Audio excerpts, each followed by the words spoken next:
Okay, sorry about that, YouTube. I think we're back with you guys. I'm waiting to figure out my Discord connection because my Discord connection is what's not back. Oh, there we are. We are back. Sorry about that, gang. I have no idea what just happened. I'm gonna have to call Spectrum.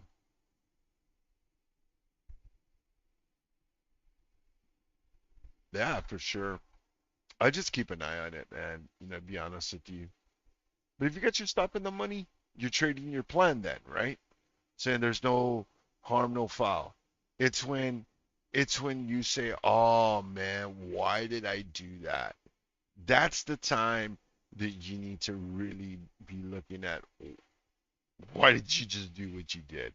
But if you have a trade plan and you're sticking to it, you just gotta have confidence. And that's what a lot of traders run into is a difficulty is finding that confidence. Not being scared that look, we're selling and to take that long there based off of whatever you saw in your chart.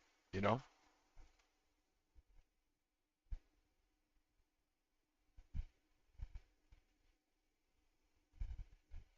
it's a nice move though. Let's see what we do here with the EMA though. Be interesting to see if we can get over it. It's like gold is pulling back, but then again, that's kind of to be expected. The market kind of moving to the upside. Yes, holding at 6,338. We're about 8 minutes from the London close, or London Power Hour, I should say, not the London close. It's more London Power Hour. Yeah, now let's see that NQ as well. Across the board, we're kind of struggling here.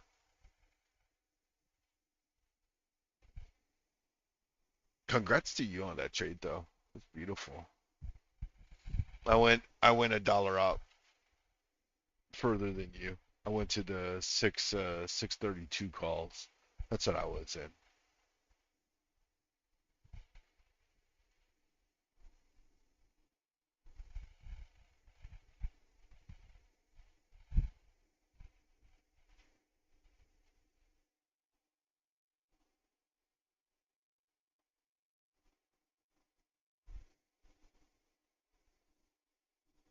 Oh, Chanel. Okay.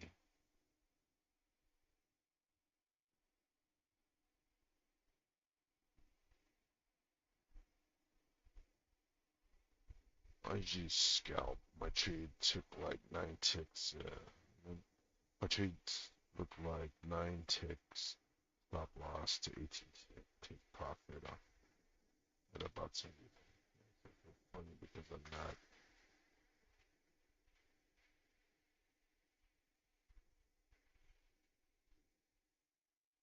Usually what I'll do at that point is I'll start scaling out, to where I at least capitalize on the move. Kind of like what I've done this morning.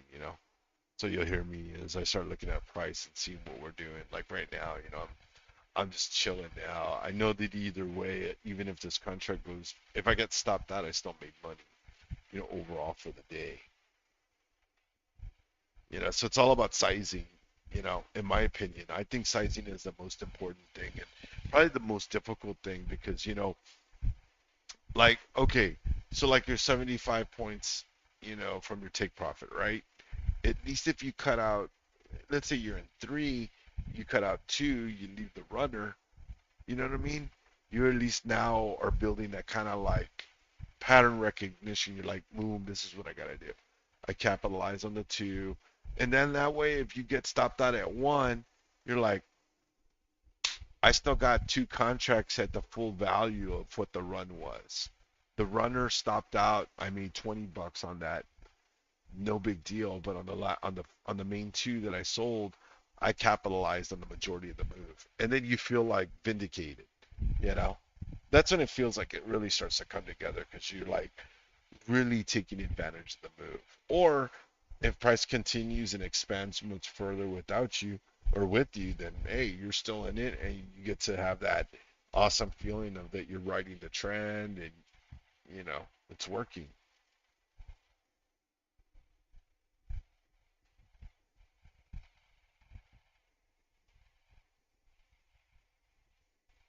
See, see, and that's the problem I started having, Andre, is that as I started getting better, like I started off with one. Like once I started realizing that I was blowing my accounts with NQ and really NQ, I scaled down to MNQ. I did one.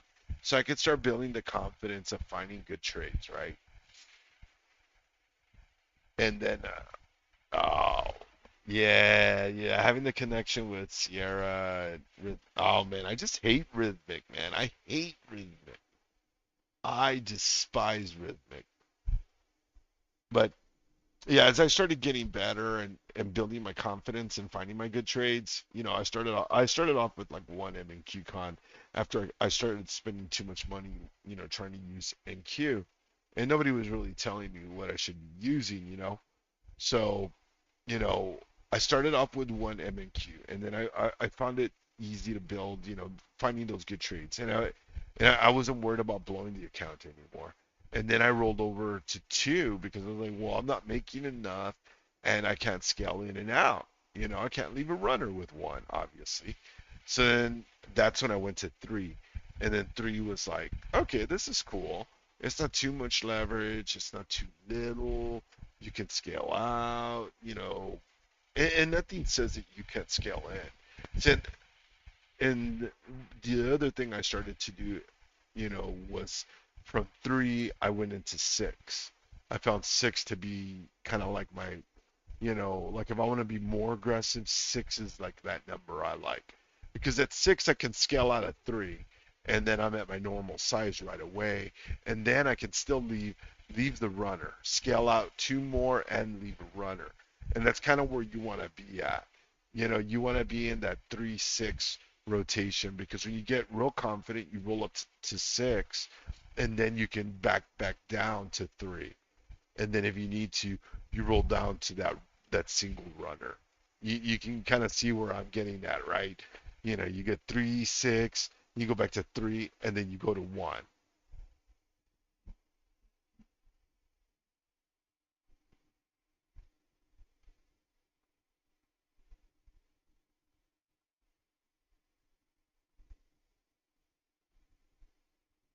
Yeah, man. You should check out AMP Funding. AMP is a self-funded, and I think their rates are cheaper. Their margins are lower. As a matter of fact, they just added XRP and what was the other one? They added two crypto ETFs, and their margin requirements are only $50. Margin requirements are, I think, $30 for ES and $50 for MNQ or MES and MNQ, respectively. Sorry. As a self-funded trader, that's what I look at. And they have a trailing stop if you use TradingView, and there's no fee for TradingView access on their platform either. So you get free TradingView, and you get a trailing stop on TradingView with them, which I think is awesome. I don't know anybody else that offers a trailing stop on TradingView because you don't even get that on the paper.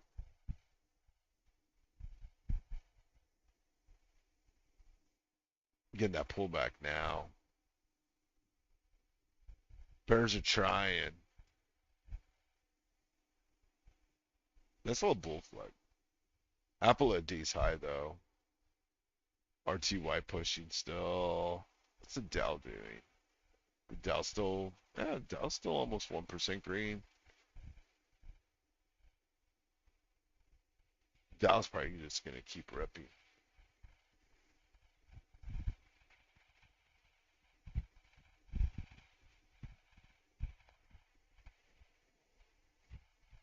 Nice, congratulations.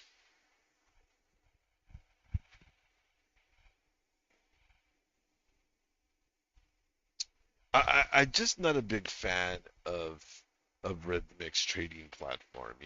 Their mobile platform is just terrible. You know, I mean, if you're good at block orders and stuff, then I guess it's fine. You know.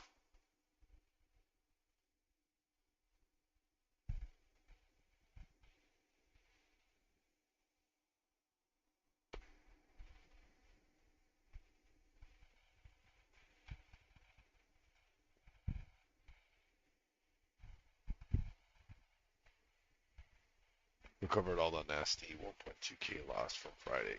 Good for you, bro. One day at a time, brother. One day at a time. One day at a time, one trade at a time.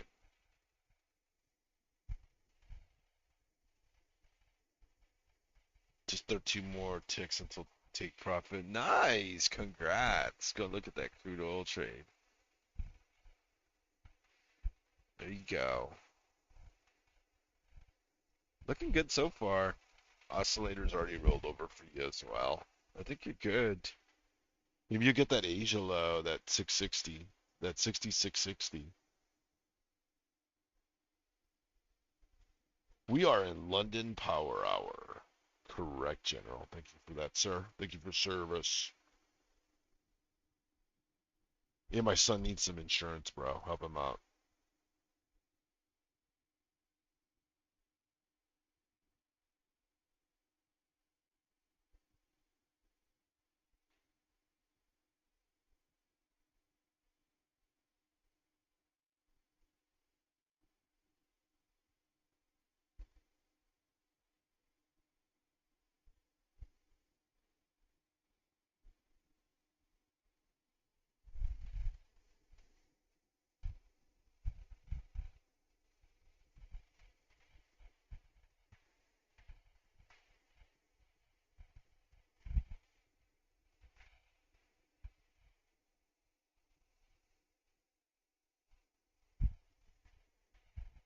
Yes, just vibing on the 9 now, or the 26. 26 and the 9 look like they want to converge, though.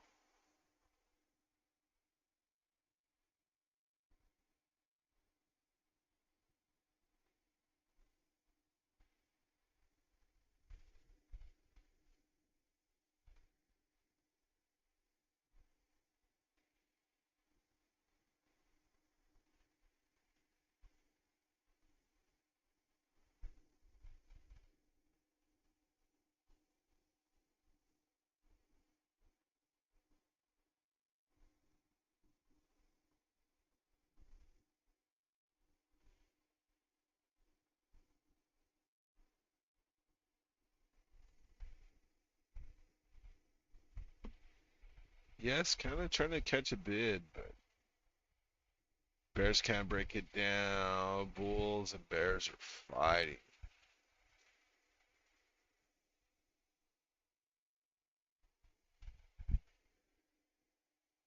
Come on, General, buy more. Need you to buy this, bro. Buy this up.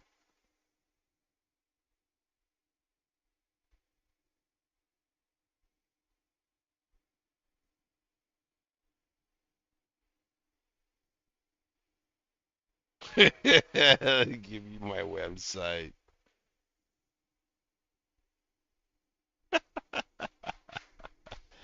Hilarious.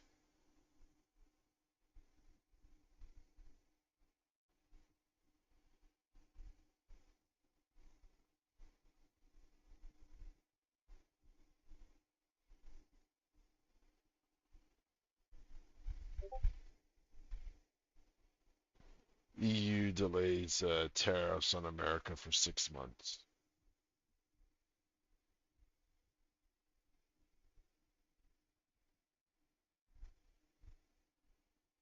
Oh, I am.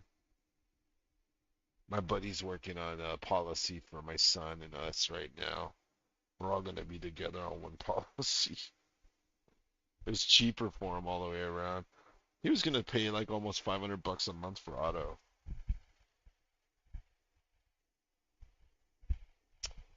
GC one exclamation.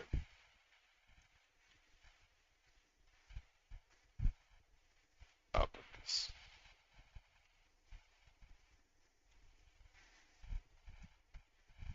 There we go. That's what it should be. Oh, I can't delete it. Oh, yeah, there we go. Yeah, no worries.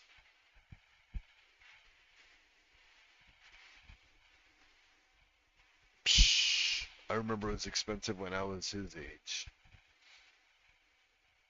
Come on, bust out this bull flag. Just do it. Just give us like 3 bull flags today, and I'll be like mega happy. General will be like super happy.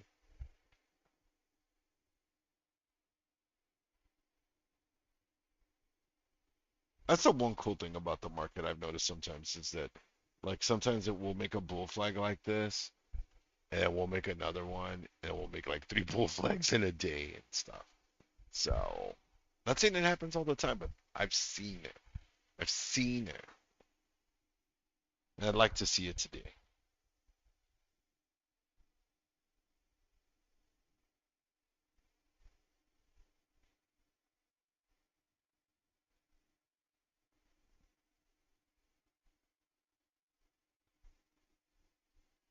Well, I always buy used cars, Pete. I believe in used cars. I think used cars offer the best value. You know, I'd rather let someone else take the depreciation rather than I. Having a new car. I mean, a car that I just get is a new car to me. So, it doesn't have to be right off the showroom floor, brand new. So, yeah, it freaks me out when people, I hear their, oh, I remember that we would do projects at like dealerships and stuff, and I would hear the salesmen there. It's like sometimes I go on site and the reps would be talking about their pickup trucks and be like, yeah, I'm a pickup, I just got to add, like $1,500 a month. I was like, dude, that is like a Chevy pickup. I was cruising around in like my Cayenne and stuff, and I was like, dude, my payment is like $800 a month. And you're cruising around in a GMC for like $1,500 a month. I don't know.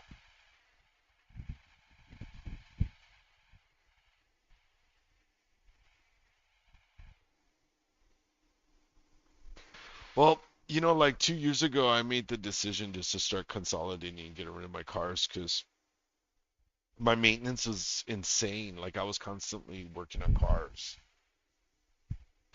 I was always working on something. Something was in the shop. Something was getting registered. Something had an inspection. It was a pain. It was a nightmare. It just wasn't fun. I had so many cars. I had fleet vehicles for my company. I had my personal vehicle, my wife's vehicle, you know, and it was just a bunch of cars. I was like, I had a car lot. For a minute, I was actually looking into opening a car lot so I could get a dealer license, which I still am looking at. Anyways, and I was like, man, I need to get rid of some of these cars. I was like, man, maintenance and upkeep, the time is really what got to me. Is because it takes time. You got to schedule appointments. You got to drop off the car. And I just started consolidating. Once I sold my company, didn't have a need for fleet vehicles, so that was a big burden off of me. But then, it was like, man, I'm still dealing with all these. Which, like, I like my wife's Tesla because that thing is like almost maintenance free. We almost don't do any maintenance on that thing since we bought it. You know.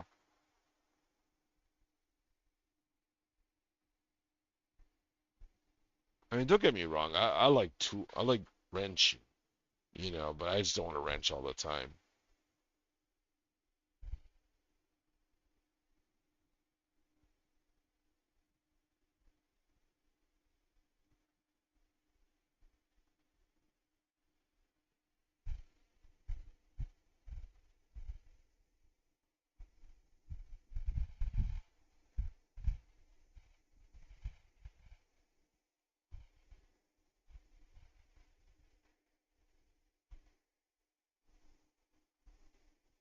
Man, I got to sell these contracts. Some of these have value.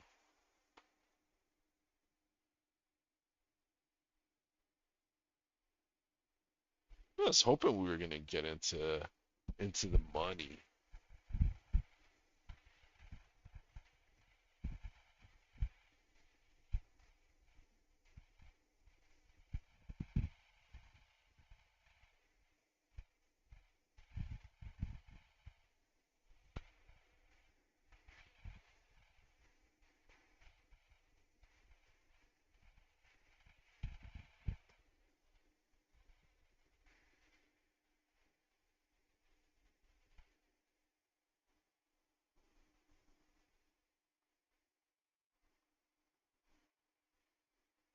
Bears are stepping in now, trying to push it down. Pushing NQ down, sitting at 23 229.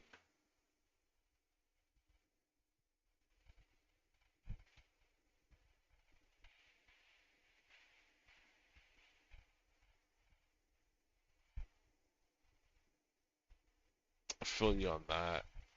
Like I said, I already got my sell stop, so either way, it's a free trade at this point. Don't want to lose. Well, I'm not going to lose anyway.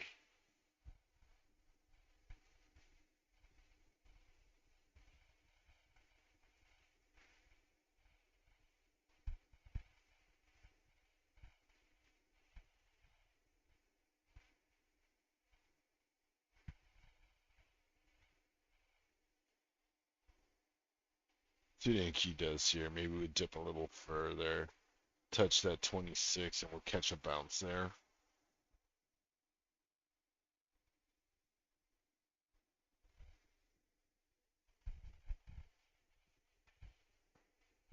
And I picked up this awesome coffee called Hello Darkness. Oh, it is so good. Delicious. Get a nice push down on NQ now. Pushing 217. Approaching that 26 now to 3.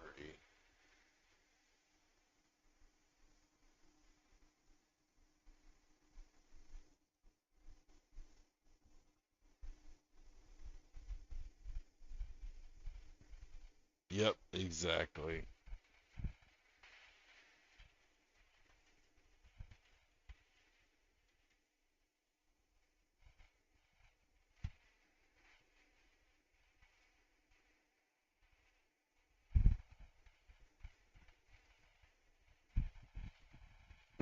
It's pretty tasty.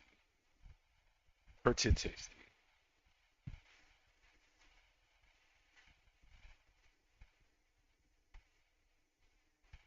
Oh, so they make Dark and Handsome also. Ah, got it.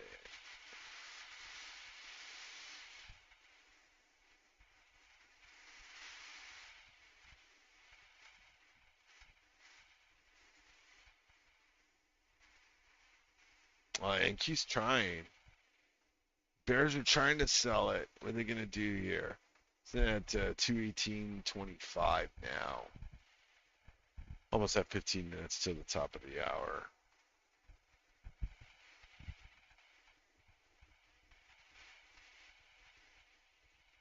To be expected, though. A little breather before that next leg up.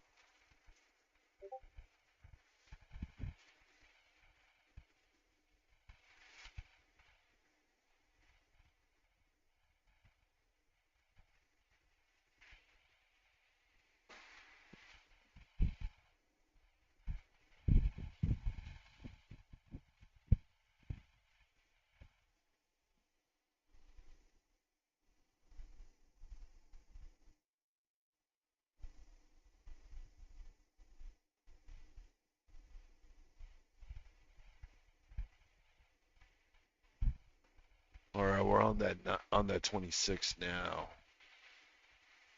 Can we hold this, or are we gonna break this?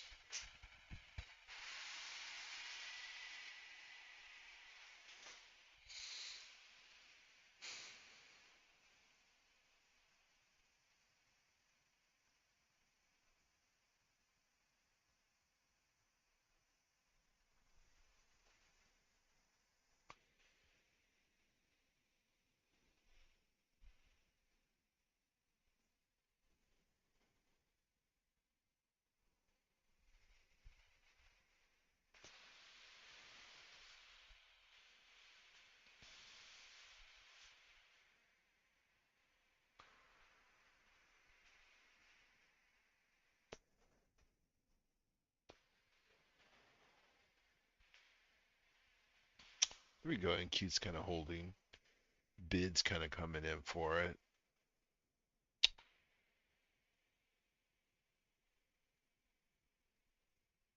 Come on, let's hold the 26 and let's keep going up.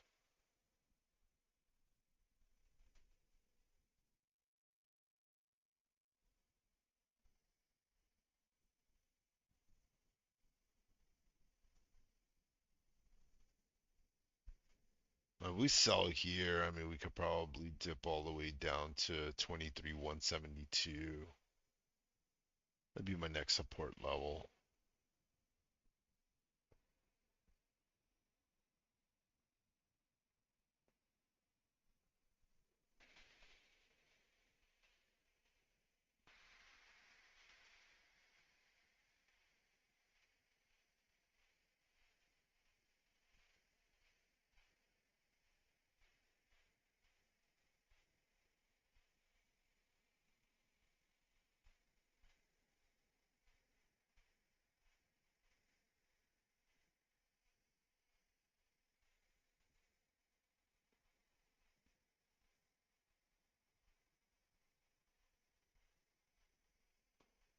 I feel you on that.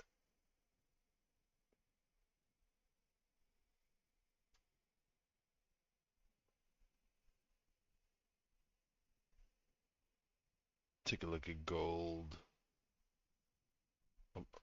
How's your crude oil trade going? Ooh, nice. It's the play right there, broski. I like it. The Dow's still pushing upside. I like it. My runner's back up to 244. 244%, that is. All right, let's go NASDAQ. Let's catch that bid.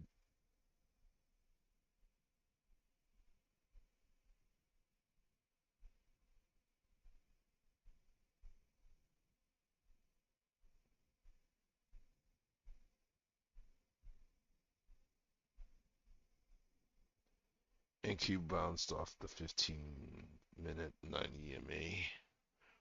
It also bounced on the 26 on the 3. But good catch. But you can see kind of what's happening there on the 15. Holding over the 200. Yeah, you are correct. Held the 9. Nice. What? GG's, bro. GG's. Look at that. Making money, making moves. Making moves on a Monday. That's a great way to start the week.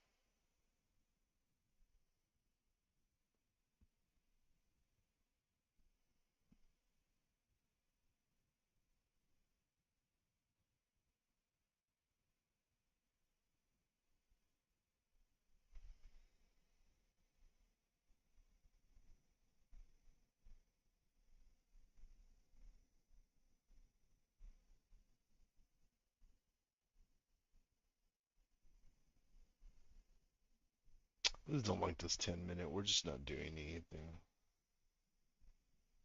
The $300 stop loss. Nice. Let's see the move up, man. I don't want to see this weak candle action. They need to break this range. You need to get above 264.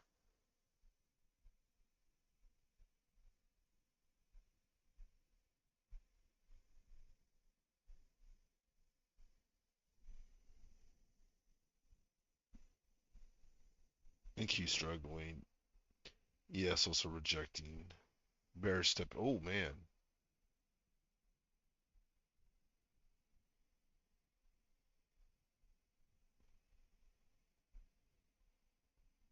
What is that?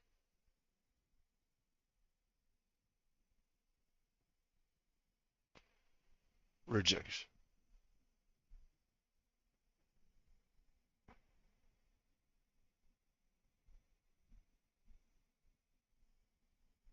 So, so India is buying Russia's oil and then reselling it in the open market. So he's raising the tariffs on India. I'll be right back. I'm gonna go grab myself another cup of coffee. Yep.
Okay, team, sorry about that. I am back. Apologize for the delay. We're still consolidating here in this range. It looks like on ES sitting at 6,338 and a quarter. And he's still testing that 9.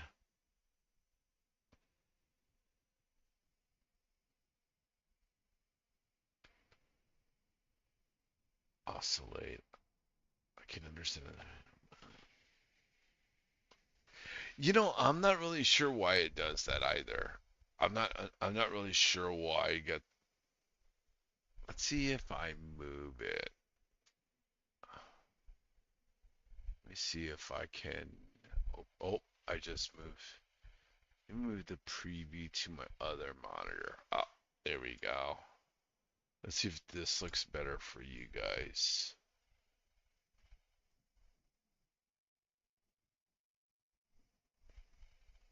All right, Sly, have a good one.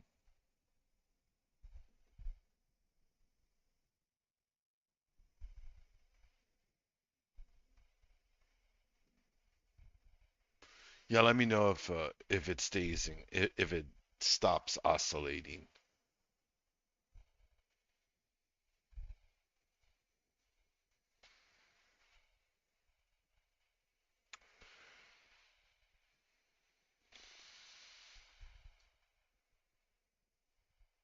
Andre is done. Hey, congrats on that.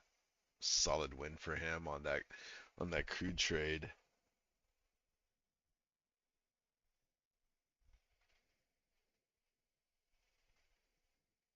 Now the height is oscillating. Oh my goodness.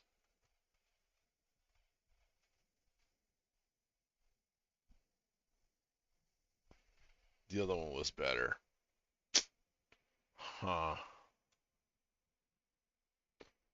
What I could do instead is, how about this? How about I just how does the chart look by itself? That way I don't have to worry about the screen share like that.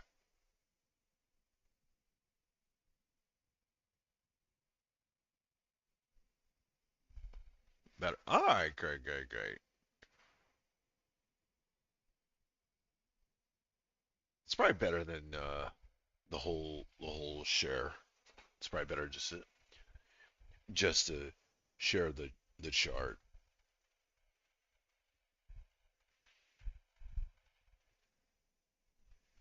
Yeah, that's probably a lot better for you guys here in chat.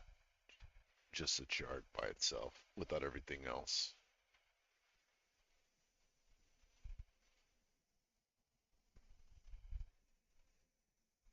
That was right, General. We got 20 minutes left of the London. At the London?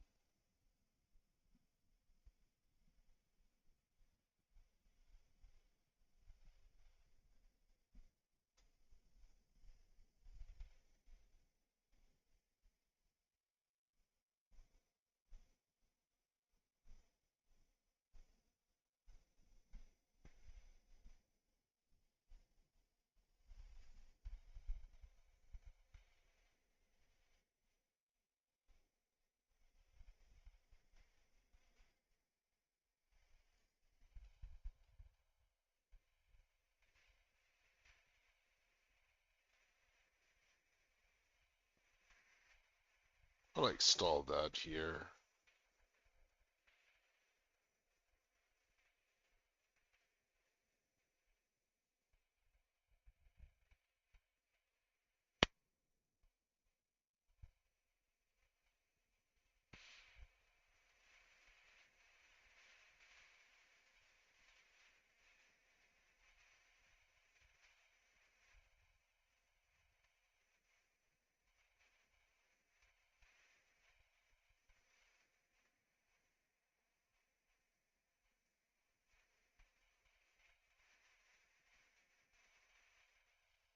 Let's take a look at the hourly here on NQ. See what that looks like.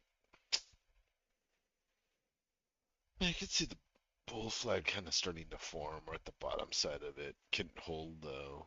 It's a better question.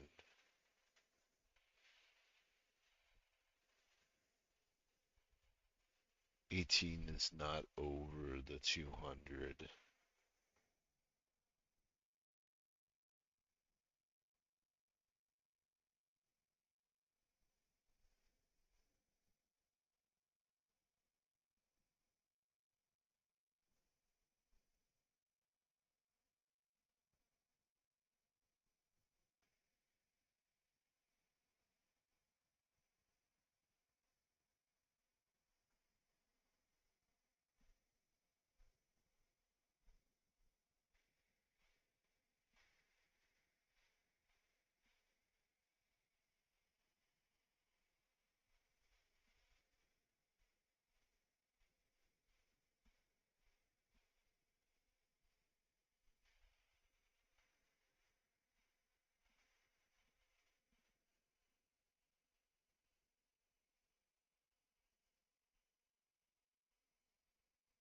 15 minutes not looking good.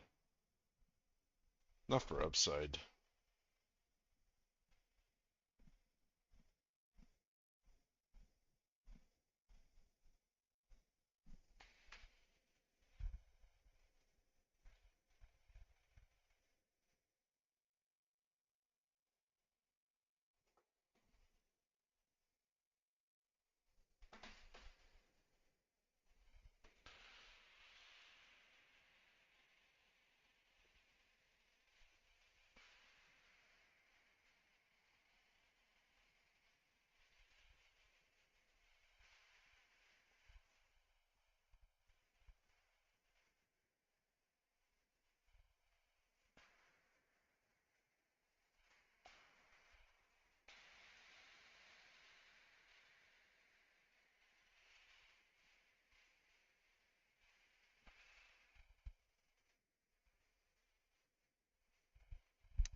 I think he's struggling here.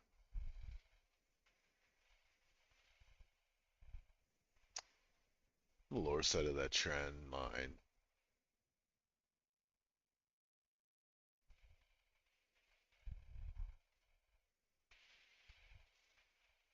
They gotta lose that 26 though. Bears have been trying for this for almost 20 minutes. Well, more than that. More than that. 10, 25 minutes they've been trying to break it down.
So crypto made a nice move to the upside.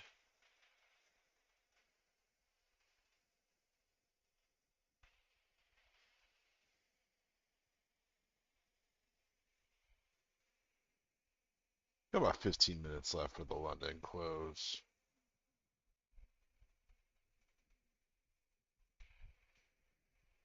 Well, the Brits should be happy. They got a 6 month extension on their tax tariffs.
Bears trying to dig in here.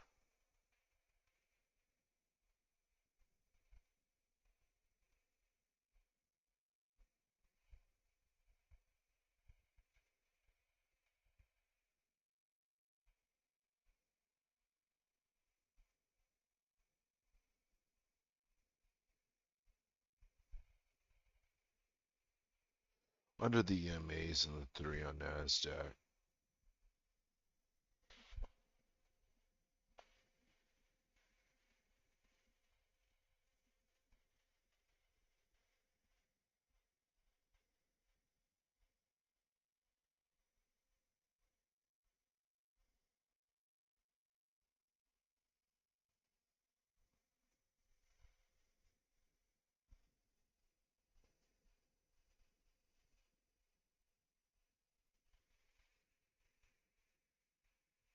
Yes, really just consolidating here.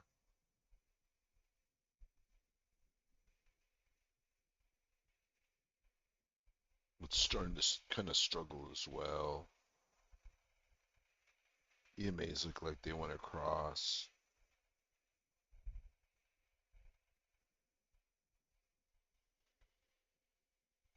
Let's go back to NASDAQ. NASDAQ is going to start pushing the 26 and the 9.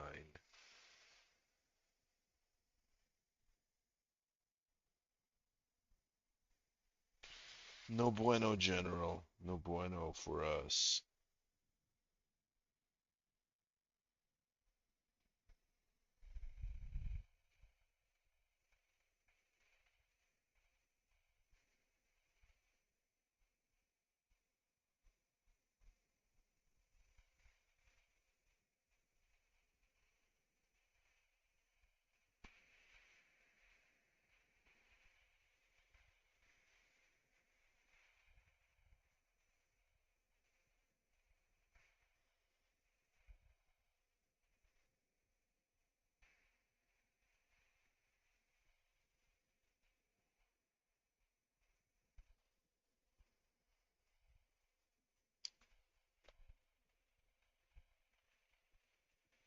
We're 10 minutes away from the bottom of the hour, as well as from our, what, we've got two bond auctions coming up.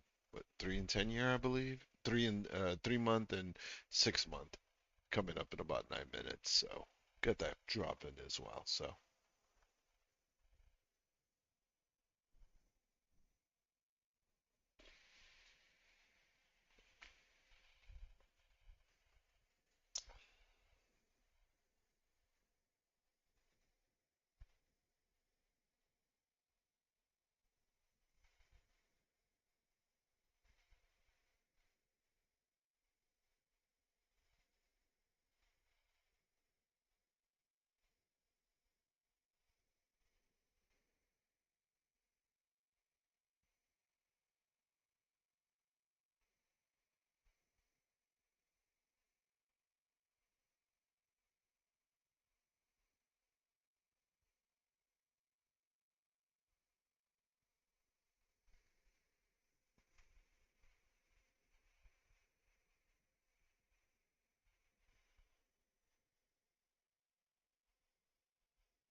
I'm hoping we get to that 200, Faf.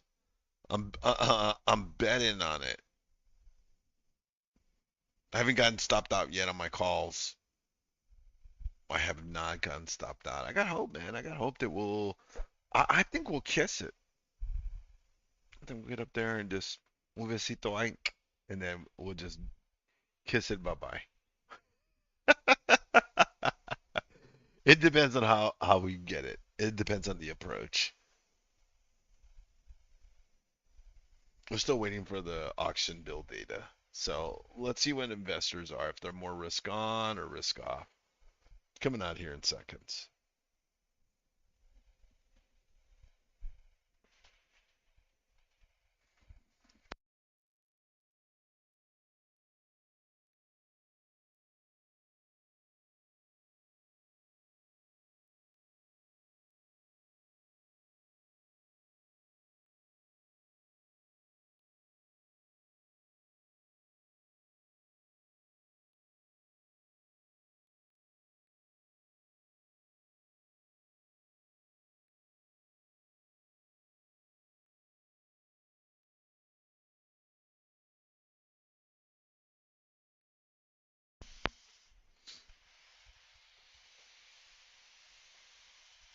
And that is our London close. That concludes our London.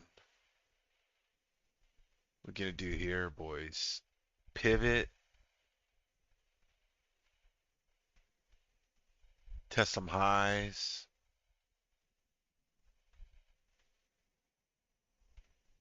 Regos are looking like that for me.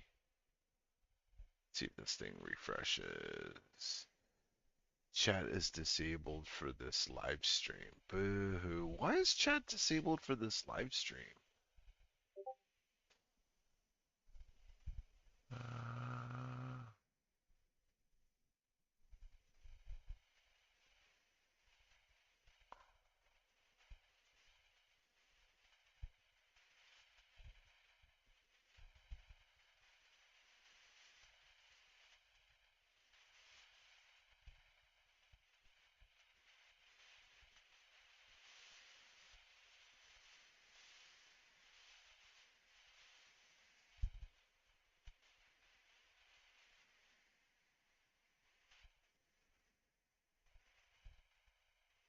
all right, let's get my chat. Okay, there we are.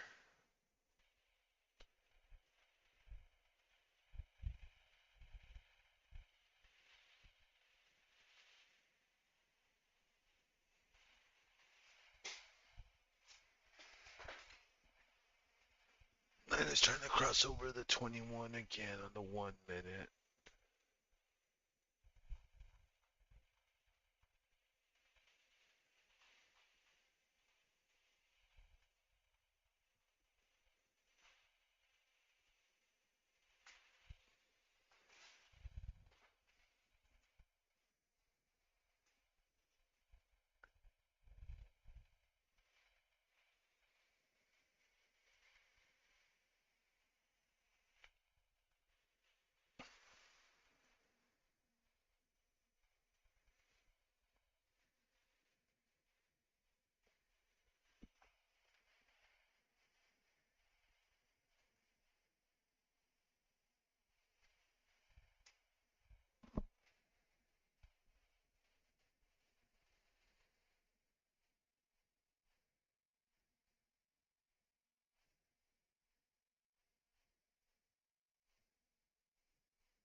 Let's get back to NQ.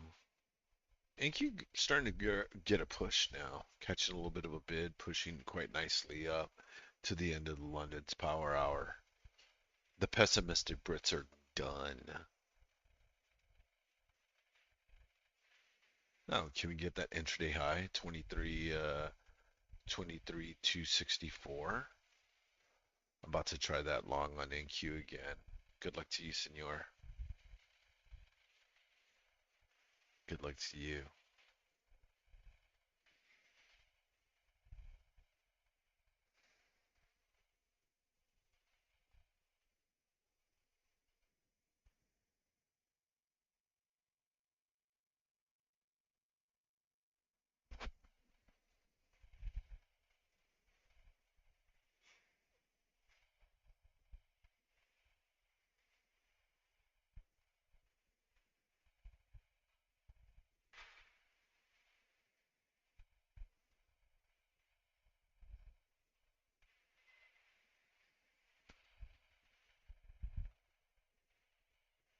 Still consolidating here in this range. No clear direction as of yet. What's going on with the market? Looks like the market is accepting this high though. Looking good though. I think it looks good if we want upside. But I think this is where you want to be. Just gotta hold it. Just gotta keep holding this EMAs.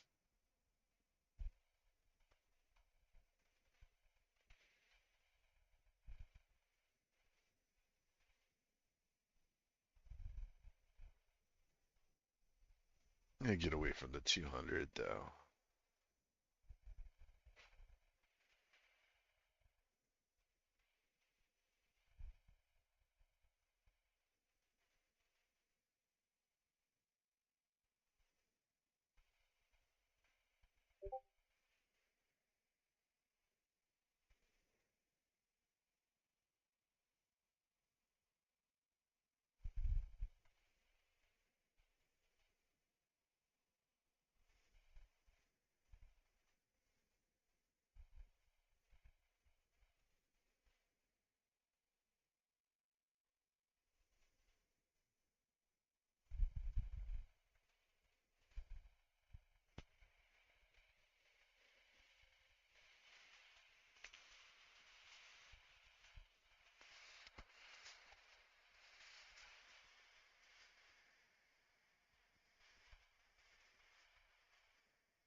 We're gonna get a slow grind up. Is that what we're gonna see here?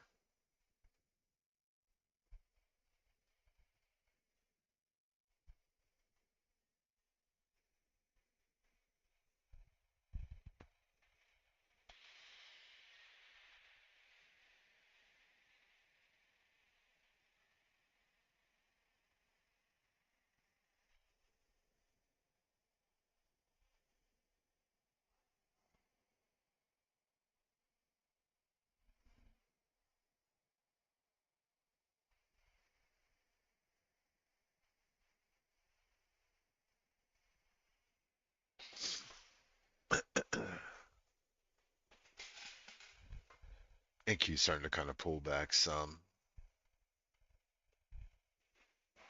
Hearing some folks are starting to pile in short on QQQ puts.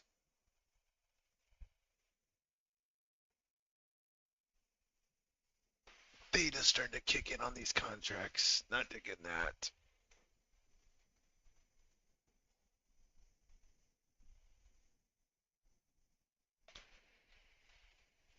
Too slow. I'm in the money. Need a little confirmation so it does not do to me dirty like it did last time I tried to go long.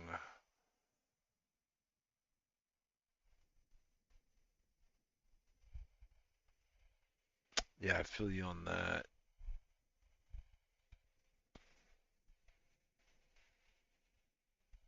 Oh, there's a pivot.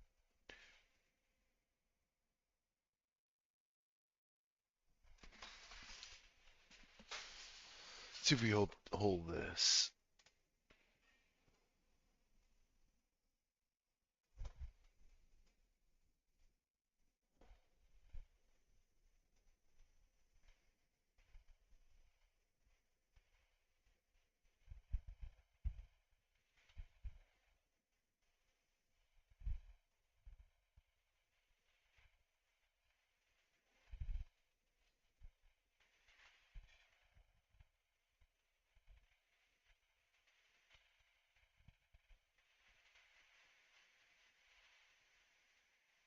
Sellers just stepped in, pushed us back down to 210 on NQ, 209.75.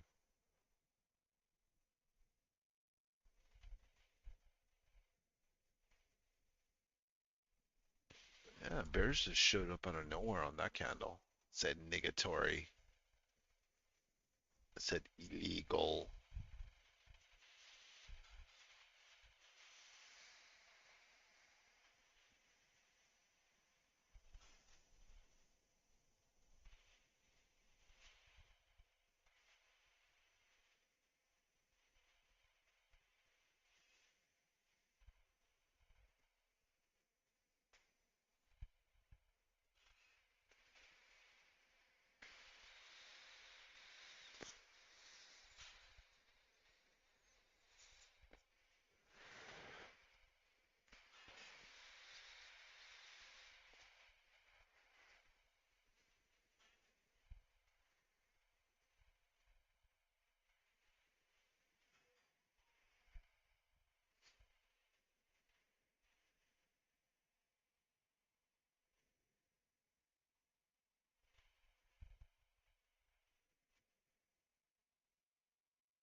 Should get a pop up here.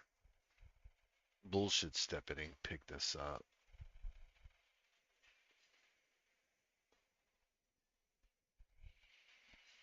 See how many bears I gotta cook before they can take it back up, though. Hmm.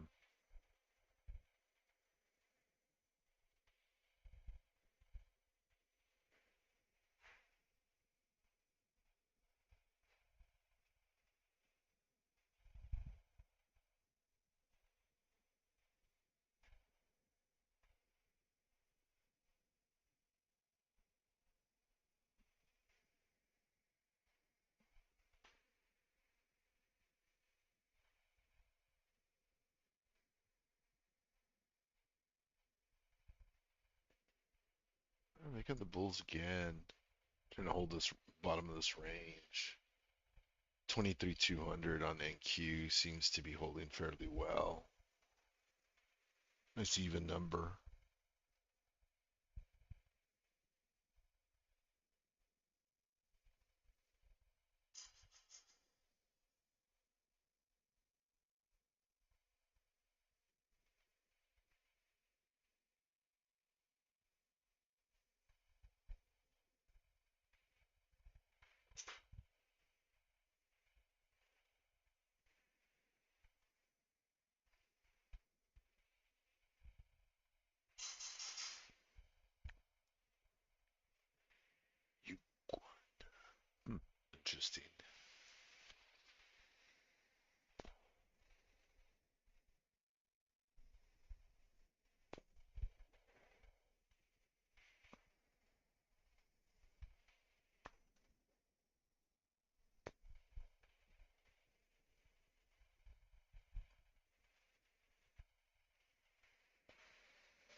No more London. That's right, bro. Yeah, I'm seeing that.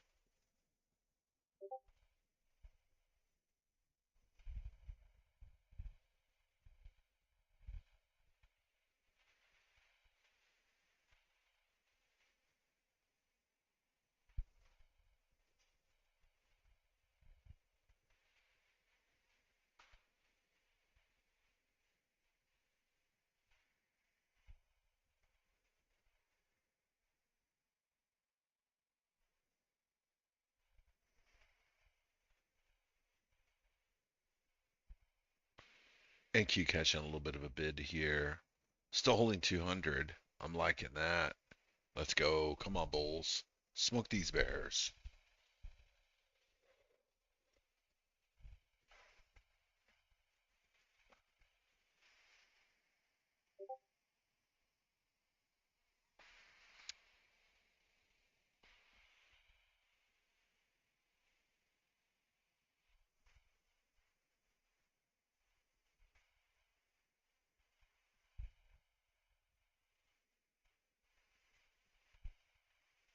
I kind of want to get rid of these cons.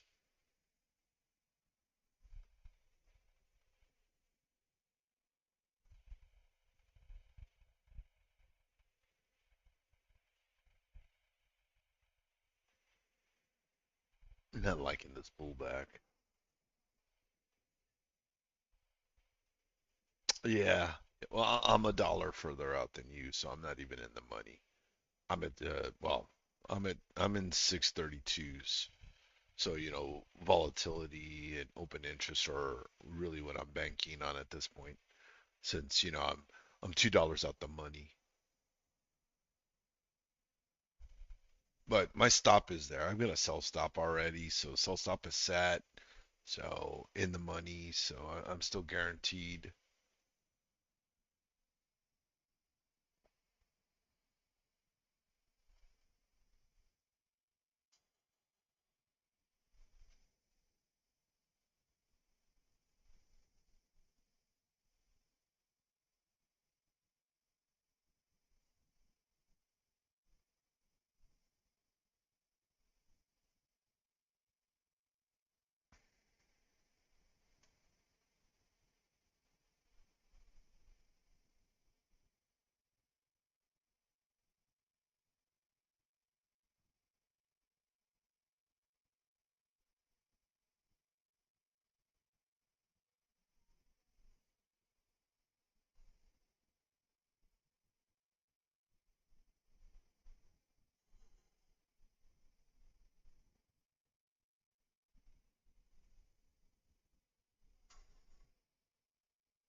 It's a nice bid right there.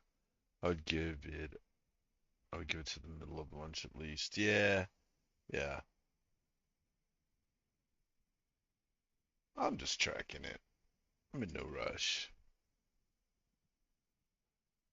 And I'm hearing American Eagle is like ripping.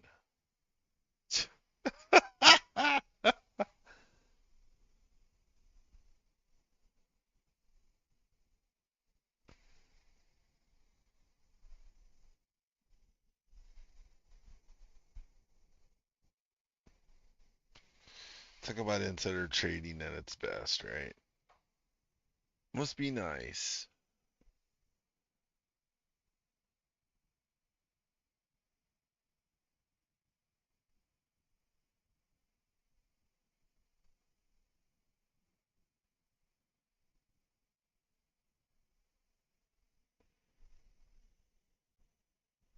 And keep cripping back up, boys. Let's go.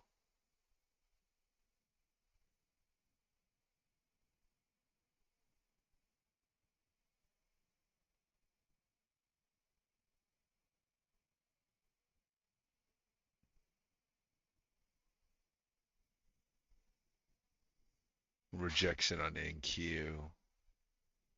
Trying to pivot this back down.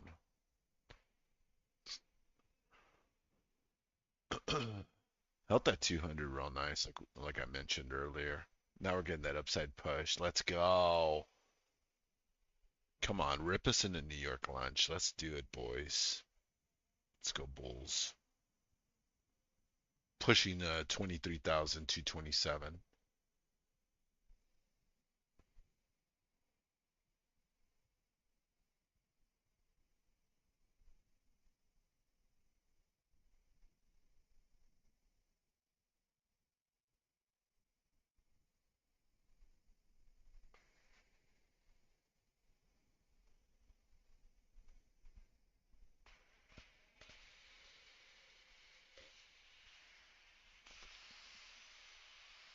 Well, good luck to you, General, on that. In the money. I like it.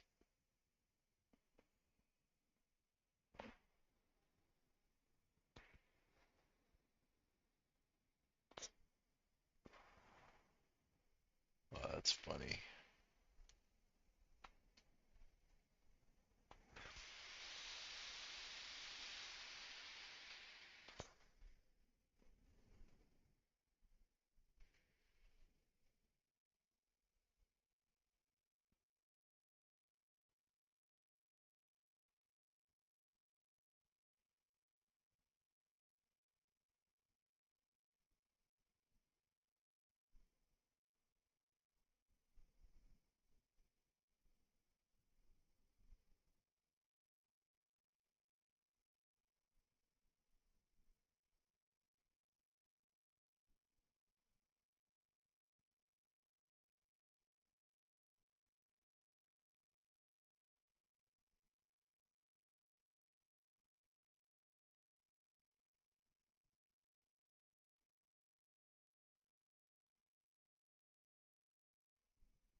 Let's push on NQ, pushing 230, 50 now.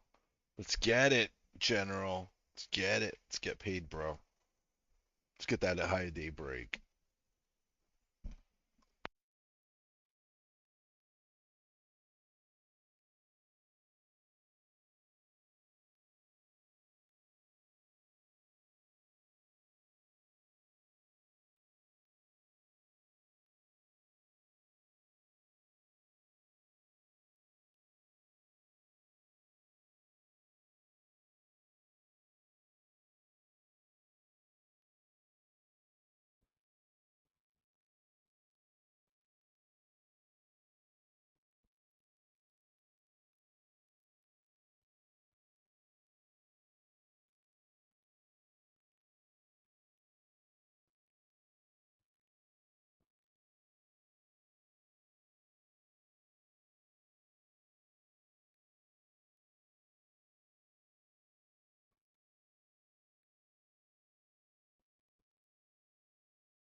Let's go, General. We're getting that push now. Get those green candles. Get that high day break. Let's go.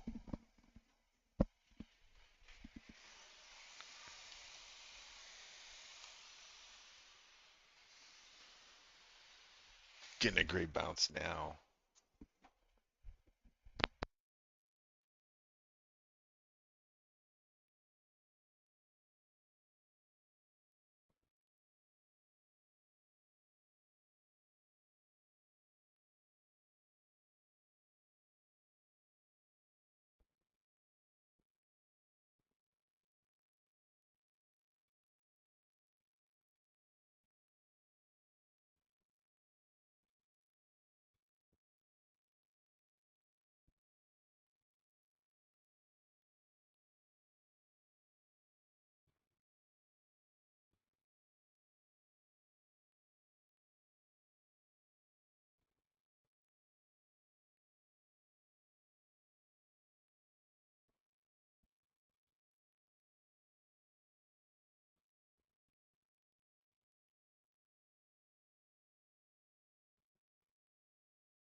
Let's go, General. Let's get it. Congrats, bro. Congrats. Let's break that high a day here on NQ. Keep this trend going.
Yep. It looks like it already is ripping right now on the 1 minute, sitting at 23,255.75, approaching high a day.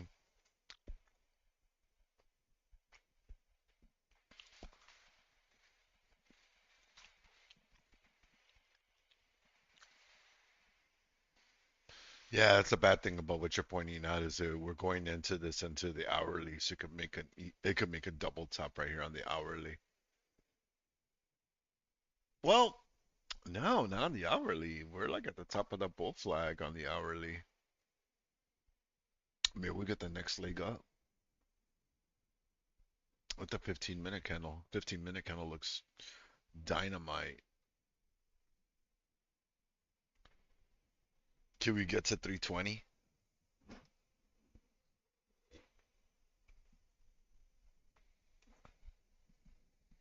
Yeah, I know I'm looking at him right now. Thank you, sir. Green as butt cheeks now, my friend.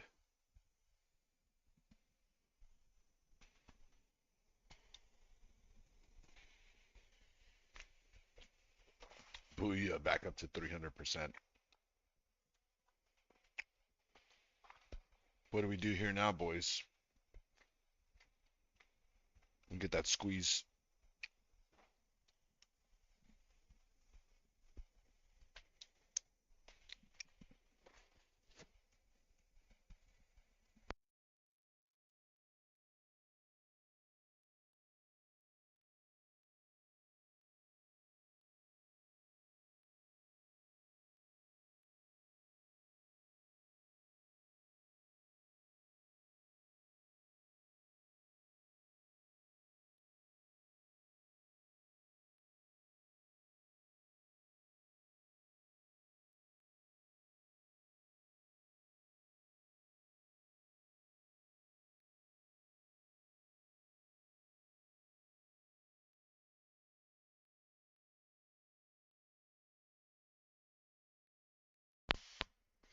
Gonna get an interesting push here and see what happens now.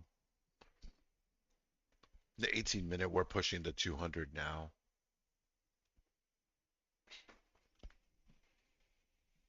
Let's go. Calls are up 344% now. 350.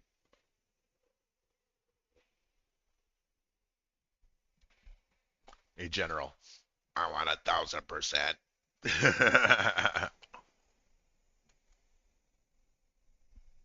Nice. Congrats, bro. Congrats. That was a great catch on that, bro.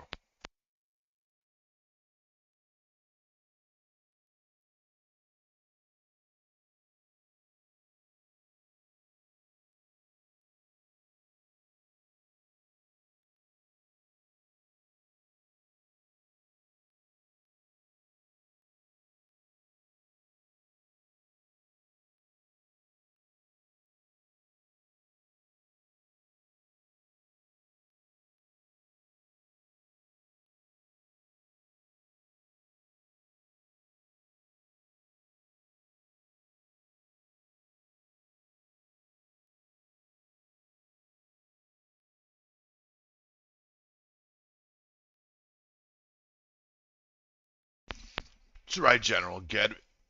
Get it. 281%.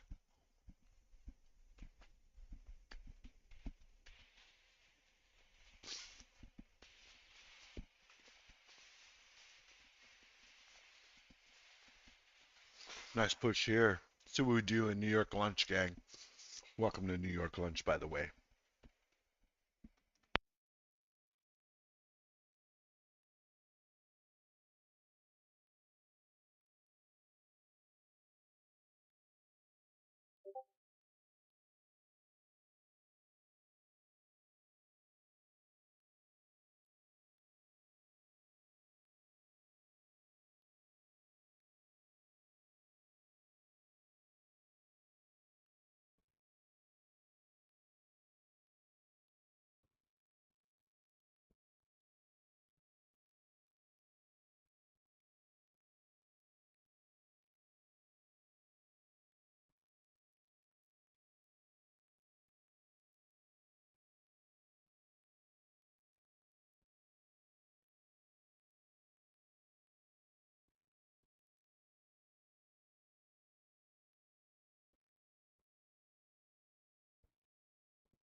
Oh.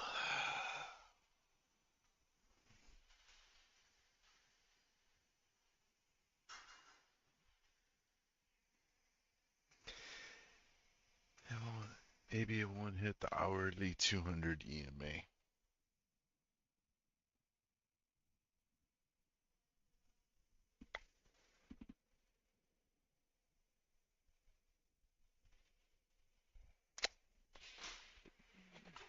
See what that 200 does. Can we get over it? Man, this coffee's tasty.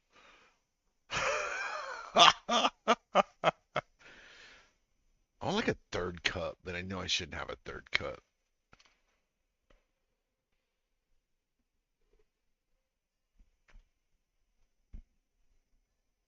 Came one tick away from stopping me out.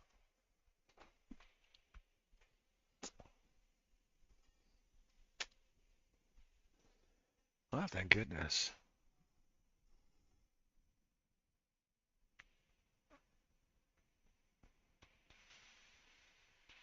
What are we gonna do here, though, boys?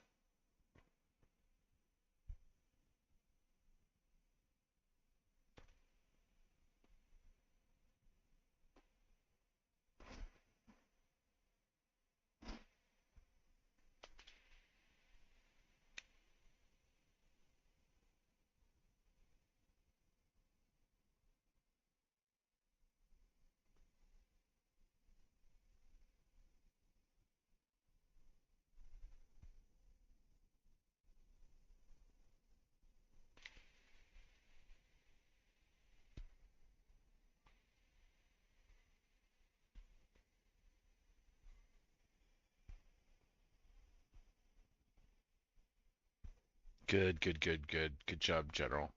Move that stop.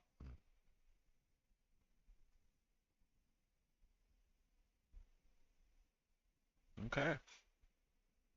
Fantastic trade.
The way it always is.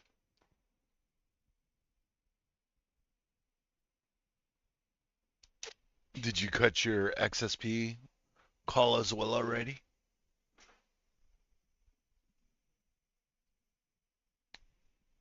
We're barely in. Nope, you're still in it.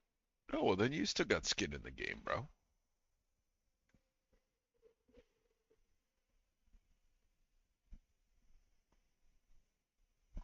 Now you just needed to break out of this headwind, right, that we're in.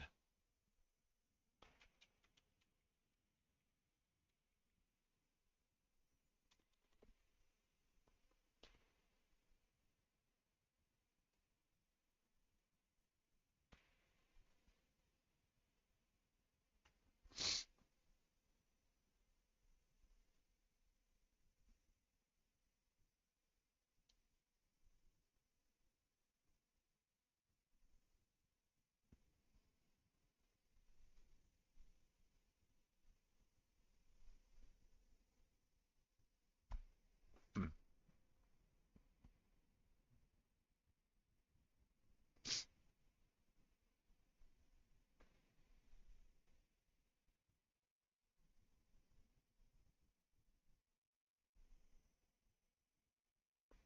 Yeah, it does.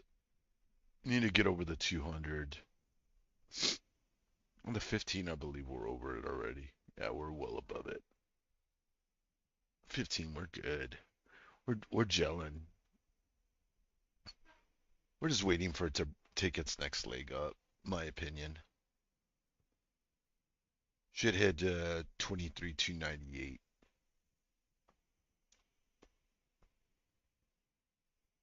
And the way we're structured, I think we should see 320 before the end of New York lunch. It's just a question of how far up we'll be before we're like almost through New York lunch. Like 35 minutes from now. We got to be like way up here, otherwise we won't have we won't be high enough for institutions to want to continue to buy it. They'll push it back down. It'll be too high for them to want to sell it. They might dip it a little, but then they'll rip it some more just to just to mess with people that might be trying to short it.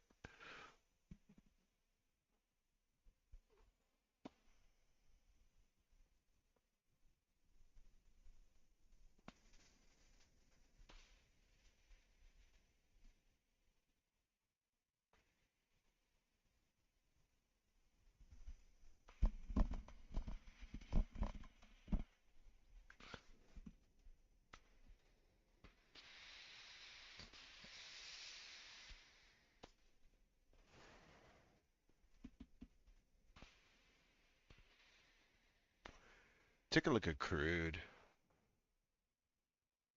Eh, hit that high that we were looking at earlier. Just kind of stalled out. Gold looks like it's trying to catch a bid as well.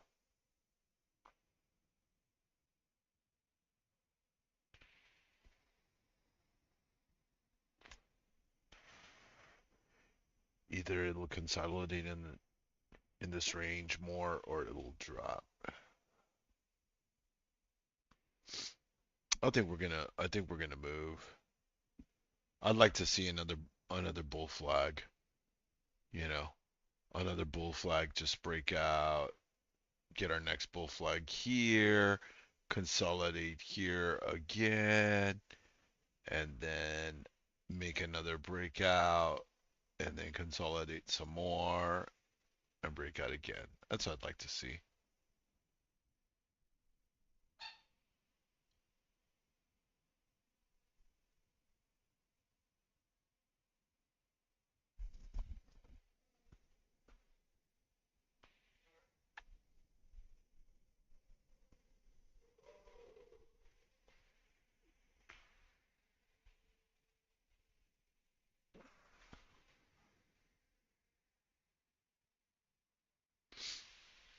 And keep testing highs again, trying to push.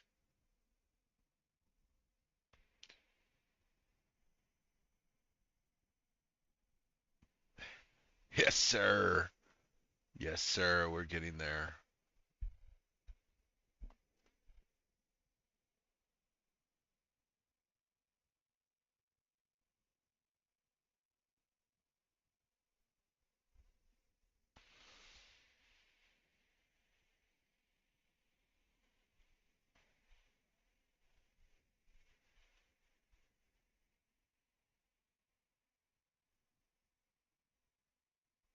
Come on, NQ, do it. Just get over it. Don't get scared.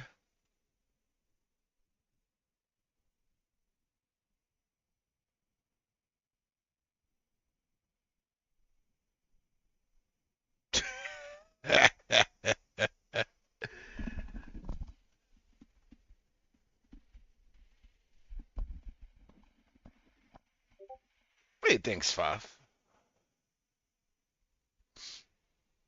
Seen people call this high a day on Nasdaq.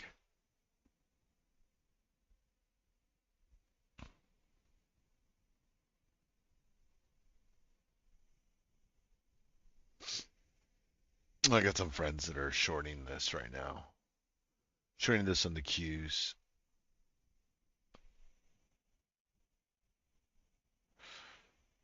All right. I'll take a turkey club sandwich or a BLT sounds tasty.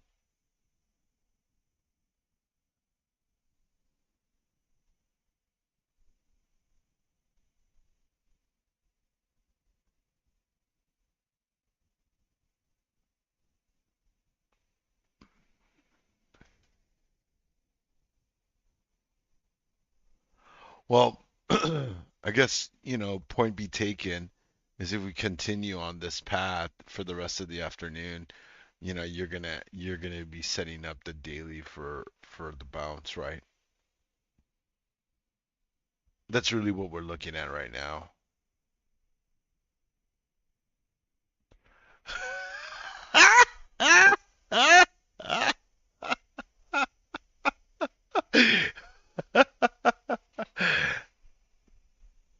Oh yes, we are gonna blame them. We are gonna blame them a lot. We're gonna blame them a metric ton.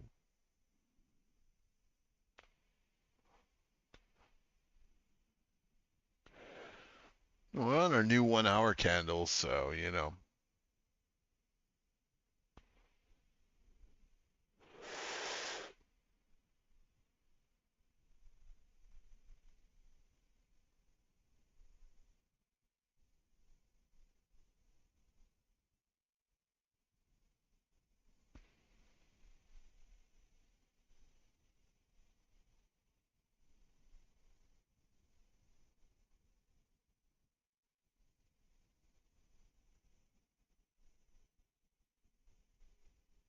yup.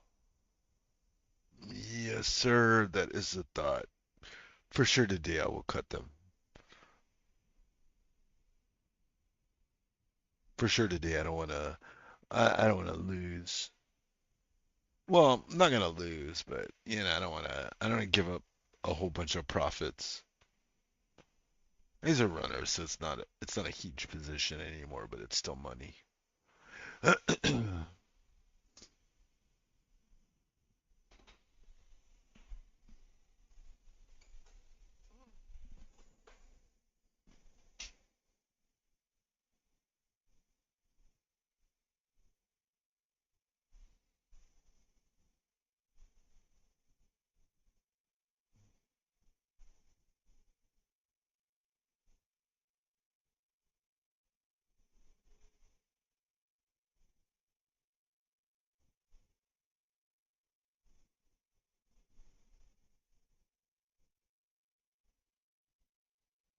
Still holding though.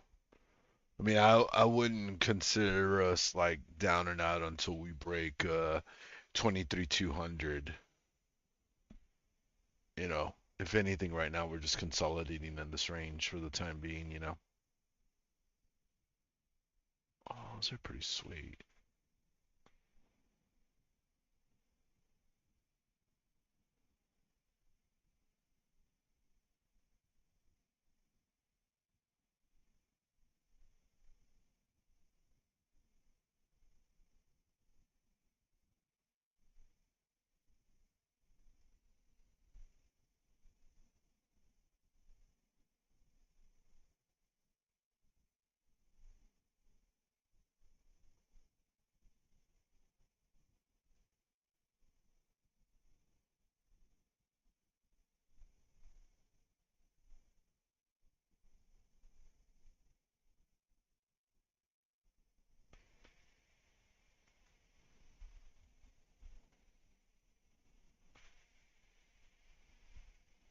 Bull flag. It's a very good chance for it to rip. I think we are gonna rip. I think we are gonna rip. It just seems like it. Structure, like I said, I see the bull flags there. And that's usually what it'll do is it'll create like more than one. It'll be like at least two. We'll see though. We'll see if I'm right or I'm wrong. I mean, I've already made money for the day, so I'm green for the day now. Now we're just waiting to see if the setup actually plays out or not. I love days like today. What is the white line?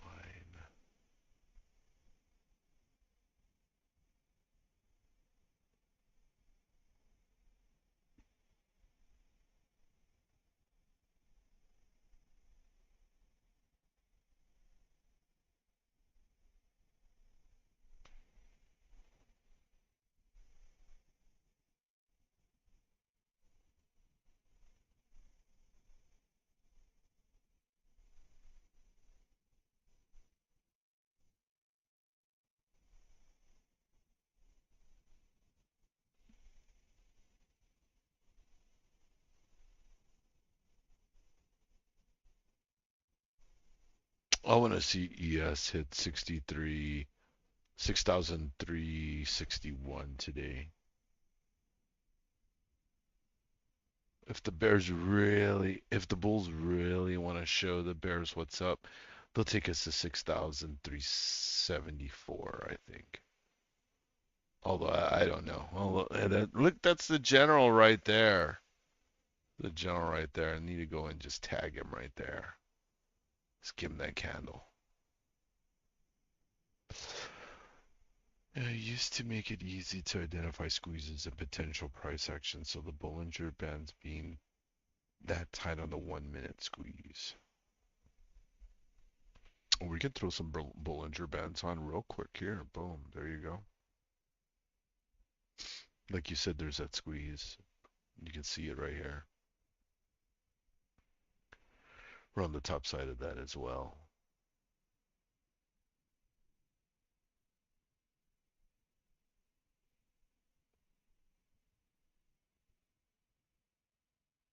My cons are like 10 cents out of the money now. Let's get it. I took the long for you, Riz. Hey, thank you, sir. Thank you.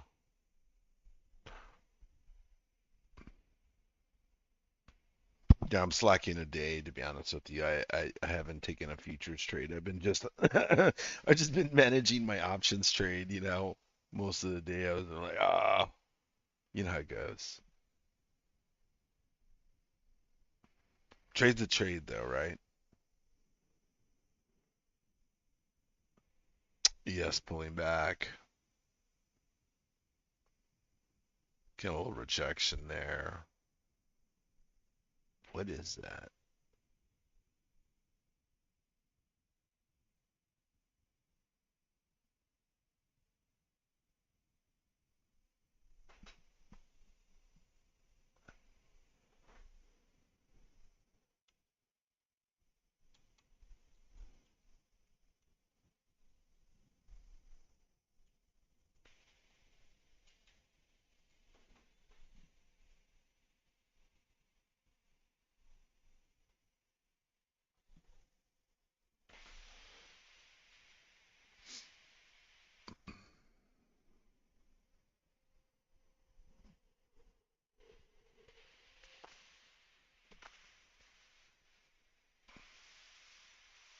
It's an ugly looking car.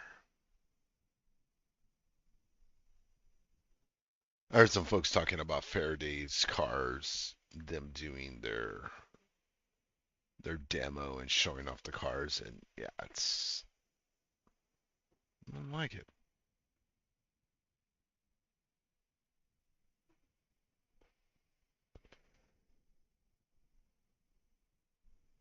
It would have spooked you out, right? Rightfully so.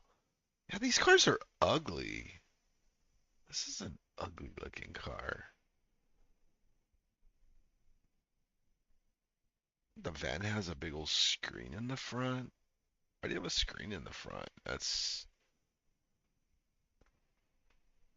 a 6-seater van though. It's kind of cool, but Yeah. First class EAIMPV.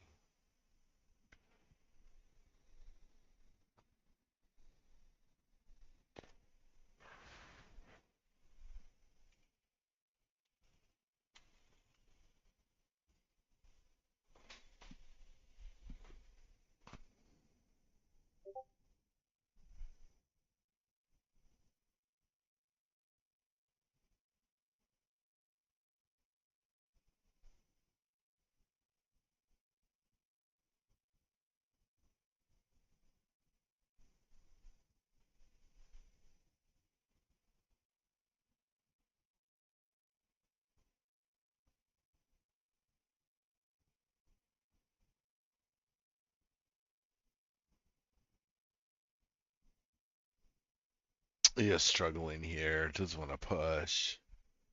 Doesn't want to get above that 345 mark. Come on. Do it. There it is. Come on.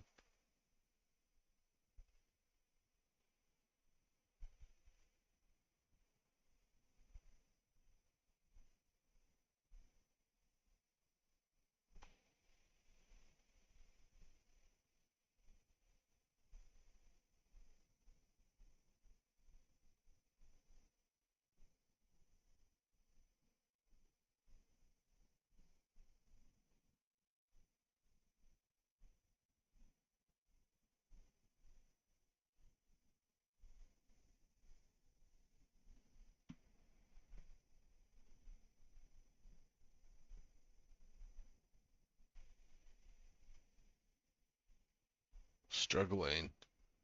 Kick it over. Come on. Give us that next leg up.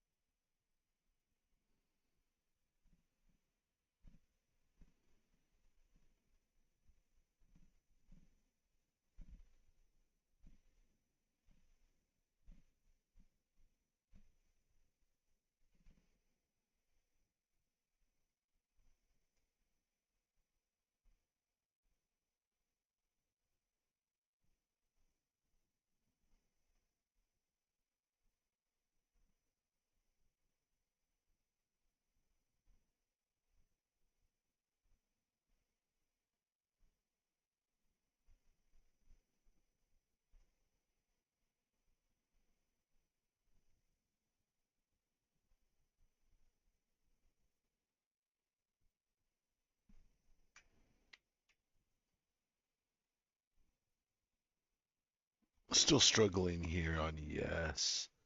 Let's take a look at NASDAQ.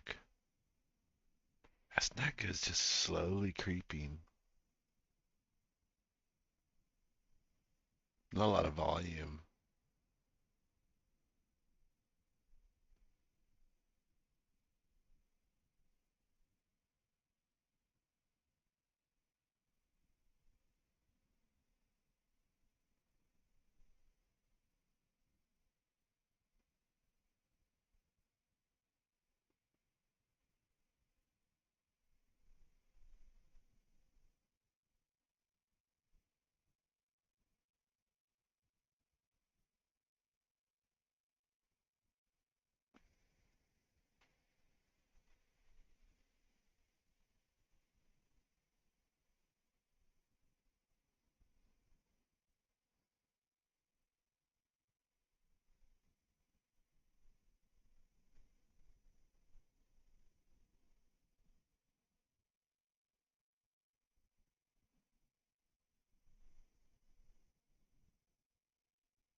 Yeah, tell me about it.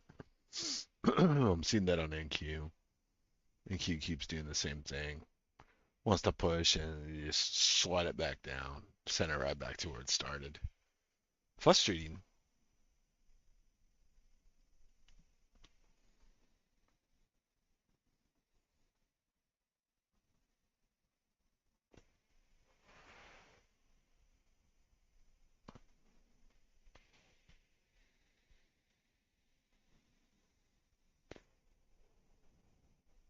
Finally starting to push now.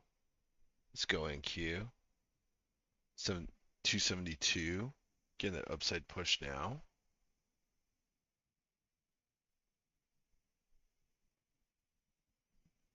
Calls are almost in the money, like 8 cents.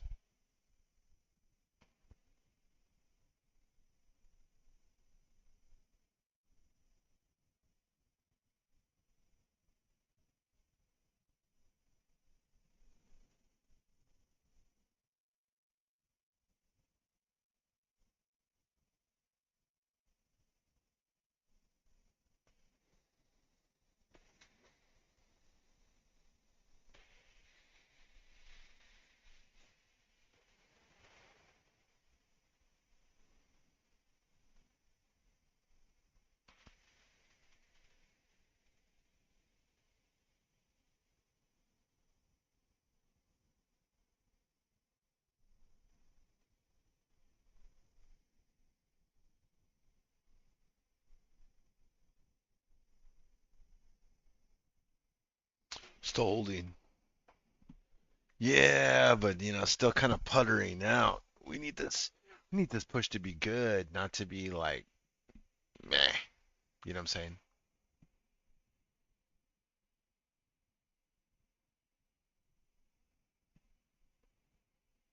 We need that oomph. We need that juice. Because if we get a good push up, then we'll hold that level. See, we need to get close to that 320 mark. That's what we need.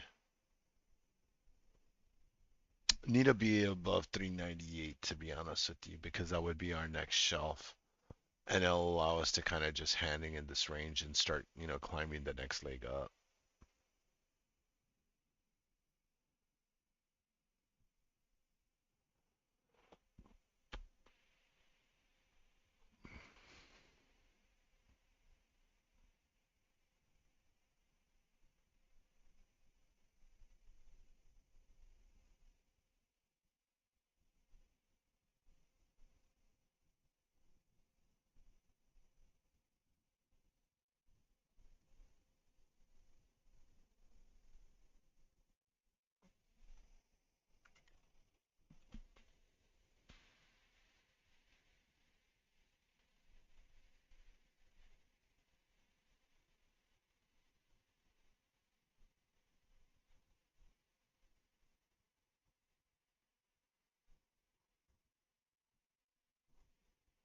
I think he's struggling here. Come on, Bulls. Get a hold of this thing. Take it. Already there. Didn't even got much more left. They get above that they get above that prior candle, and they'll stop out the short sellers. Short sellers are fair, have a close stop on it.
Yeah, it is starting to look a little sketch.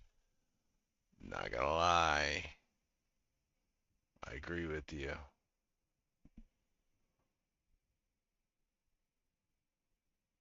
Although we could just get a rep.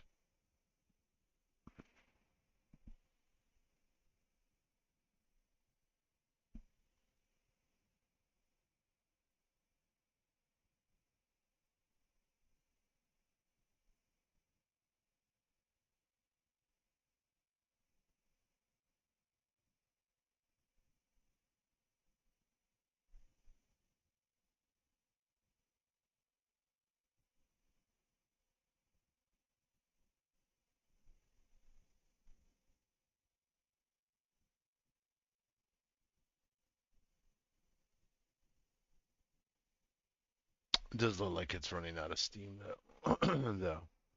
Not digging that.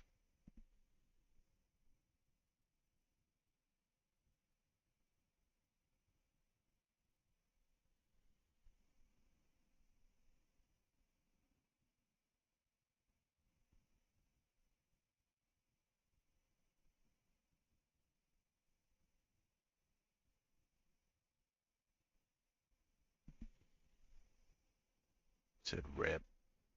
Not dip. Hey. I said rip, and I see it ripping. I see it ripping. I see it ripping to the upside. Not putting bad juju out in the world. Stop it. Hold your horses. Hey, aren't you supposed to be downstairs getting Betsy something to eat for lunch? Do your job. Stay in your lane.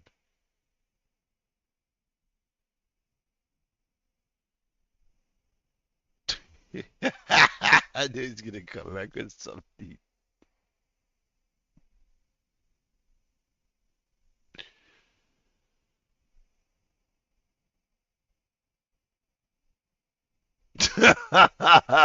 Gross. Poor old Betsy, man. Poor work wife. She's over there slaving over your hot paperwork for her.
Leaning towards shorts at the moment.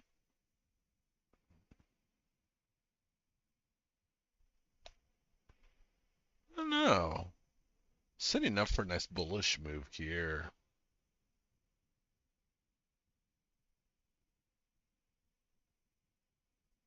I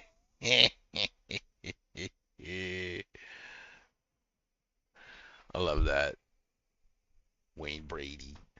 I used to love the Dave Chappelle where there's a clip of Wayne Brady like being all like a bad boy with Dave Chappelle and stuff. I love that one. That's like my favorite one. Because he always did like the wholesome shows. He's singing and they got him doing everything.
NQ rejecting now. Rejecting that push to the upside. Sitting at 265.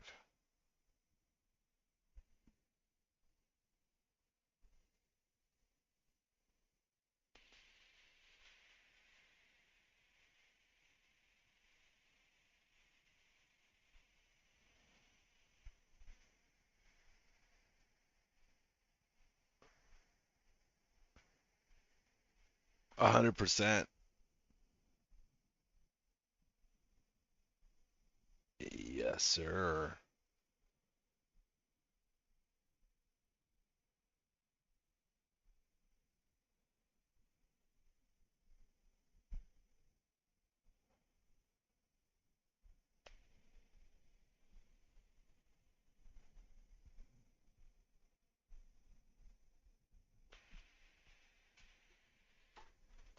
And Kiyomrenko's wants to turn over. Could be a small pullback, though. Already had our last pullback, though.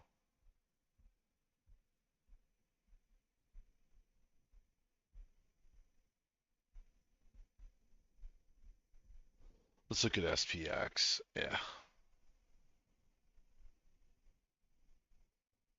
Anytime. All right, all right. Yeah. I think SPX does look like it's ready. As a matter of fact, you can see the little bull flag it made there on the 5, pushing the top side of it.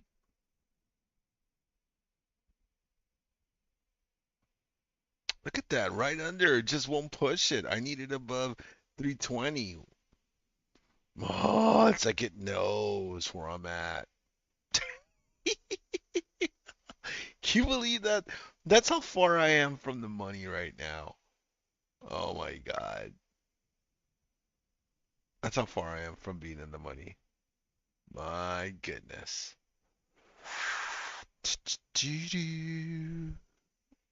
No fun. No fun.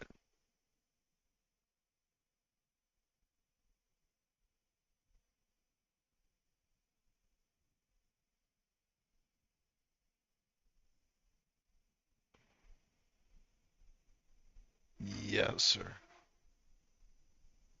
They're sucking it out of the market, that's for sure. SynQ pulling back now. I don't see me on your screen anymore. No, because we're not on ES. That's why. We've got to go over to ES to see you right there. Wait, no, wait. Is it?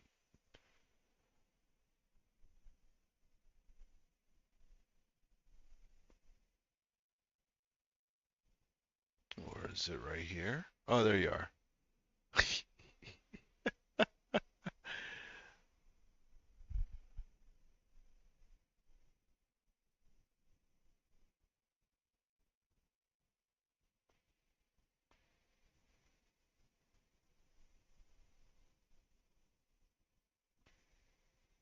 I still think we'll see 374. I'm going to move you down. Wait, now. I'll put you right here. Oh, right there.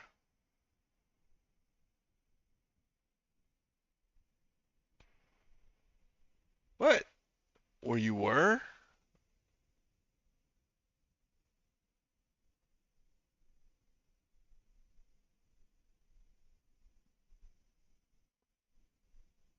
All right, I'll leave you there at 361. I need to draw that little rope that we had last time on your hand, right? You know, like whoosh. There you go. Come on, wrangle it. Wrangle it, General. That worked last time. You pulled the market up last time I did that. Let's see if it takes hold this time. We need it. Yep. General's pulling the market up with him. See, it's working. That's what we need.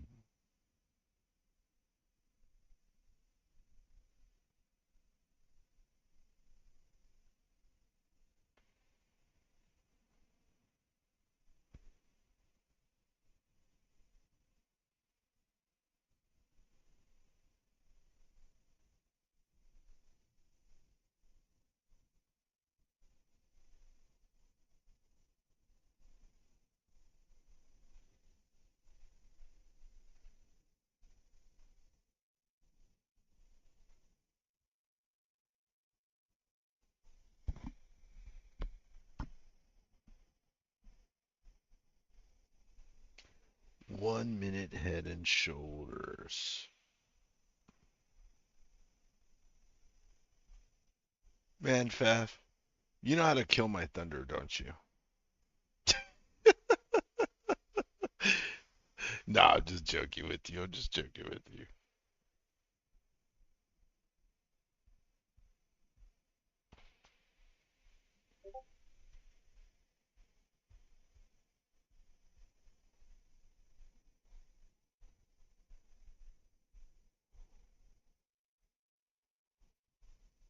It's like Stellars are trying to stack in on this, just trying to push it down.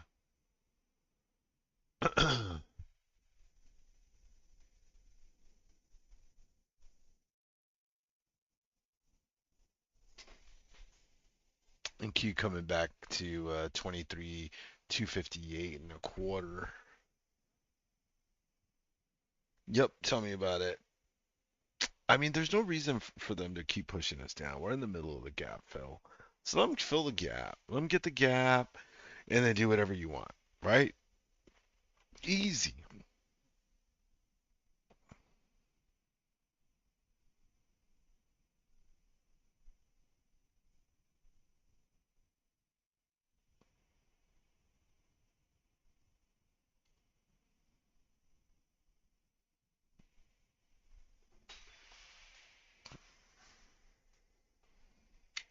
On which side? Yes. XPS. Which one do you want me to tell you it on?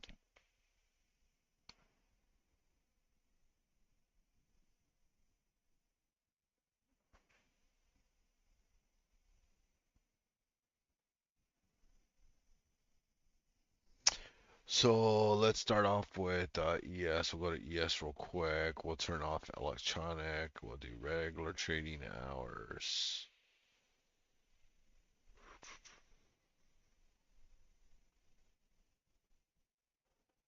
Uh,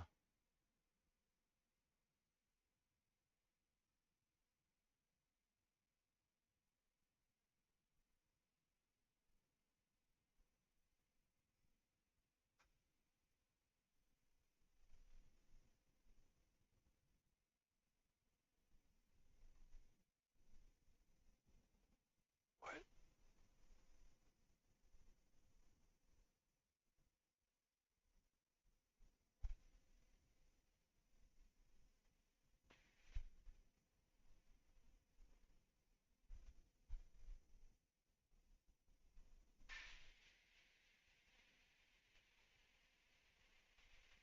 Oh, weirdly, you can't see it on ES here. I thought I did see it on ES. Well, for sure we're filling Thursday's gap. So Thursday's gap on ES is all the way up to 6,365.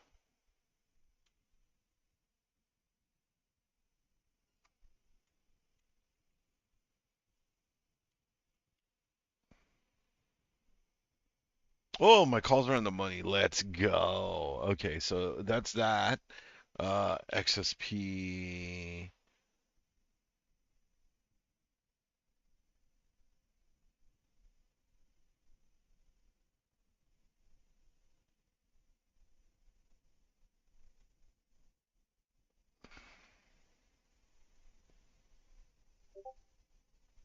You would be at 633. That'd be the top side on XSP. Yeah, let's go. Let me go back to my calls.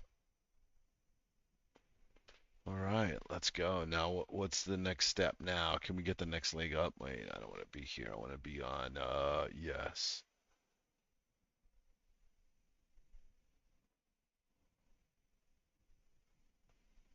I'm gonna dig in the Bollinger Bands on here. They're a little messy for me.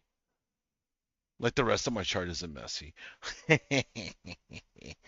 All right, we're above our intraday highs now on ES, pushing 6,349. Let's go. Let's go, General. Drag it up, baby. Drag it up. NQ lag in this upside move. Still has some way to go. sitting at 23,270.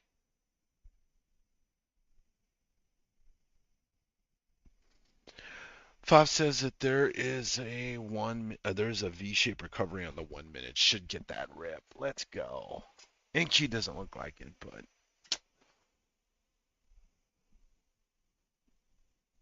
let's take a look at ES. ES kind of rejected that high.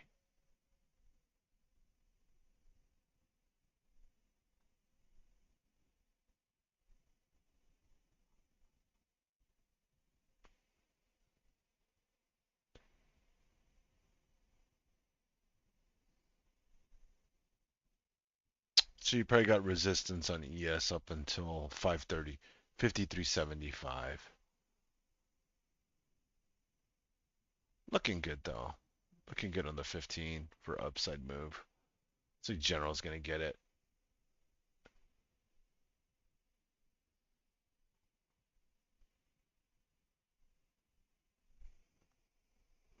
Well, that's a problem with watching the 1 minute. You see a lot of things that confirm, but it could only last for like 3 to 6 minutes. Yeah. It's a good scalping time frame. On Renko's, we've already pivoted back up to the upside, made the downward pivot. Now we're making our next pivot to the upside, it looks like.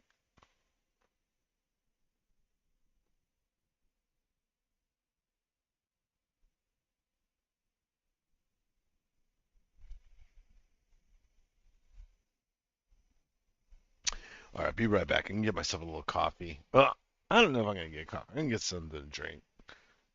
Got 10 minutes left till the end of New York lunch team.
Are we back from lunch?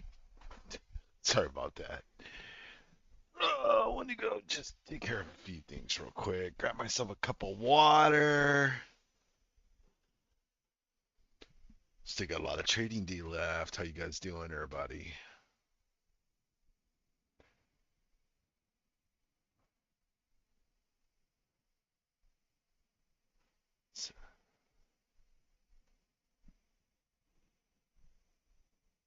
Yeah, I'm looking at yes.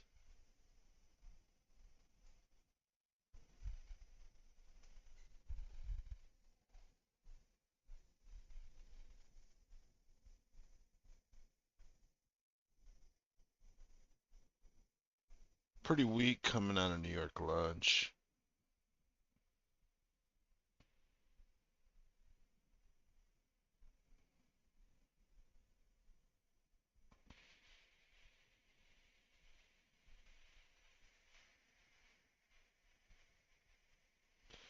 That's what they want you to think.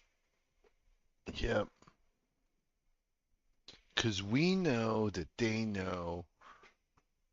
We we know that they know that we know that they don't know that we know that they're back from lunch. Yeah.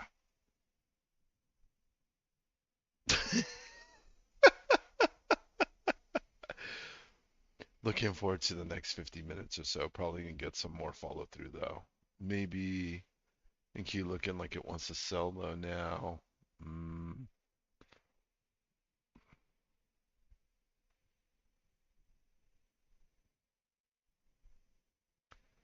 yes, looking Pampy. NQ not so much. NQ looking more sully.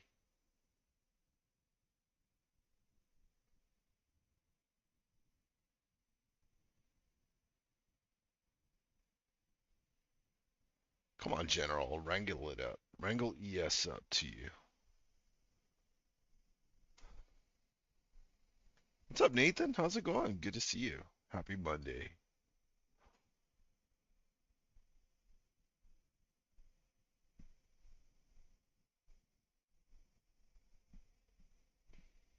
Definitely on that.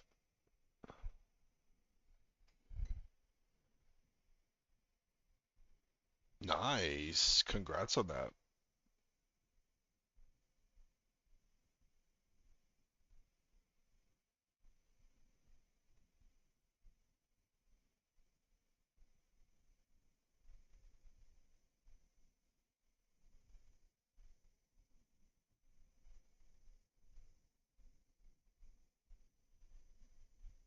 Let's switch over to NQ and see this rep.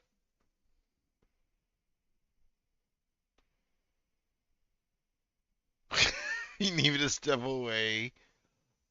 I wanted to go shave real quick. I wanted to go take a quick shave. I was getting a little rough. I was like, I hate having a beard, or it's annoying to me. So I personally don't normally have a beard. So I got I got long for you so we could go up. Nice, thank you. Yeah, I don't care what you do. Call a friend, tell the person at the gas station, tell the cashier, buy more NASDAQ.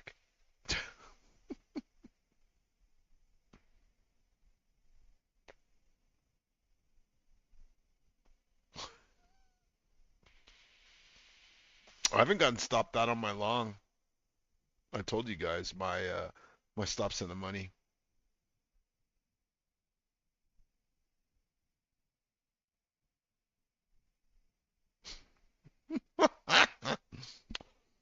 I just want my flag. Just give me my flag. That's all I want. Get my flag break and we're happy.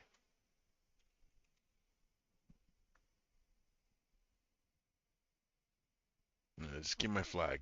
Never short America. Have a good night.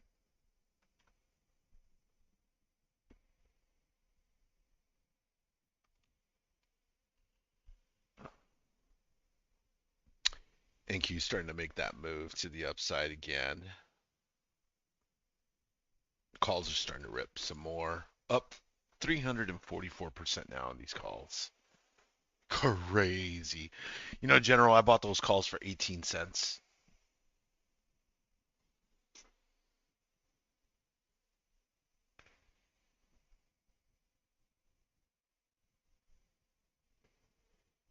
Yes, sir.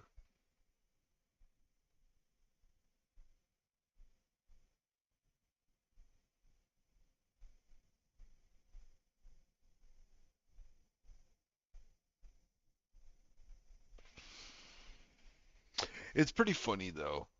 I sold these calls 3 hours ago for 75 cents a piece, and they're barely sitting at 80 cents now. Crazy, right? All that time just for a 5 cent increase.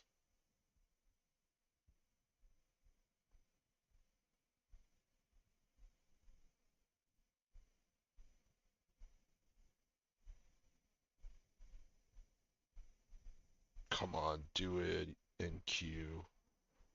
Rip it.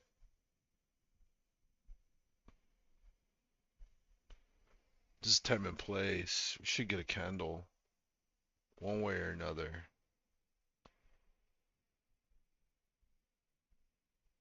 Come on.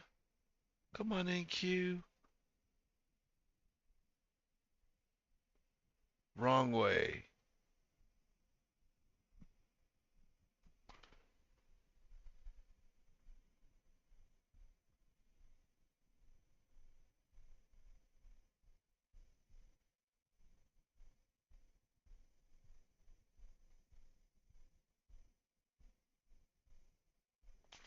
Thank you, Steve. Appreciate you for that one. That's what I need. I need to see yellow candles. Yeah, man. This guy's over here flexing. 5G's up. Man. I think Steve's buying lunch.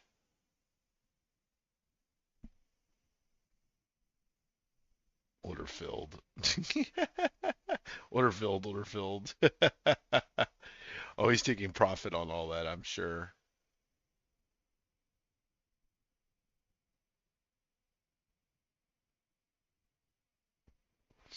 It gets like that. I'm up 355% on these calls now. Crazy.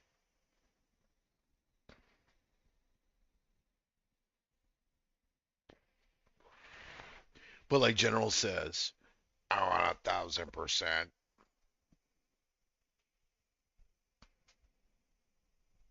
think we will, bro. Nah, I don't know. We got enough time. We really have enough time. We need some of the indices to get some legs, though.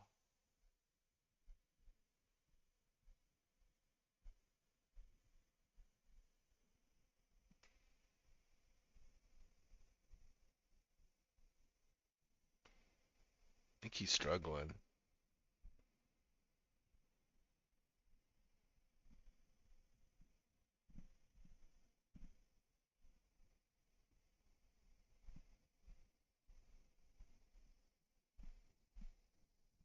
There's a gap just below it.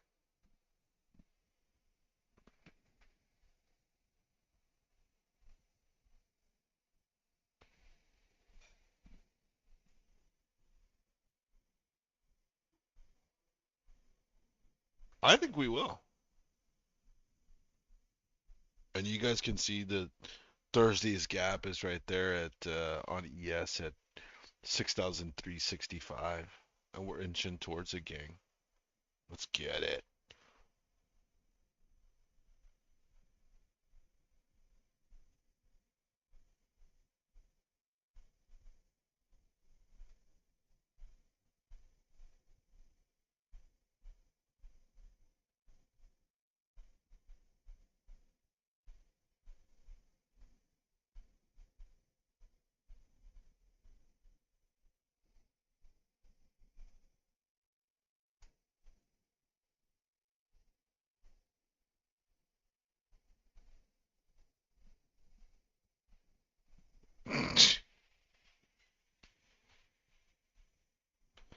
The only thing we have to hope for at this point is that we need to get another dollar in the money.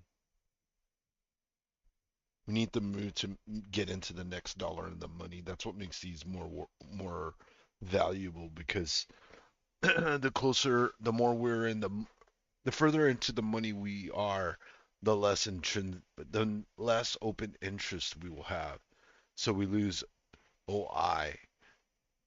So one side of the Greeks. So now we become reliant on intrinsic value and the hope that price moves not only in our favor, but most likely aggressive in our favor so that the value increases steadily. So so you see the counter to open interest, right?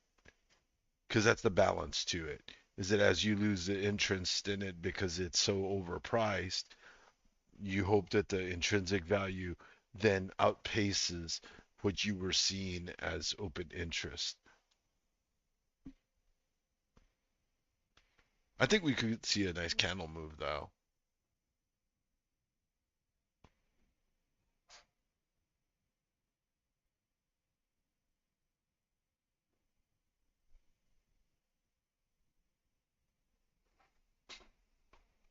What a day.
Come on, General. Call someone.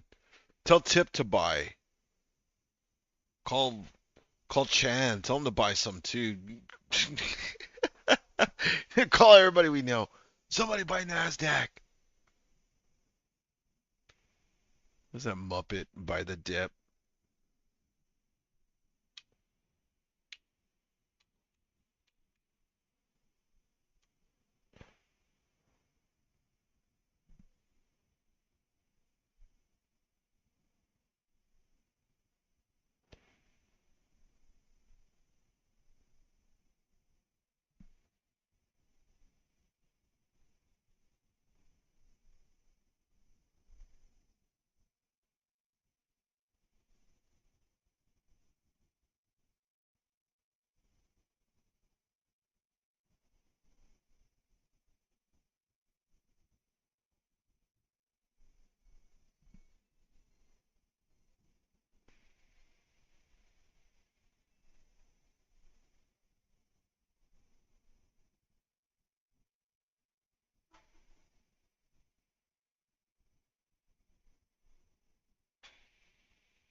Gonna sell now.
Well, looking terrible now. Not looking too good.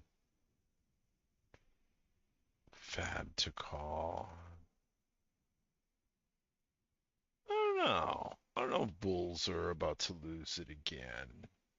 Bulls haven't really lost it. You've had some profit taking. Trend has been upside. I don't think it's bad.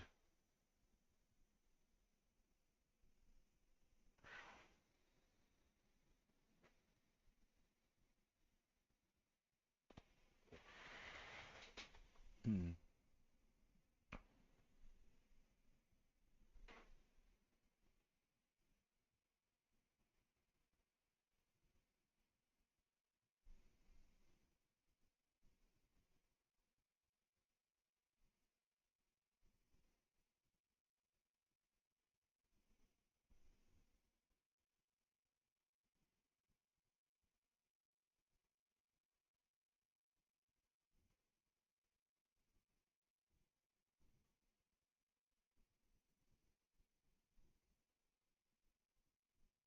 NQ hanging on to the 26 on the 1 minute. Got a good ways it could drop if they decide to sell it.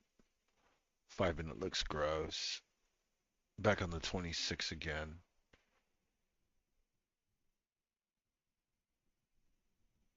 A nasty rejection candle there on the 5, the prior. Stopped at cold in its tracks at 284.75. Let's look at this 1 hour candle. 1 hour looks. I mean, the 1 hour looks good. It's something we can work with. 30 minute, not too bad. 6 minutes left on that.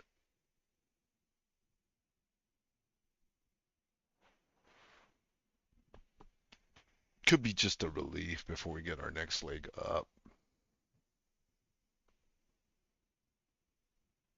Although I do know some of you guys that trade fair value gaps might be looking for this for 237, 238-ish, right?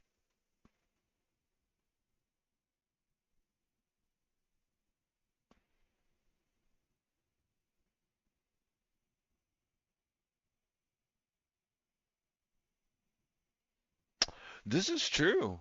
This is true. Mm, I don't think we would have moved so far up if this was a relief for the next leg down, to be honest with you. We would have we would have rejected off the 200, to be honest with you, my friend. If we would have done that on the 15 and the 10 minute, we would have never made it over the 200. That's the only thing that gives me pause for that.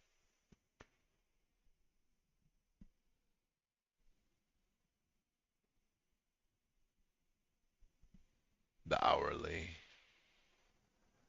This is true. This is true. That's a good observation right there. Yeah. We haven't touched it on the hourly, but the smaller time frames lead up to the higher time frames. So we could be catching the beginning of the bounce. And look at the way we are bouncing on the hourly. It almost is structurally what you would expect because if you look at these bounces here, see, you get that breakdown on the 2, then you get that wicking, rejection, break back down, break back up. So you might see the same thing here. Wick up, we'll get a day above it, sell back down, unsurety, the unsureness of it.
Yeah, you're right. That might be when the next reversal comes.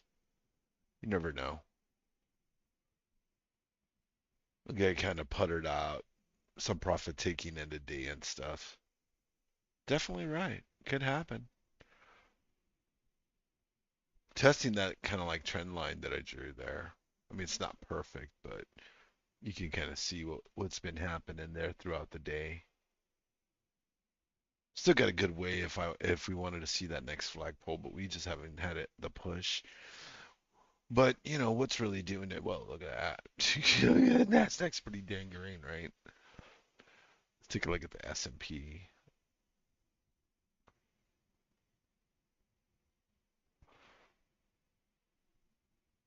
Banking kind of struggling, not helping as much as I'd like. Let's go back to Nasdaq. Let's take a look at gold. Gold kind of flat, been consolidating for uh, going into New York lunch. Crude oil selling back down off of that rip. The Dow kind of just digesting this whole move. Still bullish though.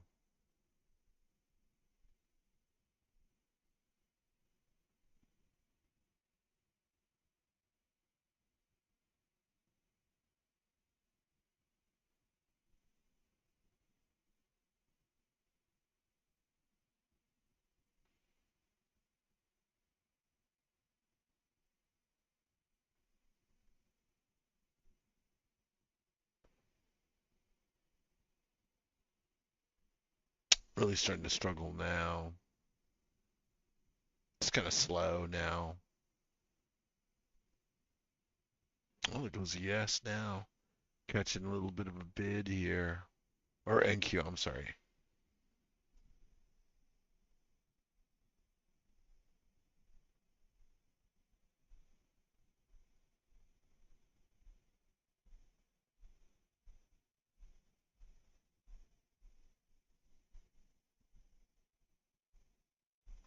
What's the SPY doing? Let's take a look at the SPY. SPY's gonna have more volume.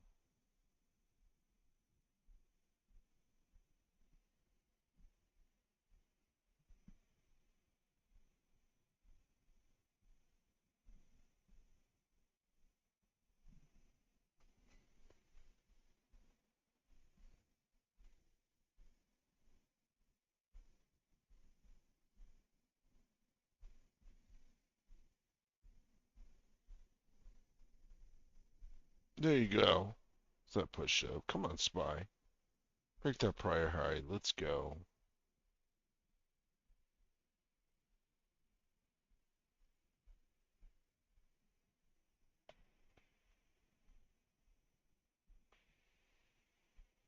Let's get back to NASDAQ.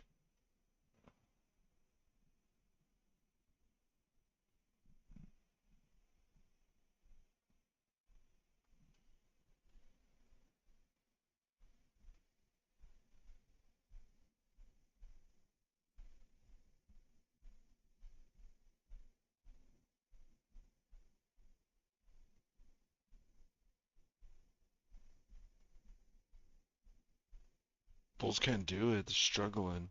Keep getting swatted down by those bears. Them pesky bears keep getting in the way.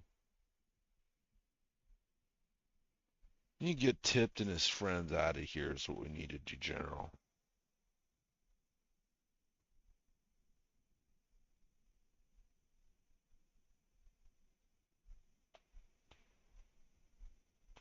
Yes, finally getting a nicer push.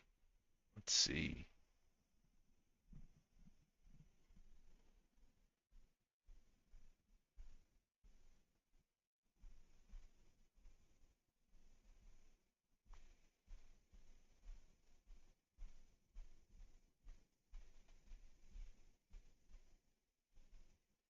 There you.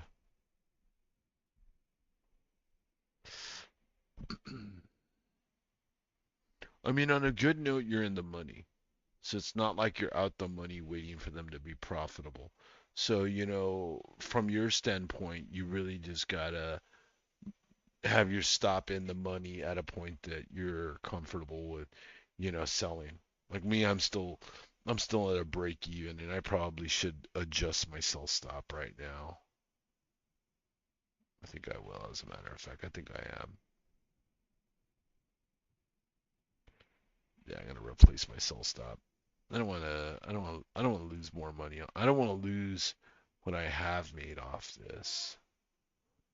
So let's make this 50. Yeah, I want to make it 50. So if these cons drop below 50, which I would assume would come fairly quickly.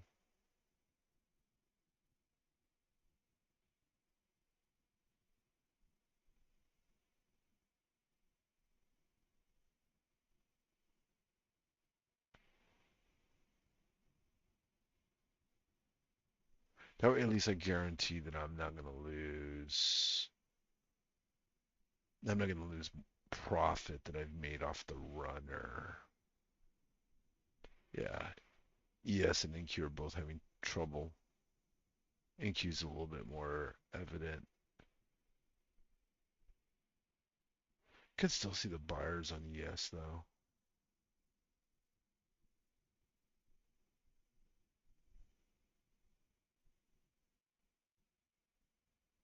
What's a 9 minute look like? That's 7 minutes on this 9 minute candle.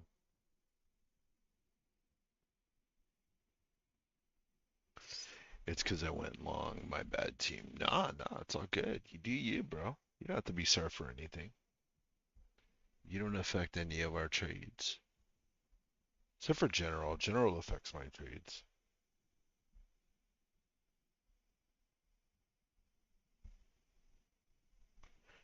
It's not fair though, you know. General affects my trades, but yet he can't give me a decent rate on insurance. This dude, I tell you.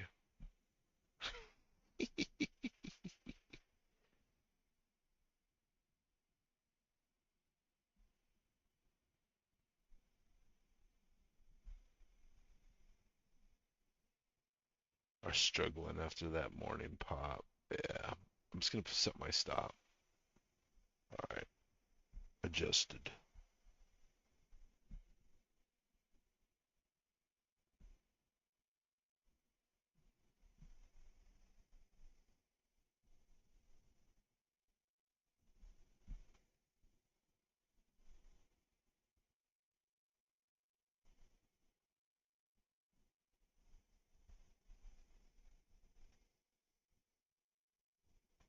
I both don't want to give this up. And give this up and we'll end up back down in that range. What I do like is that 26 is starting to cross over VWAP. It's starting to catch up, you know. If we can get the 26 to catch up more, they'll at least give us a higher bounce of support if we need to come back.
All right, what are we doing here? Did I get stopped out yet?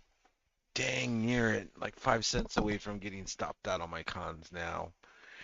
Yeah, it's coming for my stop too. 7 cents now. No bueno. I'd be so upset. This should have made us overnight celebrities here, General. No, I'm just kidding. Well, at least we made money off the trades, you know? It would have been nice if they could have gone deep in the money. But we just don't know yet. You know, we're holding a price. Let's go back to NQ. Oh, come on, NQ. Do not do this. Catch that bid. Get back in that trend line. Rip it. Just catching a bid now. Can she hold it, though? Do you see a little bit of a pivot on Renko's, though? We do have the downside.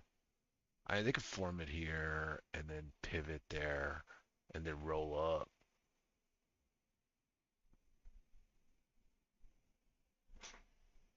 That'd be awesome.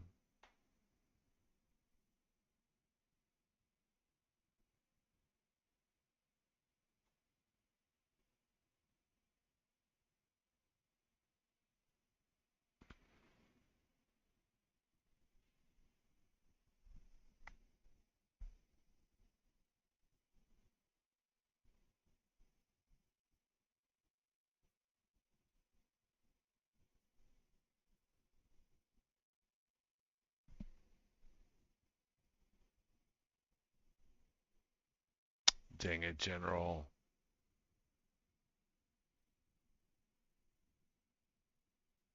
Not looking good now.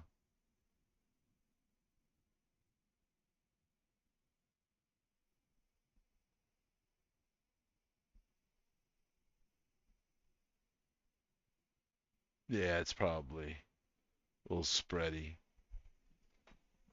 I'm like 2 cents away now. It's got to catch it here, otherwise we're toast. Oh, no, no. Yeah, I'm pretty sure it caught you. Nah, it's all good. It's all good.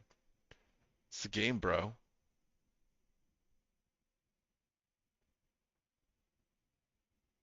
Mm.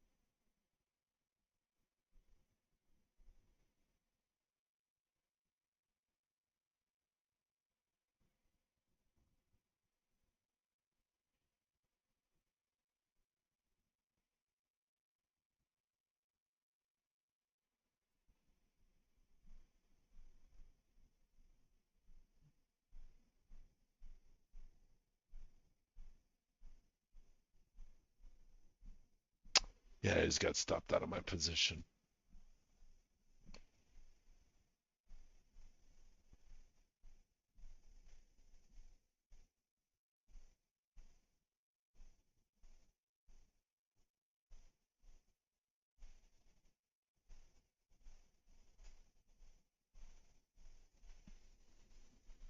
Meh.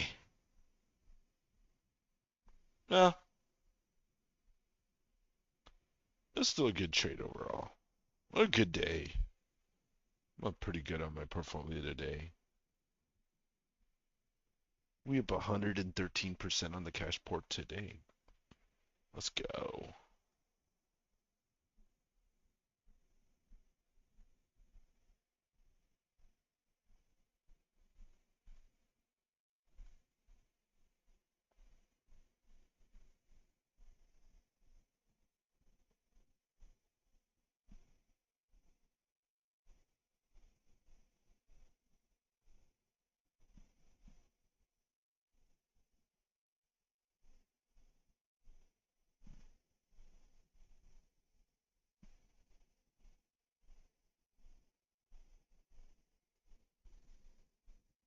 I don't know.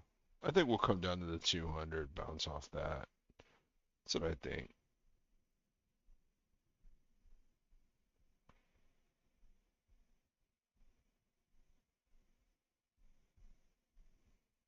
I don't think we'll be below. I don't think we'll give up the whole move to the upside. You need the Mag 7 to give that kind of move up, and they're not going to give it up. This is just selling, taking profits off the morning move.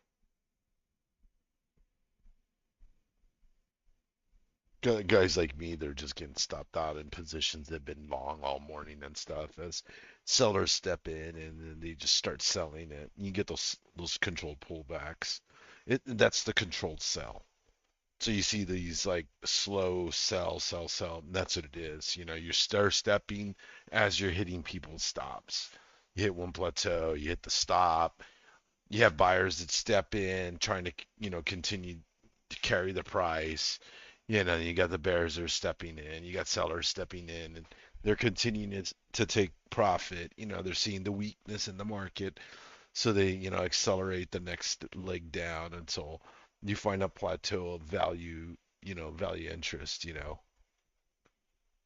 At some point, there'll be a general consensus of, hey, we've already sold enough. This is where we're going to go ahead and stop, and we'll start making our next leg to the upside or downside. It's not like sometimes you hear me talk about like a buy and a sell cycle, because that's the way I look at it in intraday. You got the buy, you get the sell. It's just a matter of how strong the sell is, but it's still a sell cycle, and then you get the next buy. Sellers try to step in, not yet. Buyers step back in, sellers step back in. Now we're at that prior wick high. You can see that right here. So we're gonna do here. Next lot, like I said, I would see it. I would like to see us hit the 200. The 200 will give us a nice bounce because you're right here in the middle of nowhere. There's nothing right here. We can go up to higher time frames and you probably just have some support off a wick. See, you got this wick support here. That's about all you got. See, we rejected. This is a rejection spot, as a matter of fact. Rejected it, broke down, tested it, rejected it, broke back down, broke out. Same thing again. You know, Tried to make a retest and finally broke out aggressively. Hung out at the top. So you can kind of see where we're at right now. It's just that spot. You can see it here too. Rejected it, trying to get back to the upside, then finally broke out. And it took a few tries. One, two, three, four, five. Five attempts to break out. I think we were talking about that last week on Wednesday or 2 weeks ago. I vaguely remember that.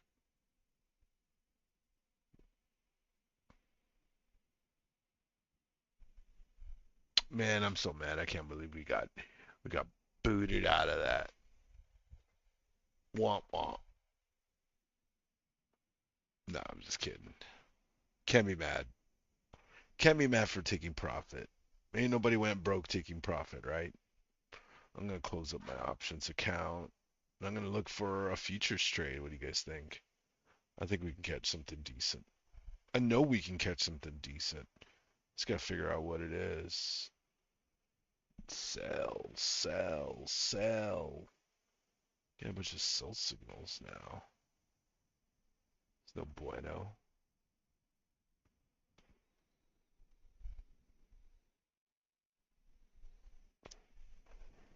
Nice. My MSOX call or shares. I'm sorry. The shares are up 13% for the day. Dang. I'm up 23% since I bought those.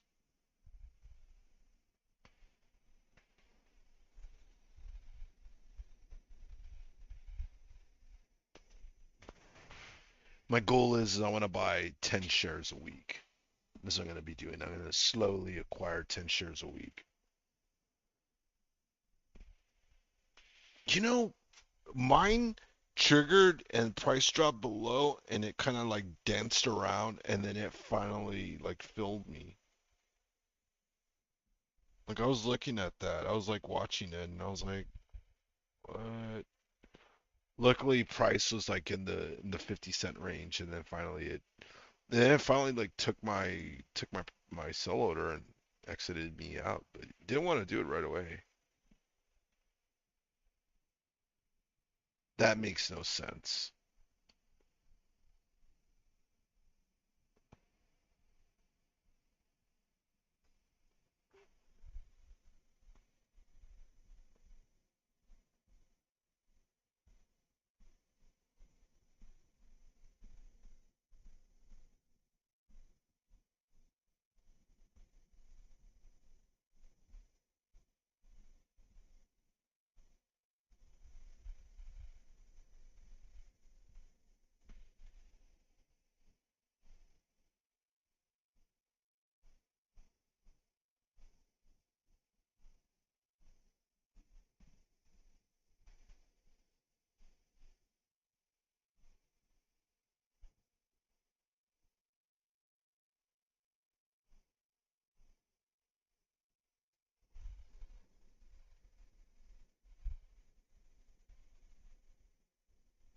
I'd open up a ticket and figure out what happened with that. You should have taken profit. That's the first time it hit the .79 retracement today.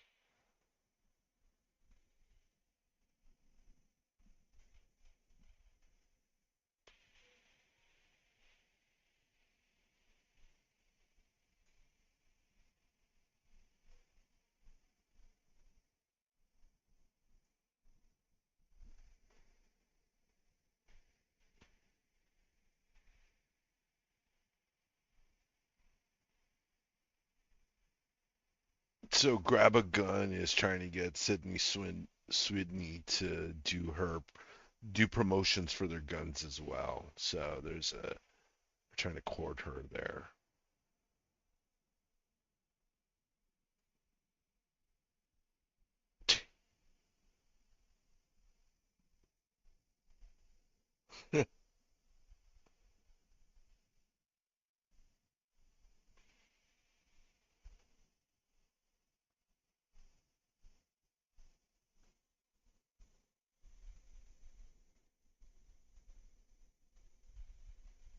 I don't know what that means, General. What does that mean?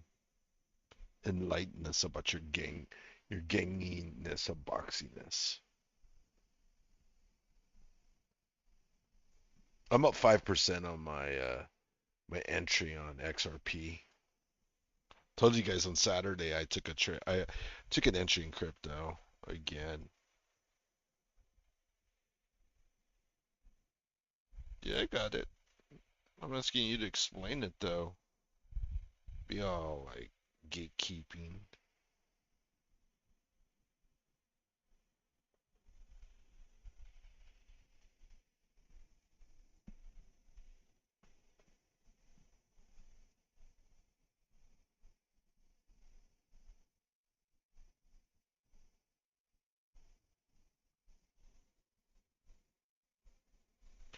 I think that you can't like on the stop. I think that when you put the stop, I think that you have to put the trigger above where you want the stop limit to be. So like so like right now, like if you were in like you're obviously in the 631s, right? Say for instance you want to put your stop at let's say 95 cents, right? What you would technically do is you would put the trigger would be at $1, and then the sell price would be 95. So when $1 hits, the 95 sell limit kicks in, so that when price hits it, boom, it's already there.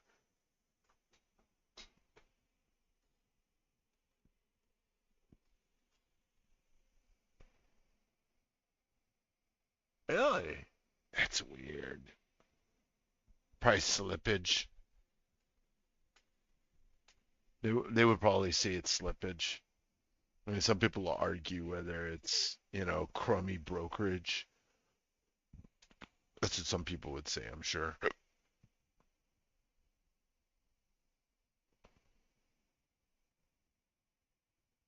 Yeah, it's not bad. Up 5% on XRP from Saturday. Sheesh. I didn't even do anything on it. That's awesome.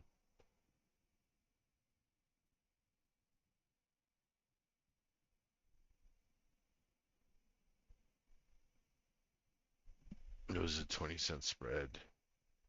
Yeah, but if there's a spread, I mean, you should be in there for the sale. You know what I'm saying? It's not like if your order's not there. So if the spread's there, you should be in the middle.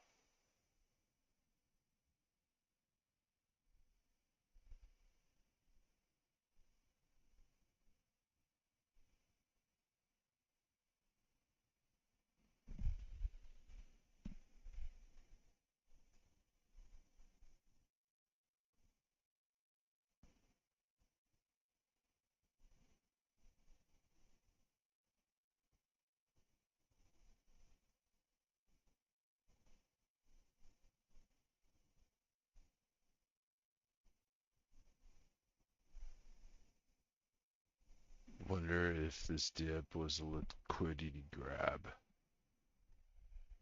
I don't know, but but General is ready for it. He's knee deep in those cons and the money. I'd be mad, man. You're gonna end up making more money off those cons than I did. Well, I don't know. I don't know. Since I did have technically more cons than you. Burger King has free Whoppers all week. Burger King and Walmart are giving away free Whoppers on $1 purchases. Sign up for Walmart plus Burger King app to get this exclusive offer. All right, there you go. Free Whoppers, anybody?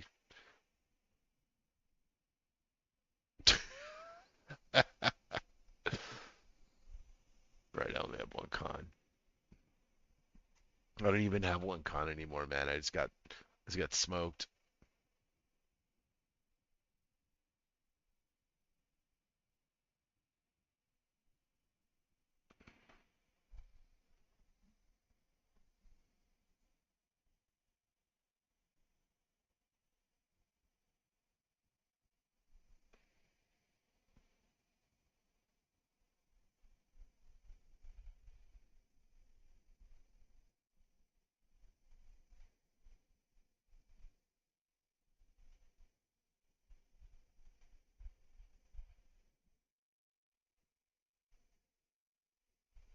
I don't know. What happened to McDonald's? I thought they were all about McDonald's in their stores, right?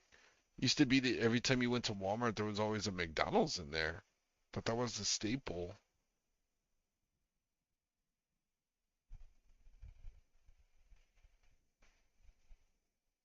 No, I follow some folks on X, and they drop nothing but like price errors or price hacks or stuff like that. So I always get like just little tidbits of just random things. Or if you want to flip something, like yesterday they had air conditioned units. They had a bunch of air conditioned units that you could buy at Home Depot, and the air conditioned units were like 65 to 75% off. So you could buy like units for like 200. There were window units, windows and standalone AC. So you could buy them for like 150 to like $300 and flip them for 300 to 600 bucks on Facebook Market and stuff like that.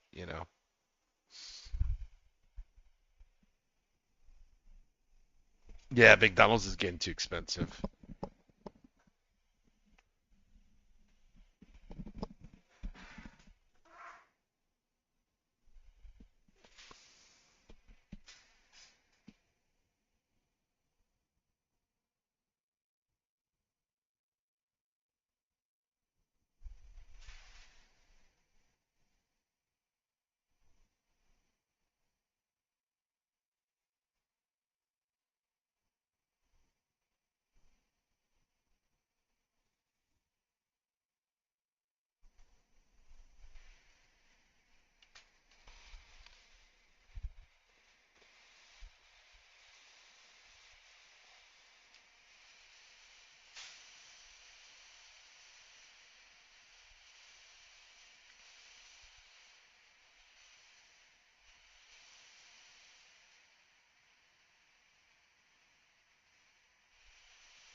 Yeah, it does.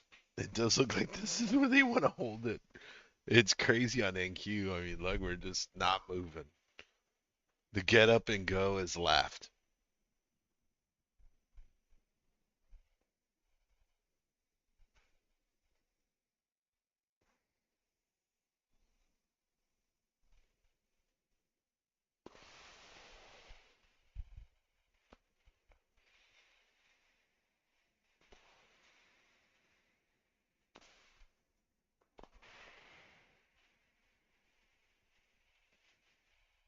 This is about where we're at right now, boys. Inverse head and shoulder on the 1 minute if it holds to the upside.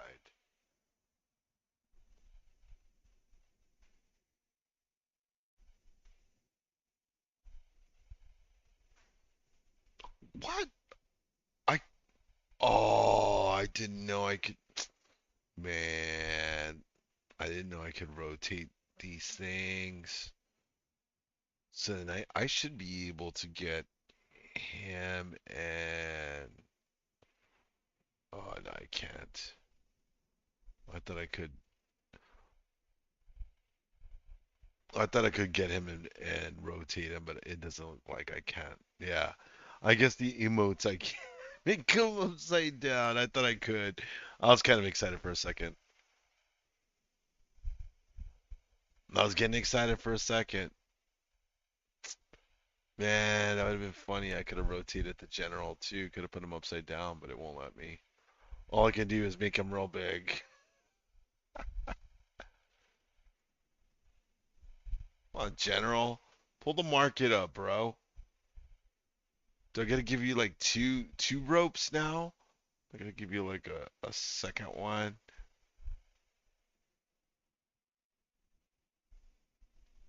There you go. They got double reins on it. Alright, let's go back to NQ. Enough games.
I read your mind, General.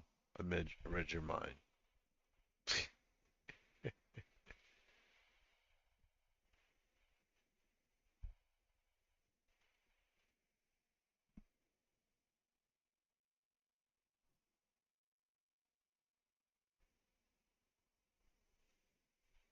And there's a general there, dragging the market up with him.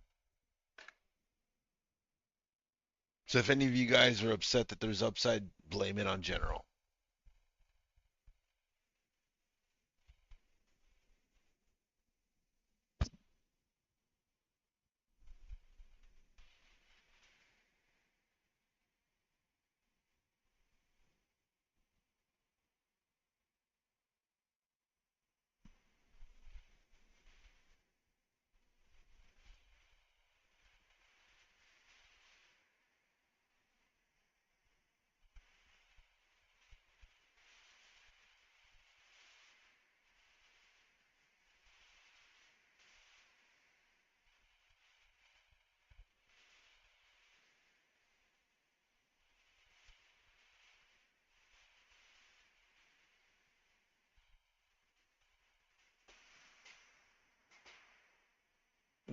You're not with me, you're against me.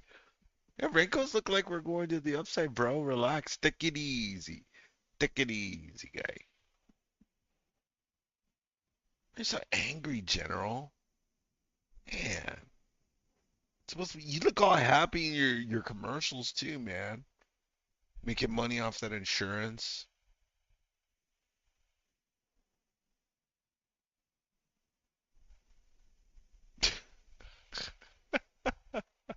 Right?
Be right back. We'll be waiting for you, sir. We'll be waiting for you, General.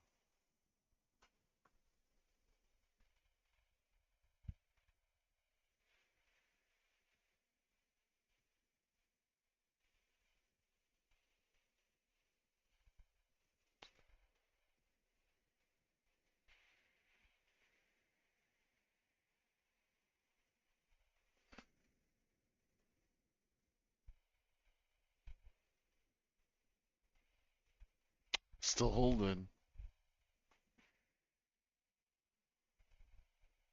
Cons are back up. Yeah, there you go, General. Get a nice move on your cons now. He's gone. I don't know who gave him permission to step away.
Getting that next push now.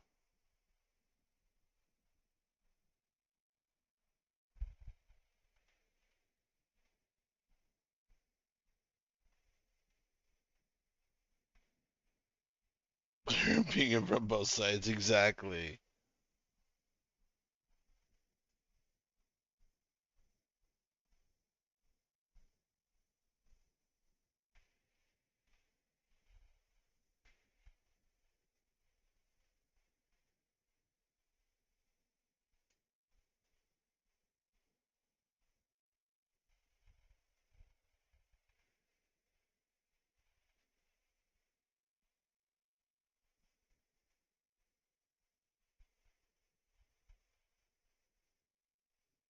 No, we need to lock in here. I haven't taken a futures trade this afternoon.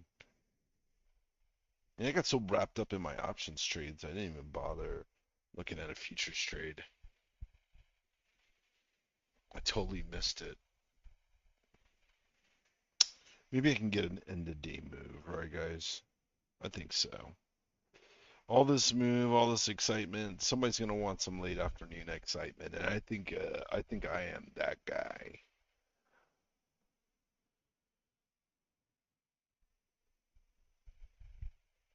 Oh yeah, yeah, yeah. I'm not taking a trade right now. I'm not taking a trade right now. Yeah, no, no, no, no. Not for another hour.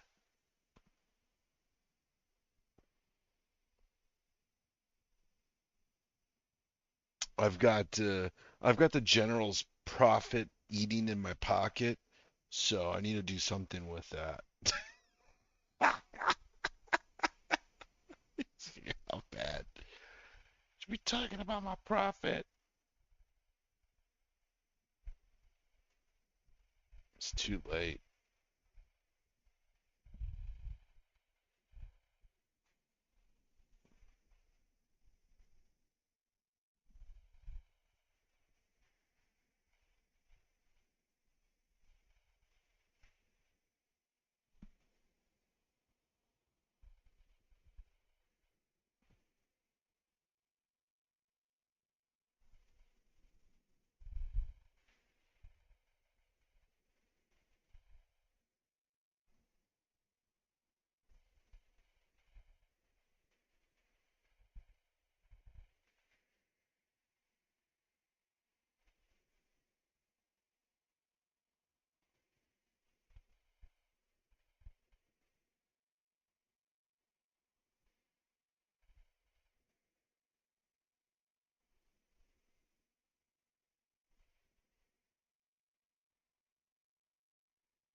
Look out below. Yep, I think so.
84 area at the top. Yeah. Same here. Still just consolidating. I mean, not much of anything, you know. They're not giving up. Oh, oh.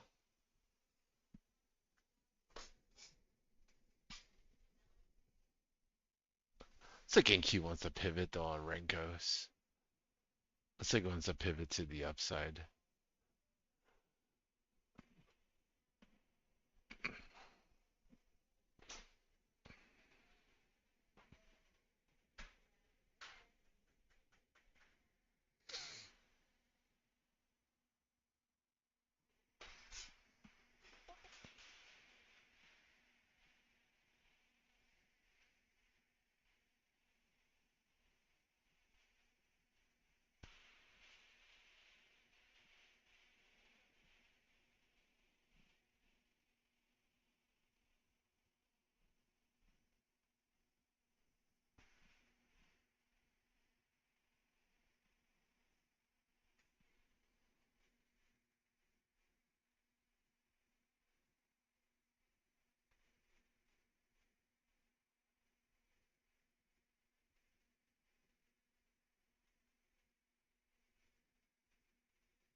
Oh man, what a boring session, right?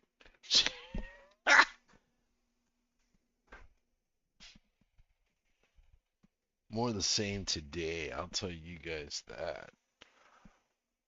If you guys would have told me that we were gonna rip and then we were just gonna stall out midday, I would have said, you know what? I believe you. I wouldn't even lie. I wouldn't even be like, nah, I don't believe you. If General would have said it, I wouldn't have believed him. Oh man, this is boring now.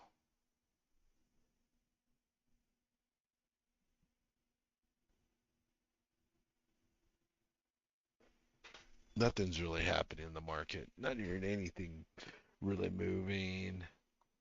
No exciting tickers. I heard that Fig. I think a few folks were looking at that. Is is getting shorted to death right now. So it's like selling off from those $50 it was at a share a couple of days ago.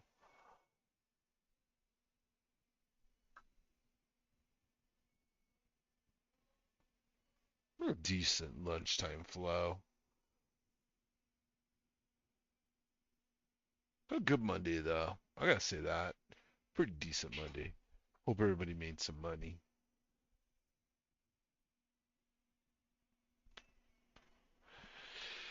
Volume got sucked out. It's floating around the 90 MA, and no one's seen any confirmation on either side. No one wants to jump in. Correctamundo.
All right, Judge, it's up to you, bro.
I don't know which side you're on.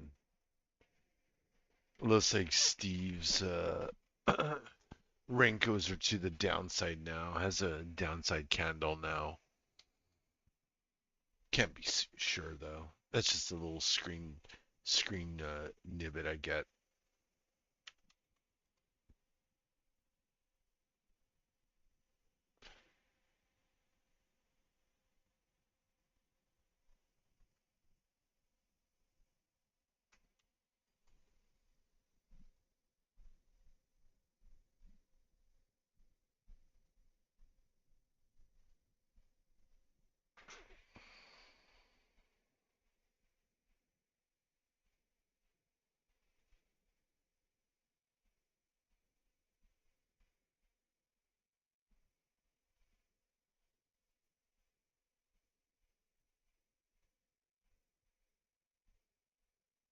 Market just stalled out here. It's just not even doing anything. Look at that 15-minute. Just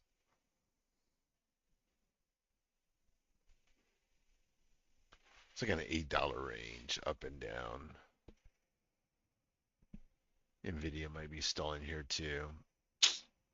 Shh, tell me less.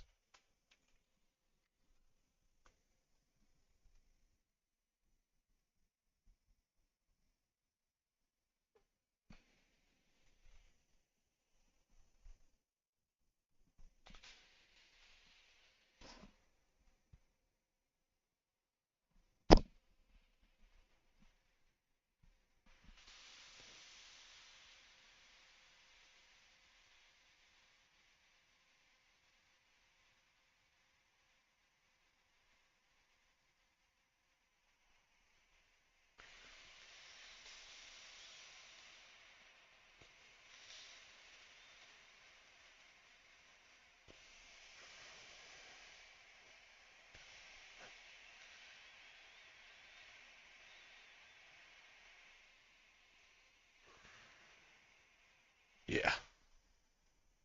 Price action has not been easy. That's for sure. It's been a challenging day. I'm not gonna lie. You know, across the board.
Yeah.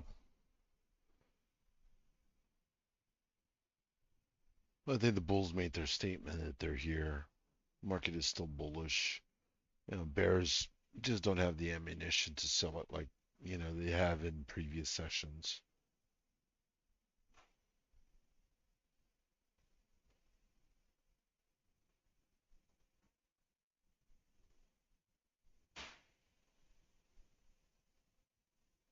What do we have tomorrow? Got logistics, balance of trade, exports. Got Red Book, PMI, ISM. So, yeah, got a little bit of news for tomorrow. Maybe they're holding us for that.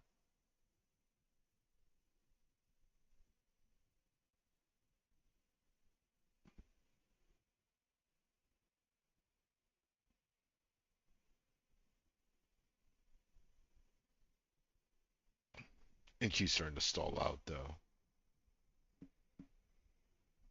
Not the look you want if you want to see upside.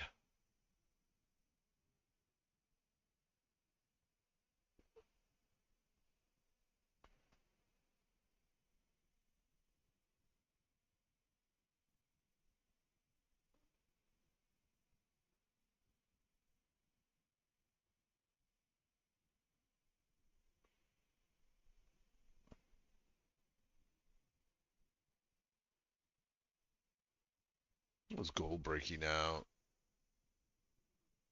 Let's take a look at what NASDAQ looks like, though. NASDAQ does look like it wants to sell, though. Don't like it.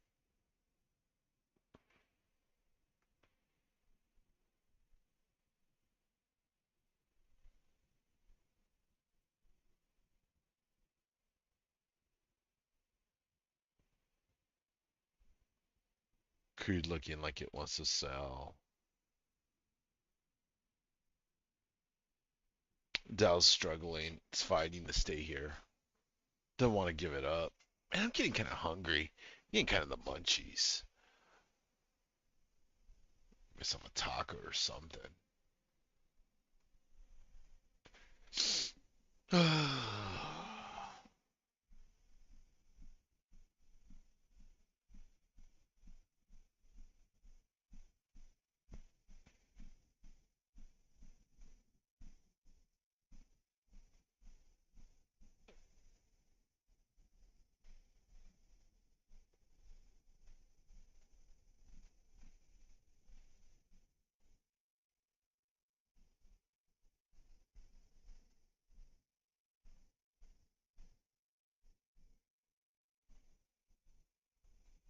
Just take a look.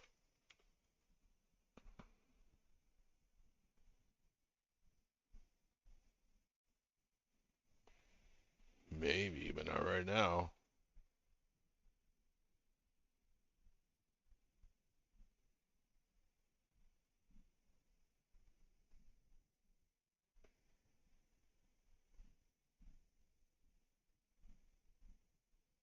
Market's struggling though. I will say that. Doesn't look like it wants to hold.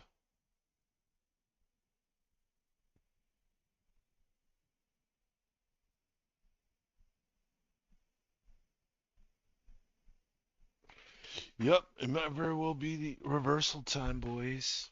Get a little bit of selling going into the power hour. Maybe we'll get a little 30, 40 minutes of selling. Find ourselves a nice little base on the 26. I know that's not what the general wants.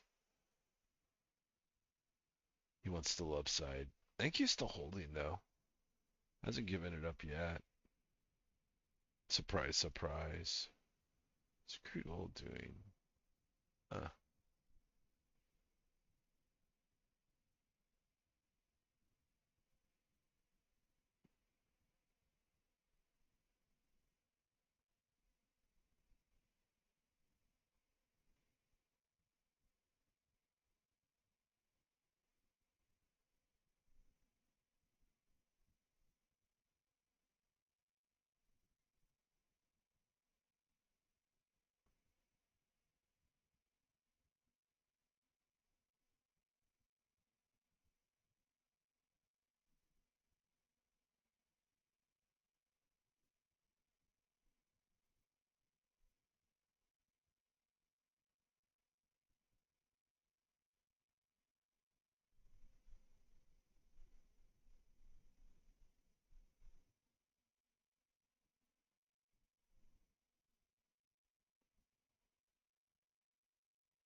Bear's trying to sell it.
Oh, market's still holding here. Buyers are still present.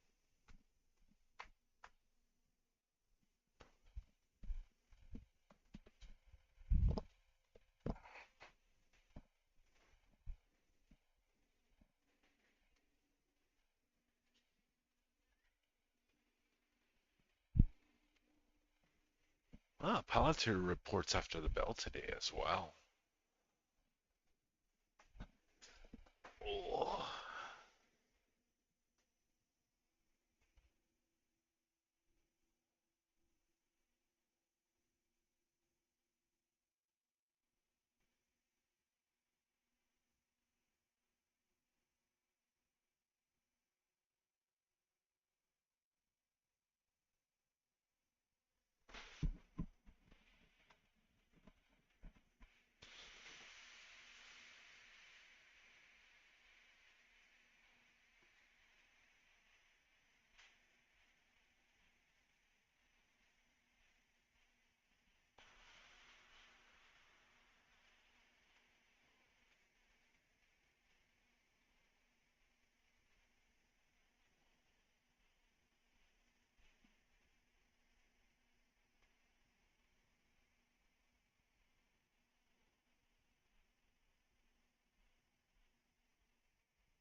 This is trash.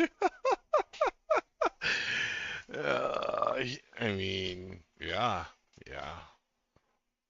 Never short America. That's all I gotta say about it.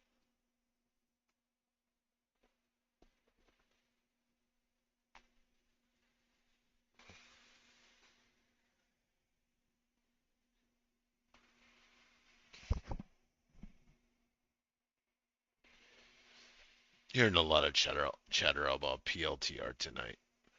People are very bullish on it, like it's gonna break like 200 or something. NQ's just coasting here. 23,261. Sorry guys, sorry it's such a. Boring afternoon.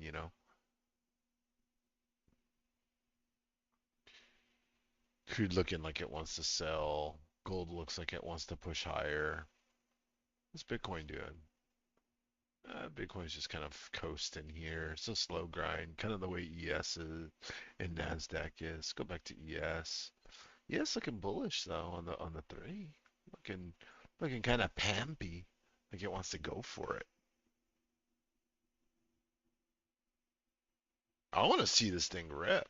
I want to see it go. This could be the time too. It's looking it's looking jumpity.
Bears are trying to take down ES. Take a look at NQ and see what NQ is doing. Maybe NQ is further down. Not so much. Kind of rolling over.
Yeah, with Apple doing what it's doing, it's not helping the market, but to be expected. Somebody get Apple out of Nasdaq stat. Ugh, look at that sell. Nothing really good coming from them.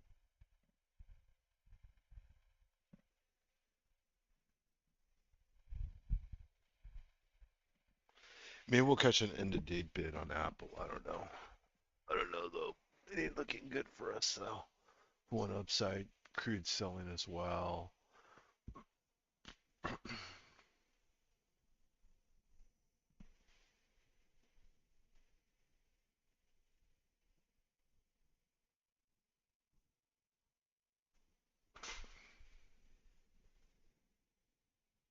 Hmm.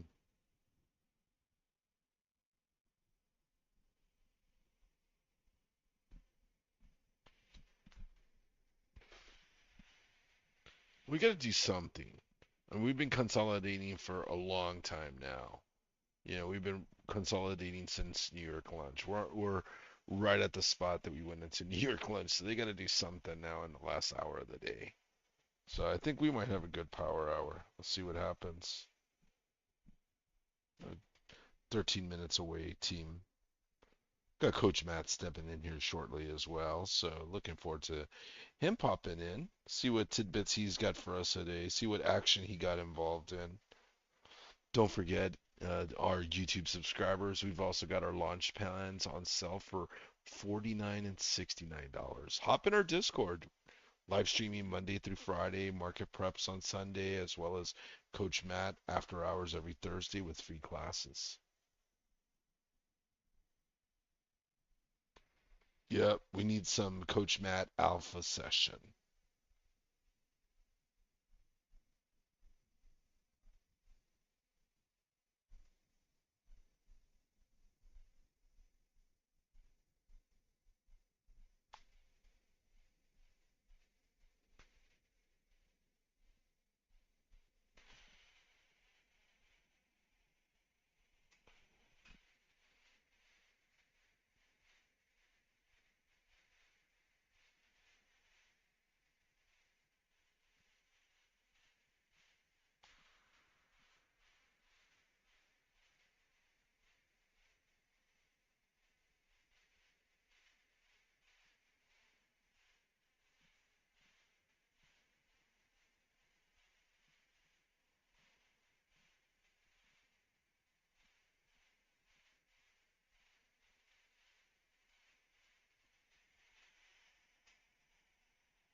Let's take a look at the heat map, see what's happening in the market. Yeah, look at Meta, Google, Microsoft. Google's 3.2%, Meta's 3.11, PLTR is 3.9. Jeez, Tesla 2.31, Nvidia 3.28% green, AVGO 2.75. Man, come on, Apple, wake up, man. Wake up for this. Somebody buying an iPhone or something. There are iPhones crying around the globe right now.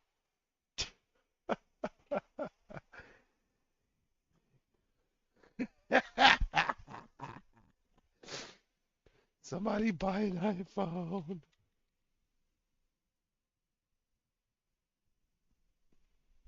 Nah, everybody's buying Google phones.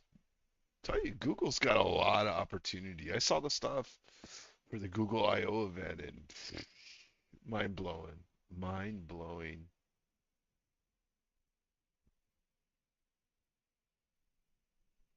What else we got? Let's take a look at Tesla. Tesla's holding quite nice. All right, Microsoft. Oop, kind of curling over. Not bueno if you want to see that upside. Let's see. Who else do we want to look at? How about Amazon?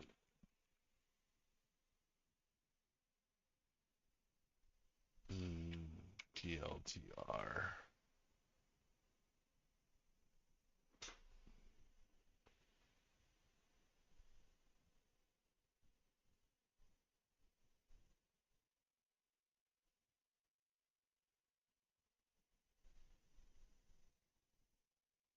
I want to just keep an eye on Apple, though. If Apple catches a bid, we could see a nice bounce.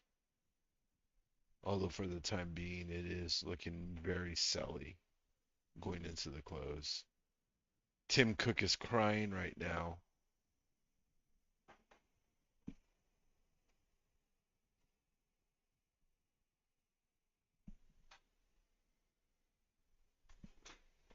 Yep.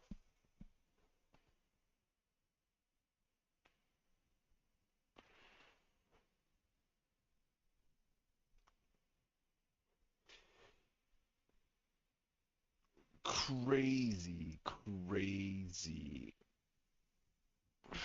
Market struggling on the 9 EMA, on the 15, on NQ, on the 3 minute we're under. Let's take a look on the 15 as well. I'm sure it's hanging on. Calling General's name. Pick me up.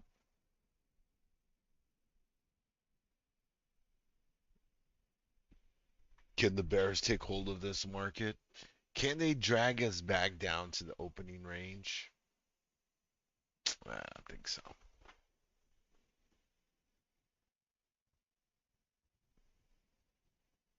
They could. Are practically there. Well, not really. Got a good ways to, moderate range to go. They could get us down there really easy.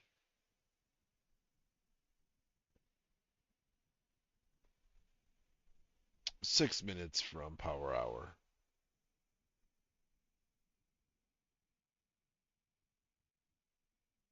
I guess since I did not get a ping, it did not meet my parameters. Uh,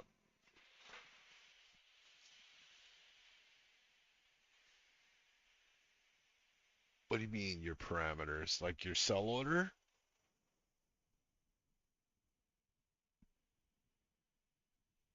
I was supposed to ping you? What's I supposed to ping you for? Oh, wow. I, psh,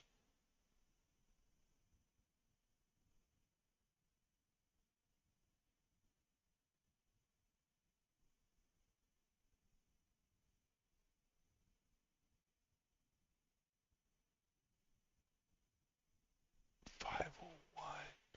Okay, yeah, we haven't hit that. Oh, we haven't hit that yet. So, all right, luckily, no. Luckily, we're still good. No, I didn't hit it. We're still above it.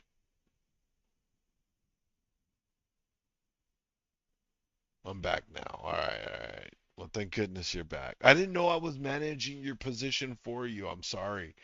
That was not explicitly told to me, sir. That was not specifically told to me that I was supposed to be. I didn't know. I did not know. I didn't realize it, bro. If I would have realized that I was in charge, I would have been like, hey, General, sell, sell, sell.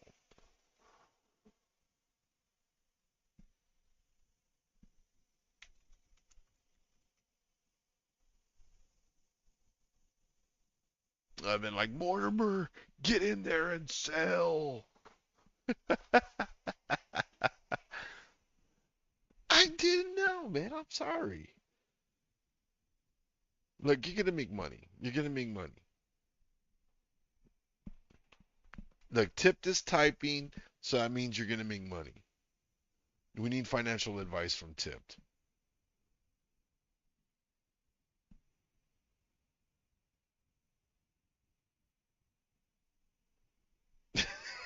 I don't know. Okay, so you got to make up your mind. You're at the dangerous part then. So you need to be thinking quick right now because time is not on your side. And if you're cents away from break even, then you're running the risk of price getting away from you and letting the green share go red. So you need to make that decision, bro. Not trying to be rude or anything, but you need to make an educated decision on if it's worth it to risk what you've got in there or cut it, save what you've got, and save it for tomorrow.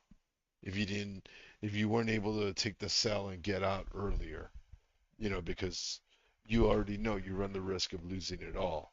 And is that what you want?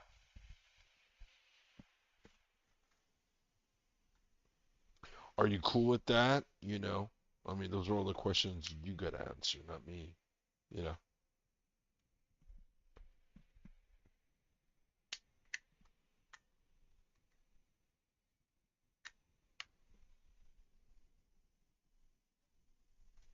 What's up, Coach Riz? Hey, Coach Matt, welcome to the party. What's up, brother? Happy Monday. Happy Monday. Both came to party today. Yeah, they did. It'll be interesting if they can carry that. I have my doubts. I think we're looking at a little bit of a reversal here, but we'll see how it plays. What was the deep question you were debating when I joined? I only caught the tail end of that. Well, General's got a call that's like cents away from break even now. We've got well, an hour and 2 minutes left of the market day for him to decide what to do with those contracts. So I'm basically just kind of being the reasoning for him is that, if he missed the opportunity to sell, he's also missing the opportunity to break even now, is basically the unfortunate thing. So now he's got to hope that price either is going to get back into the money to make those contracts valuable or call it or just hold What's them. the And what's the instrument? What's the strike? XSP, I believe he was in 631s because I had 632s, I believe. Right? What did I have? I was $1 above. Yeah, he has 631s. So they're not in the money anymore. Oh, he's still in the money. No, he's in the money by 76 cents. Um, if it's the 631, yeah, he's in the money by 74 cents right now. But like you're asking a lot for this market to pick up momentum from here going into the close. Like it hasn't had momentum since the opening price. Well, that move initially today. So he's long 631 XSP calls, correct? Yes, sir.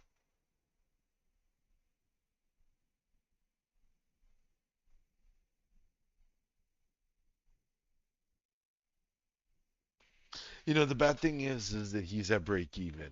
If he was in the money already, it wouldn't be such a difficult question. If he was like $2 or $3 in the money, we'd be having a different conversation. He wouldn't be even asking. You know, No, the of course the not. the the problem is that he's at that make or break it. If it pulls back, then it's toast.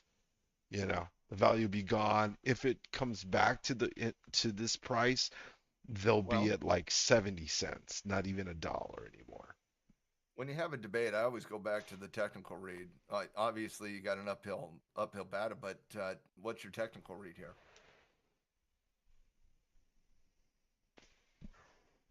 My technical read is that we still have upside. Yes, we are rejecting, but we're also in the gap fill on SPY.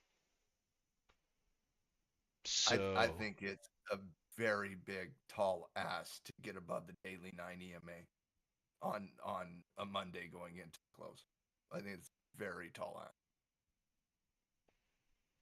you're going to have to find some degree of momentum to break some very important daily moving average. A first test against the 9 EMA usually gets rejected every like 90%. So I would be looking at this from a technical perspective and saying, and again, the market can do whatever the market does. Obviously, it can run from here. There's not a zero delta on that. But if you need upward trajectory in price, you're asking for the market to break out of the high of the day and then run against the 9 EMA. That's a big ask in my opinion. I'm actually looking at this point in the day. I'm actually looking on the opposite side of the equation here. I think if the market breaks underneath 40 on the ES, that's a shortable opportunity. It's the edgeless. What's up, RQ? Good to see you, brother. But it's a difficult choice. It's a difficult choice. I think if you're break even going into that, I'd pull it personally. One trade should never, ever, ever be a difficult decision. Not one trade. If your position sizing is where it needs to be, you make the decisions based on probabilities and return versus risk, and your risk is giving up everything on a profit-taking intraday session. And I just think that's not a survivable way to trade for the next 5 years, for example. Yeah. Honestly, that's in the analysis general, that really doesn't matter to me. One contract versus 5 contracts, it's all a matter of position sizing against portfolio to me. But you know what? If it was like 5 contracts and you have profit in 4, you've already pulled them, allowing the last one to live out is like, yeah, easy, right? So if you've already scaled out, that does change the equation to me, general. It does. But if it's just that single trade, like I'd be like, break even with the topping nature of the market today. Break even's a win to me. If that's, does that make sense, General? Yeah, I think the problem with it is he's lacking capital and he's trying to use a single con to try to squeeze it for as much value as he can, because he's thinking about tomorrow. If he sells break even, he's almost at the same point he was today. It doesn't, and making $10 or $15 doesn't give him that much advantage for tomorrow either. But that's the unfortunate thing about lack of capital for investment to try to make money. Not having money to make money. So then the other thing is that, well, you have to go back to basics, General, which you and I know very well because we traded a long time together, which is compound gains. If you think of it from a compound gain perspective, okay, so say for instance, you make 10% off this trade, which would be about $10. That's a 10% return. If you want to look at it from a fundamentals, right?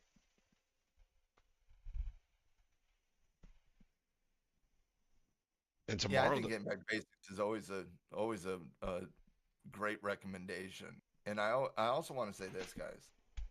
You should not approach a low dollar account that much vastly different than a big. Good technique is good technique, and bad technique is bad technique, regardless of account size. If you don't treat a small account like you would a larger account, it's very difficult to get to a larger account. Try to make decisions based on probability and return versus risk. Leave everything else to the equation. If you're making decisions based on dollar figures, that's usually a mistake. It goes back to one of the original conversations we had when I joined Blue Sky, is the prospect theory, the philosophies that consumers have when they come into the market and they start thinking about return versus risk versus the traders, the investors, Wall Street, if you will, how they think about probability, reward versus risk. They're just different. A lot of times consumers will make decisions based on how much money they have made or how much money they have lost. You can't make those decisions in the market. It's not about what you made. It's not about what you lost. It's about what your return versus risk ratio is and what your probability is. Or like RQ always says, where's your edge, right? When he's edgeless, like, hands off. When he finds that edge, pump it a little bit.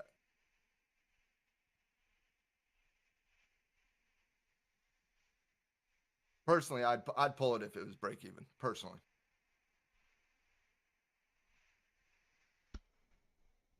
And the number one reason I'd pull it is because I don't think you have an edge on the technicals. Not until the market breaks out.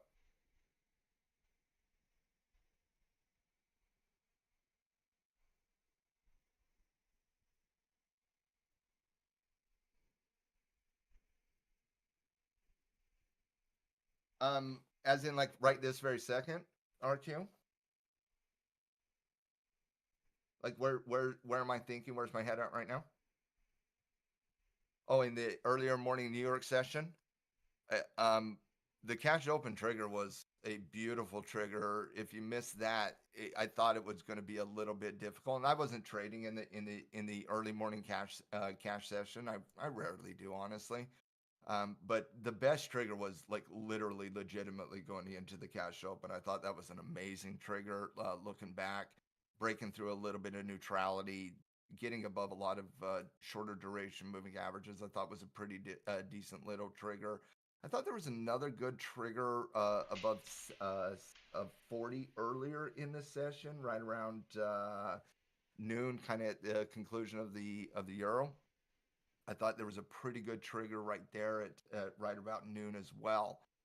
If you're looking at it currently, right this very second, I kind of feel like we're looking at a little bit of short-term consolidation. Just kind of between 63.40 ish and 63.51, kind of that 10-point range. And I see it as a K trade situation, meaning I think you got to be equal. And I'm not equal. I would rather take the breakdown here, but I do think you look at it through the K trade lens, and you don't really. And I'm talking obviously ES, but I don't think you're aggressive inside range. I think you're aggressive when it peaks its head outside range. And I think the range as of right now for me, I'm looking at 63.51 and 63.40. 63.41.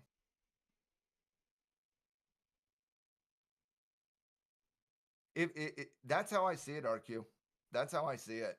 If you missed that open candle, like looking back at the technicals, it didn't really do anything until like 2.5 hours later, going into that noon Eastern handle on the 5 and the 15 when it broke out. I thought that was a really good trigger. I thought that was a really good trigger. But I'm not a bar by bar guy, meaning like if I don't get my trigger where I believe I need to get my trigger, I don't chase price.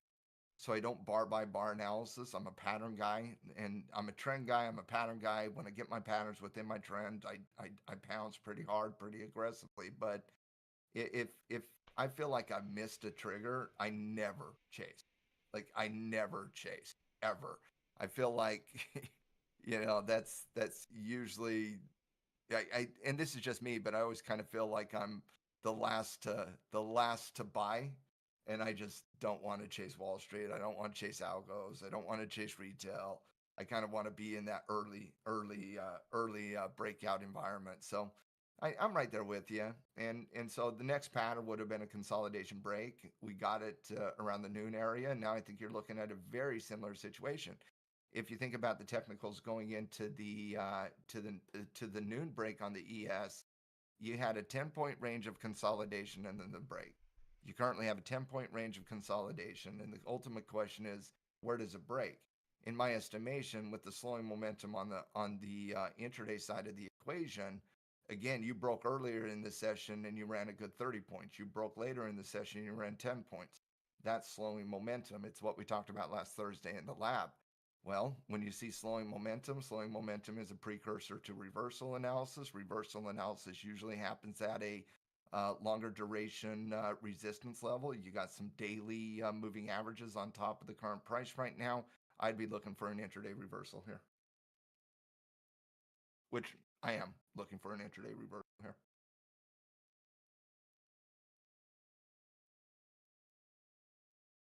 Oh, Apple? Are we talking? Are we talking Apple today, or are we talking Apple last week? Today?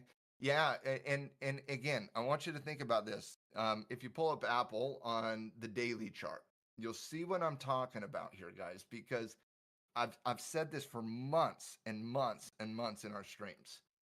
One thing people do not take into account as day traders as often as we should is those longer duration resistance levels on daily charts. Understand where those levels are, because a lot of times when markets try to run up and they just get rejected back down, it's because they ran into some daily situations. They ran into a daily pivot, a daily moving average, a daily resistance level, whatever the case might be. And on Apple, where did it run into today? Ran into that 90 MA. 90 MA is at 208. The top pricing of today is 207.88. So it kind of ran into that zone, reversed, came right back down. And that's the problem with a lot of stocks that with the volatility we saw late last week is a lot of stocks are underneath the 90 MA right now. The market's underneath the 90 MA on the daily chart right now. Those are going to be battle zones, technically. They just are. They're going to be battle zones, technically. And until we get the data necessary to break back up, I see this through the pullback lens. And earlier today, I was asked a couple questions by a bunch of traders, and they said, well, what's your thought here? And I said, my thought here is we're going to test the 9, but we're going to come back to it. And I was talking more on a daily perspective than I was the intraday perspective in that conversation. But you saw that out of Apple today. Hit the daily 9, came right back down. Now the question on Apple is where does it go from here? And I don't think 200's out of the equation. I honestly don't think a repeat back down to 195 is out of the equation on Apple. And they didn't have terrible earnings last week. But they have a bad technical side right now. So yes, Jaja, I did see them earlier today.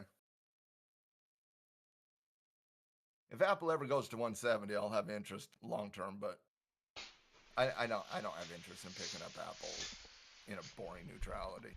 I know you're talking day trading, Jaja. I was talking longer.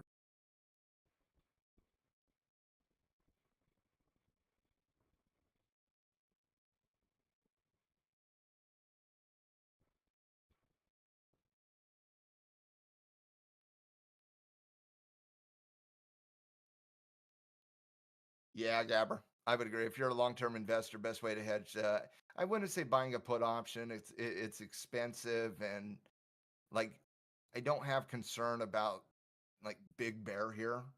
If I had concern about Big Bear, I'd probably have a little bit of a deeper conversation on the put side. But I think the best way to handle volatility in the short term from a long-term investor perspective is and my initial thing when I see volatility is to write a cover call.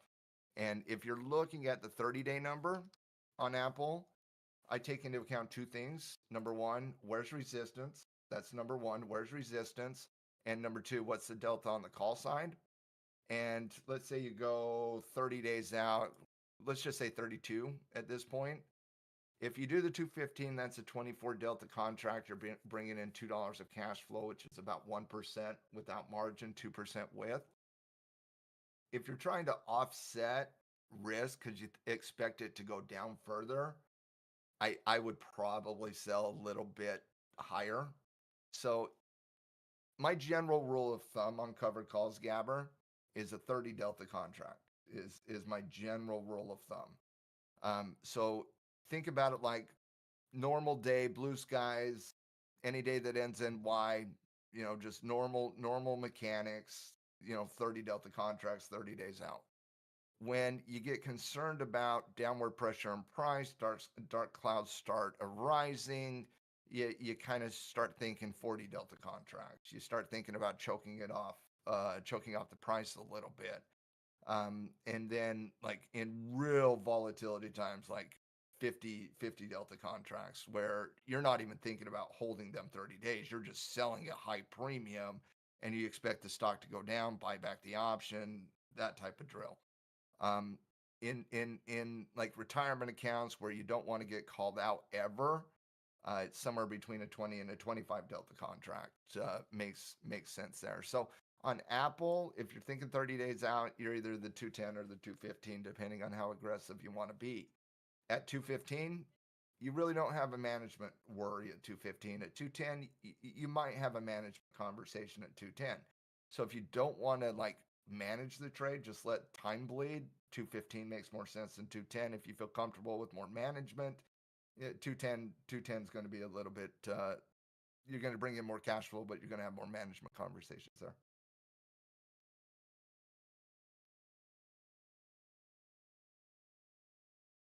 Yeah, Bulls testing that high. And they're trying to break out. Yeah, let's go Bulls. Don't get me wrong. I'm looking for a downside break, but I never cheer against the Bulls ever. I'm bullish in heart. Most of my time frames are bullish.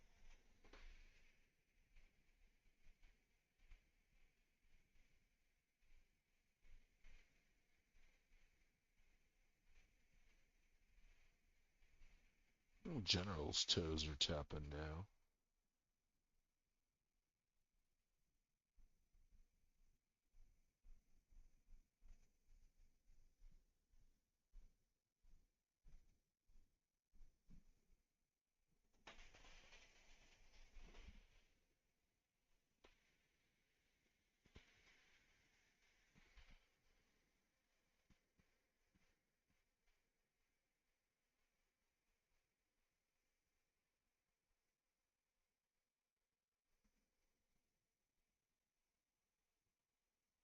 By the way, if we ever get down there this week, and this is if A then B scenario, because obviously there's a lot of variables for us to get back up in price here, but 6,200, that zone around 6,200 from like 6,186 to 6,210 has massive support levels to it. Massive. Like very important support, massive demand zones. That's a level that I would be a little bit more of an aggressive buyer. Underneath that, it gets a little bit choppy down to 6K.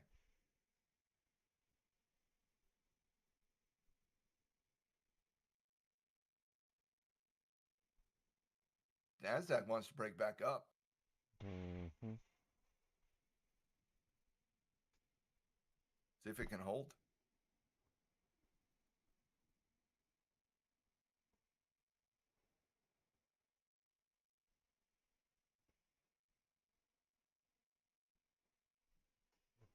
Gold not looking too shabby. No, gold's looking pretty good earlier. I was looking at that. I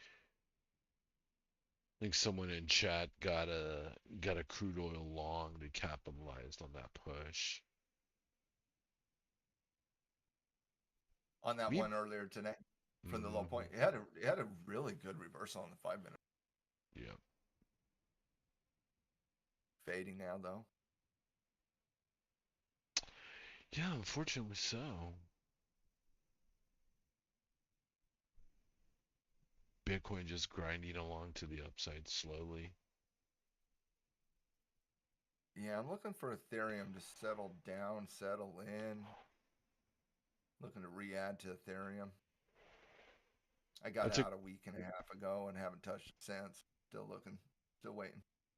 I took a big position on XRP on Saturday. Did you? Mm-hmm.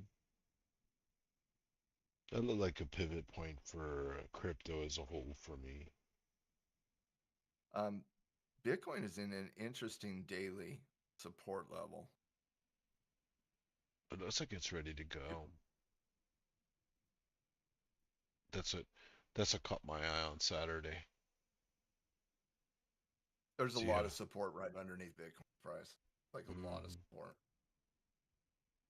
Anywhere from like 213 all the way down to like not 213, but 13,000 all the way down to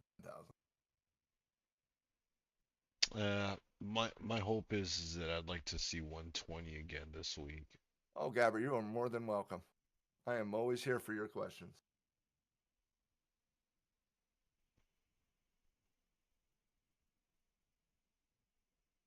Say again, Riz. Yeah, I'd like to see 120 on Bitcoin.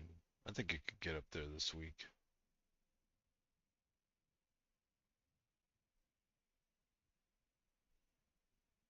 Ultimately, I think we just see at least I see the market in like a bullish retracement situation. I just see it through a pullback lens.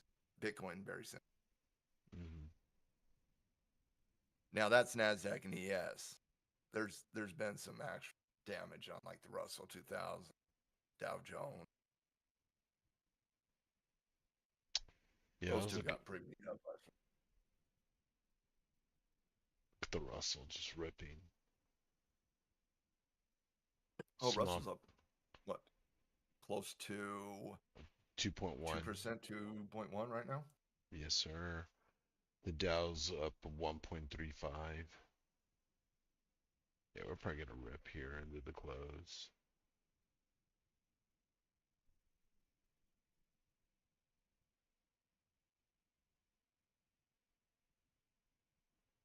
Look at that. I've been waiting for the general to get pegged by that candle all day. It's got little strings right there. I'm dragging the market up. I'm begging for it. Uh, Tipped at 6K. 6K, like if we ever get something deep this week, 6K is the next level. Like it's like you got massive support at 60, like the zone at 6186 to 6210. But if we do get some negative reactions in the market this week and we get some more downward pressure in price, like if it breaks 6186, there's a pocket there between 6186 and the 6K. And pockets are known for volatility. When it loses any daily support, oftentimes you can see a real big volatility punch there. 6K is like a bottom level of that. That 200-day moving average right there. And it's not only that significant whole number, okay, it's that 200-day moving average right there. On the monthly chart, you got the 9 EMA on the monthly chart at 60, 37. Like there's structural support down around those levels. I'm not sure we get to 6K. Like I feel there's quite a bit of support at 6200 zone. But yeah, 6K. I'm a buyer at 6200 zone, and I'm a buyer at the 6K zone.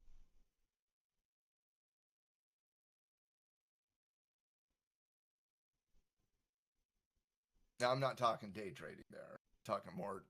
I think the 6200 pivot is a great swing trading pivot.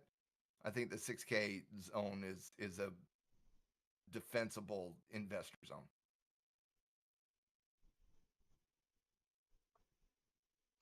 22K in the near future. 1,000 point drop.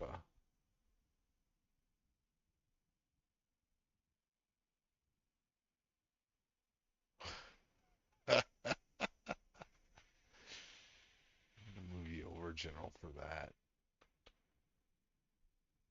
Took too long.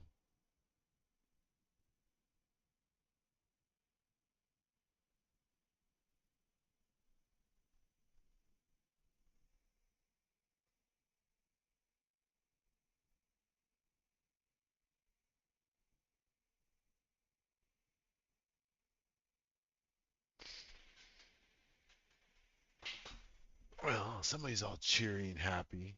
But it's like I told you earlier about your contracts. Once they're in the money, that's when it gets easier because at least, the intrinsic value is there, making the contracts, keep their value versus, having decay against you.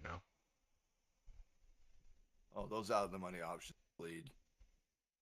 Yeah, that's why I put a sell stop and I moved my sell stop on mine. I was actually in the 632s, but I sold them for 75 cents a contract, most of them. So I sold them for like what 328% profit. I bought them for like 17 cents or something cheap. I do love those shot in the dark when they work out. I was just looking for IV and I got it. Oh yeah. So But trading them every day, I already kind of know what to expect from them. That was actually more than I expected. I only expected to, sell them for maybe like 30 or 40 cents, because that's normally what I can squeeze out of that contract.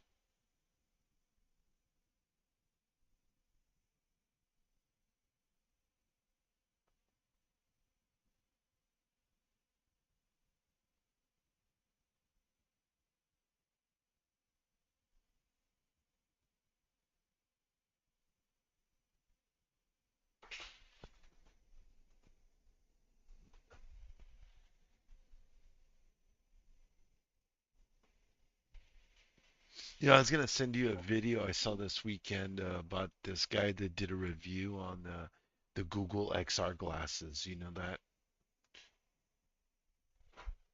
I haven't seen it.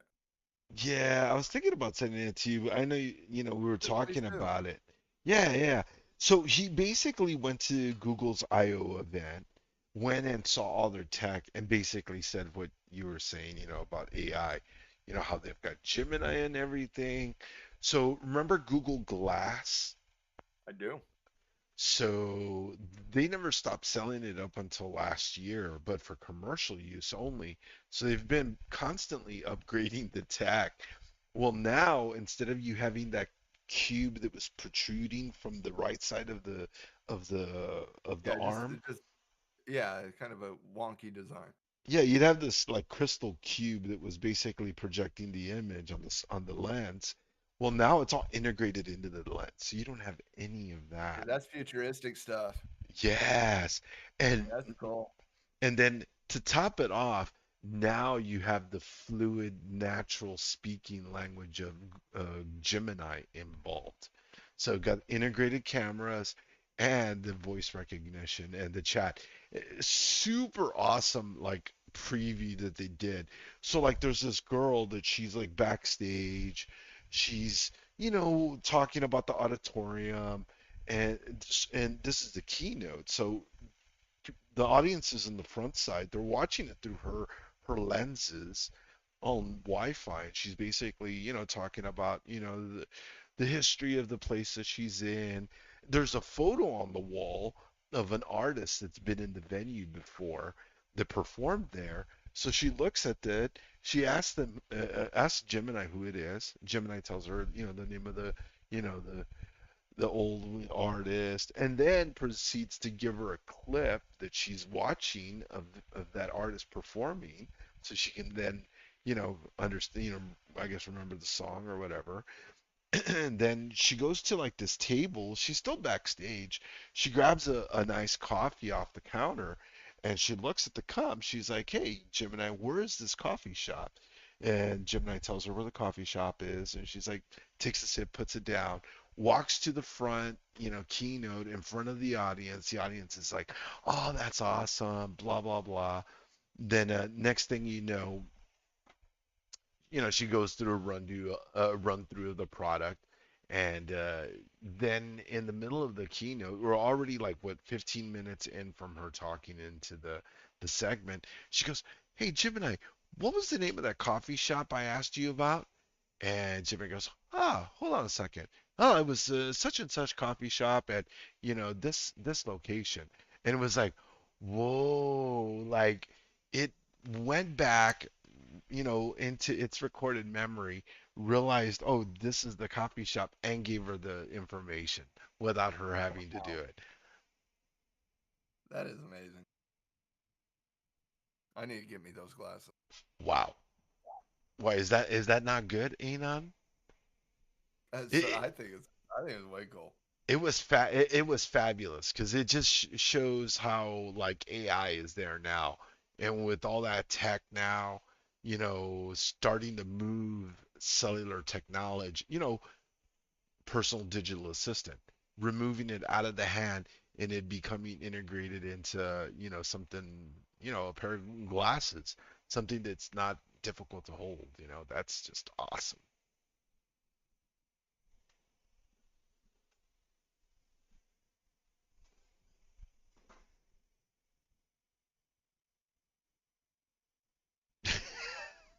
This is accurate. We have programmed Coach Riz. This is accurate. You don't know it, but Coach Riz is the Blue Sky GPT.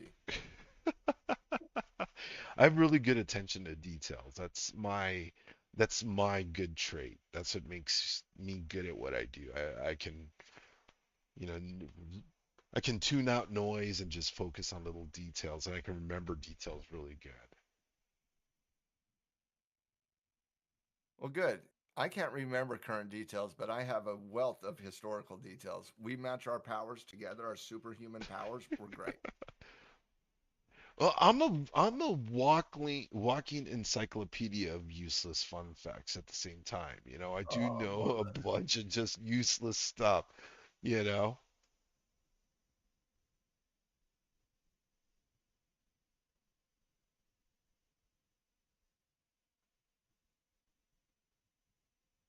I think that's probably my fascination with the internet is, as a kid having that big of an encyclopedia available to me was just, super cool. I couldn't imagine being a kid now. If I was a kid now, I would be making and doing all kinds of just crazy stuff. No, no, no. More like more like science stuff. I love science. Science is my niche. See, if there's one thing I'm a geek and I absolutely nerd out on, it's all things space. Like I geek out on the whole going to Mars stuff. I'm a sucker for any sci-fi nonsense. Yeah, same. Like in about 3 months, when the entire world embraces whether or not aliens are coming to town, I'll enjoy that conversation. I wanted to be an astronaut when I was a kid. In the next 5 years, you might be able to live that dream. You know what? You might be right. You might be right. Bro, if Katy Perry can be an astronaut, so can I mean, yeah, you know what? Thanks to technology, it has opened the doors for normal people to where, like, yeah, there's a possibility in 10 or 15 years that we could go to space. We could take a trip out there. You know, I don't know about, being able to necessarily live out there, but, probably for like an average person to at least take a trip to outer space, I'm sure that that would be available to it us. would be cool. Hmm.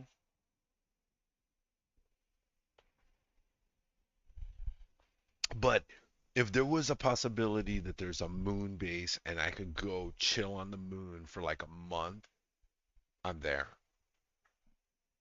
Blue sky, live stream from the moon. From the moon. Coach You guys are Riz on going the to the moon. moon, literally. Boom. Nasdaq 30,000.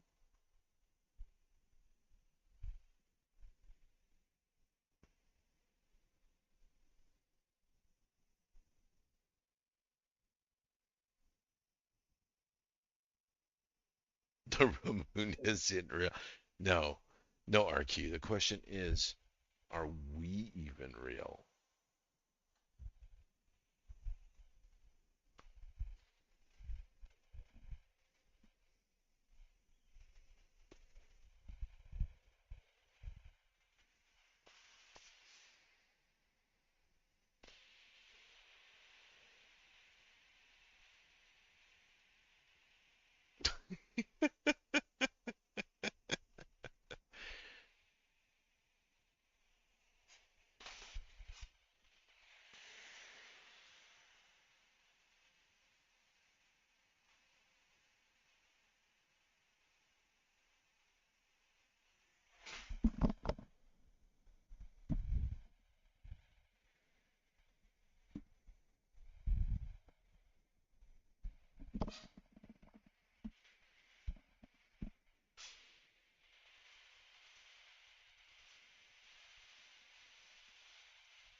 Okay, all right, all right. So what was going on is originally Coach Riz was looking for. Okay, so let's just get rid of this stuff. Let's just get rid of this stuff. For a while, I was thinking that it looked like a flag. I thought we had a flag here.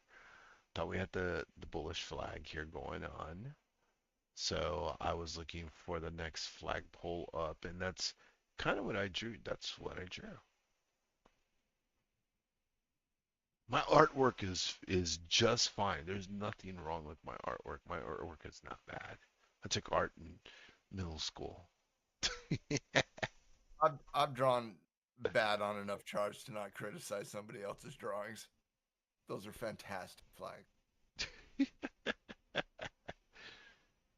So that's what was happening. So I was hoping that we might see maybe two, one more flagpole, if not two more, because usually that's how they develop. If the trend is strong enough, you'll have one or more flagpoles, and they'll just kind of pop up like that. You'll get the consolidation, then you get the push up, and then it looks like it's gonna fall apart and then just retrace down. But really, what it does is it just comes back in, and then it takes its next rip up. So that's what I was just looking for. But you guys know I've been flat for I don't even know 2 hours. Yeah, 2 hours I've been flat since I got stopped out. Yeah, I took a long off the open, so I got pulled back, went long, and wrote it up. The long off the open was the best trigger today so far. It was a really good one. Hmm. Got Palantir after the close today. Yeah, I bet you're excited to kind of see where that ends up. I very much so.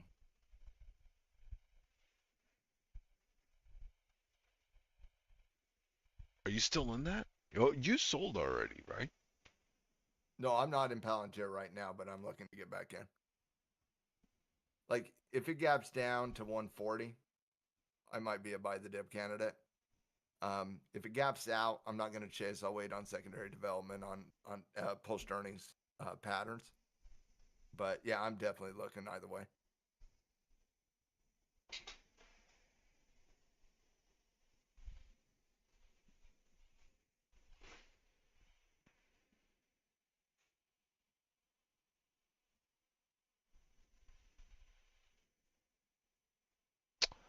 So I went long at 18.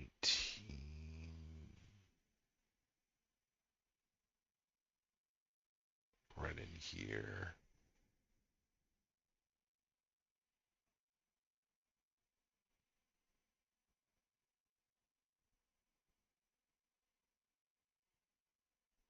Like in earnings this week, we don't have the catalyst stocks reporting earnings this week, but we do have a bunch of very this.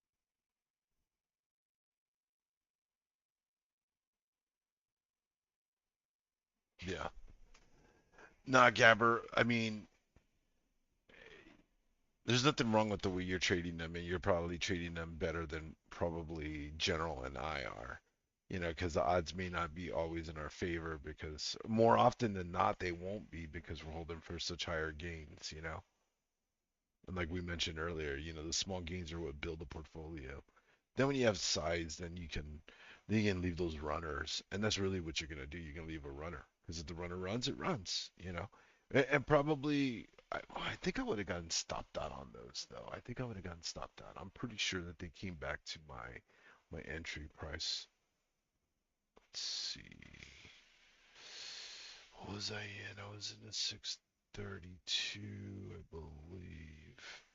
I can't see it on the historical chart here, but it probably did. I'm fairly certain it would have with the pullbacks we've had, especially where General was already like break even. So yeah, you definitely got to do it the way you're doing it. I wouldn't, I wouldn't shy away from that. Yeah, is AMD on Tuesday or Wednesday? I can't remember. Um, they're a catalyst in chips. Yes, and you have catalyst in spaces like Palantir's an AI catalyst. AMD's a AI chip catalyst. There's obvious other ones as well. AMD's one of the bigger names, no doubt about that. No doubt about that. Yeah, AMD's on Tuesday. Um, but I just don't think there's like a major market mover. I will say this about AMD: you're up 80% on the quarter. Those are very high bar expectations. Guidance, they have to destroy guidance. Like they have to knock it out of the park.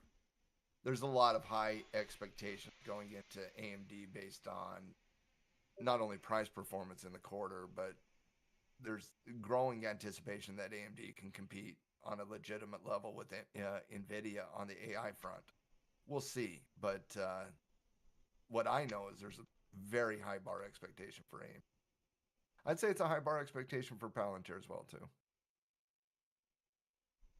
What's up, MJ? Good to see you. Welcome back. Currently in flight. Nice.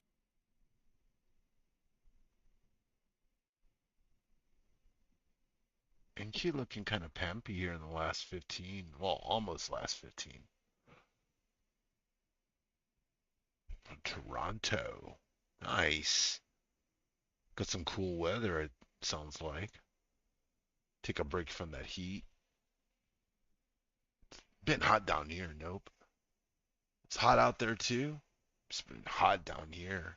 It's hot this weekend. Finally got in the pool again. Yes. Think I'm gonna get in today.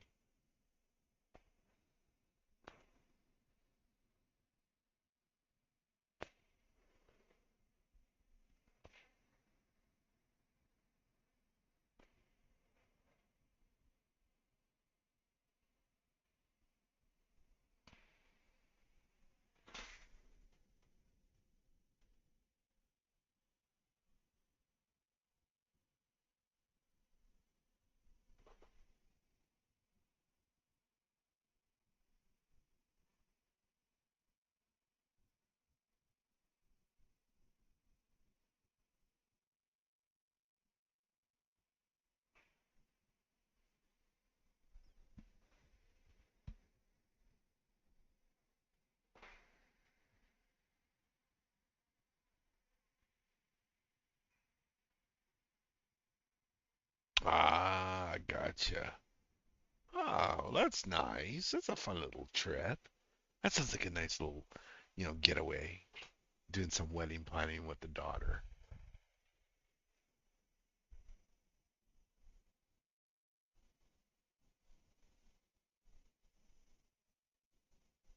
I bet it's a sweet but sad moment.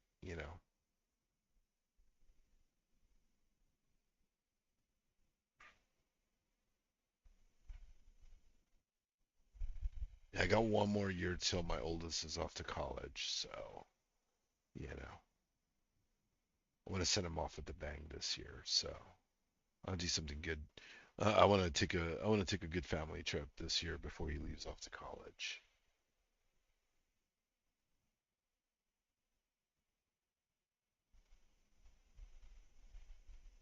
Oh, everybody made that trip to Toronto. That's cool.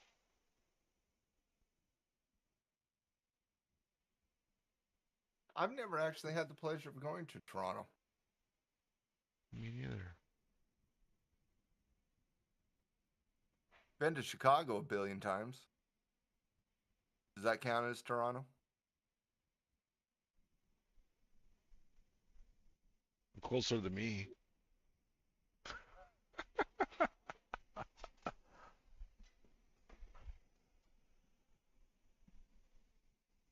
Canada, MJ? Yeah. You gotta. I live in Vancouver, Washington, just about, what is that, about 3 hours south of you? Now, Vancouver, Canada is a very beautiful city. Very beautiful.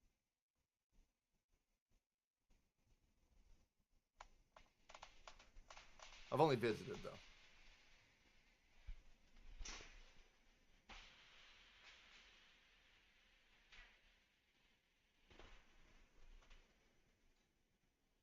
Imbalances here in about 4 minutes, guys.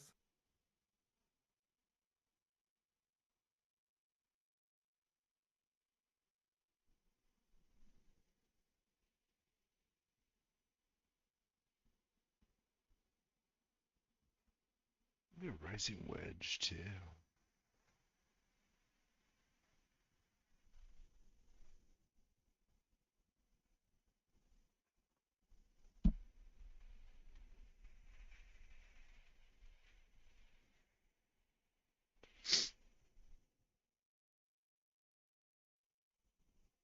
Yeah, Gabber, I'm not either. I'm not either. I have concern on the overhead.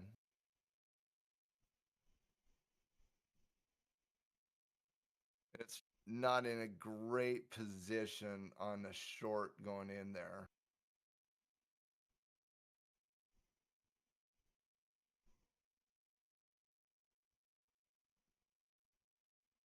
Buyers have had control most of the day.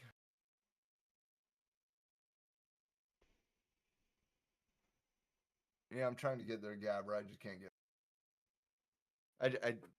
I anchor against that 9 EMA, specifically on the daily chart a ton, and I just want to see that play out.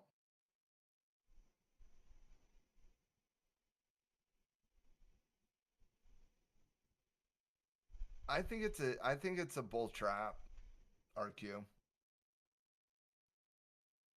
I think there's a lot of momentum in the market today, but most of that momentum is done on the early session. Haven't had momentum since that early session.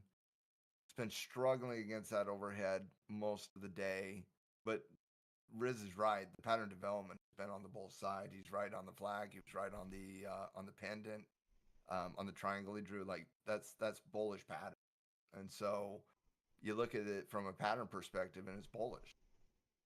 You come out to a longer time horizon, and you probably got a little concern of it being able to run on top of it. I still maintain if we get underneath 60-40, I'm shorting tonight.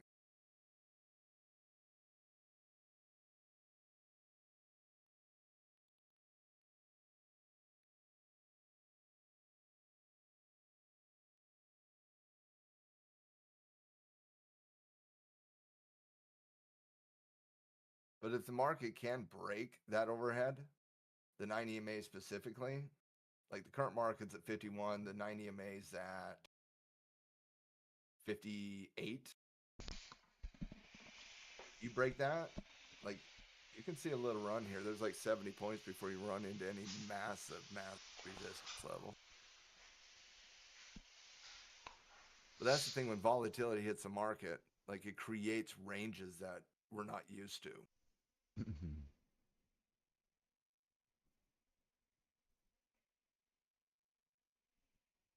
I think if you're a bull, you can paint a bullish argument. If you're a bear, you can paint a bearish opportunity.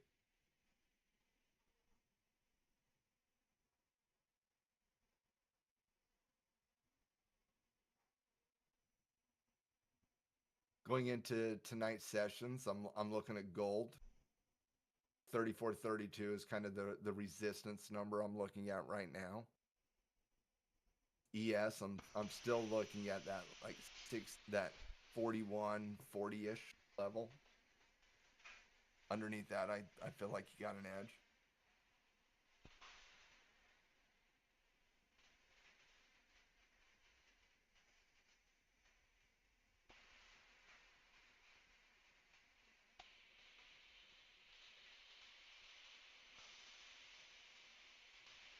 Nice.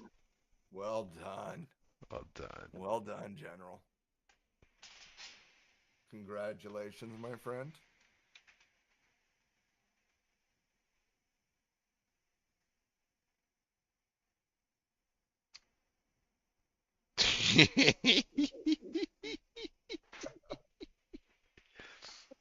It just took you all day to get that. It just took you all day to get that.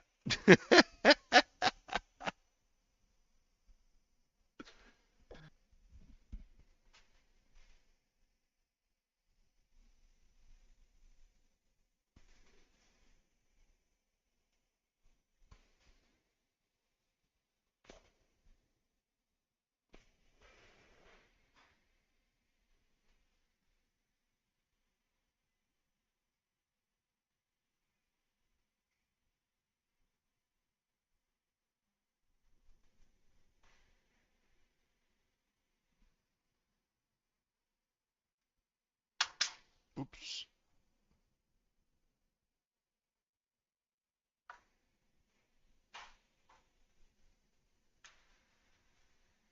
Thanks, baby.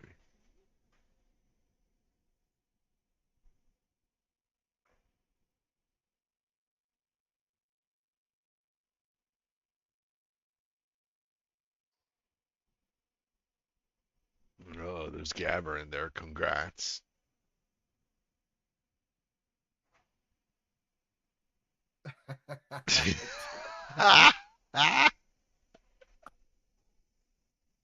Oh, that is so good. I'm still in it.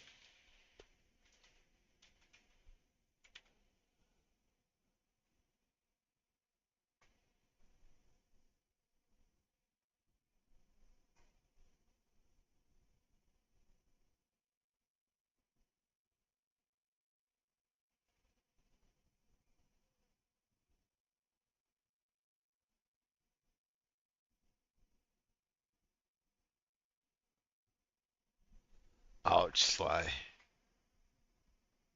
That's a pretty heavy loss right there.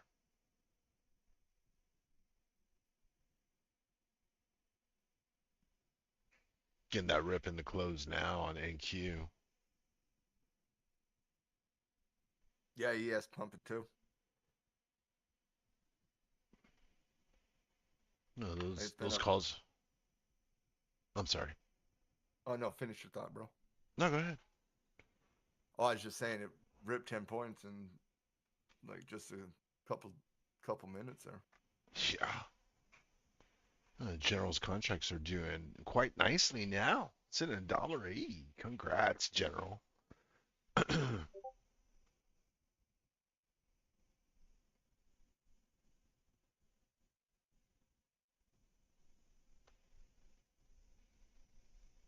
632s are like 85 cents now.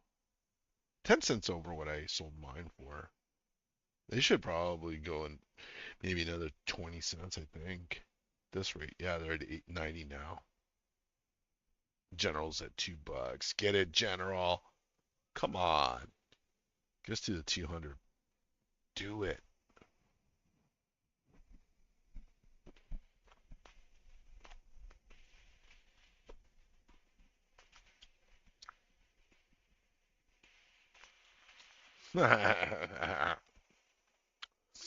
Hey, but remember, I have more than one.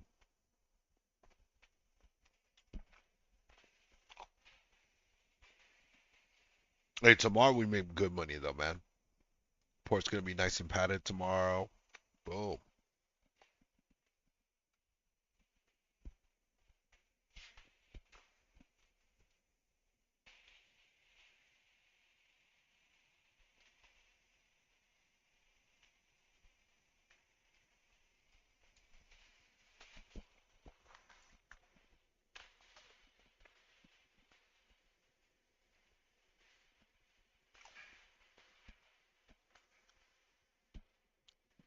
Thank you holding at 23,290 now.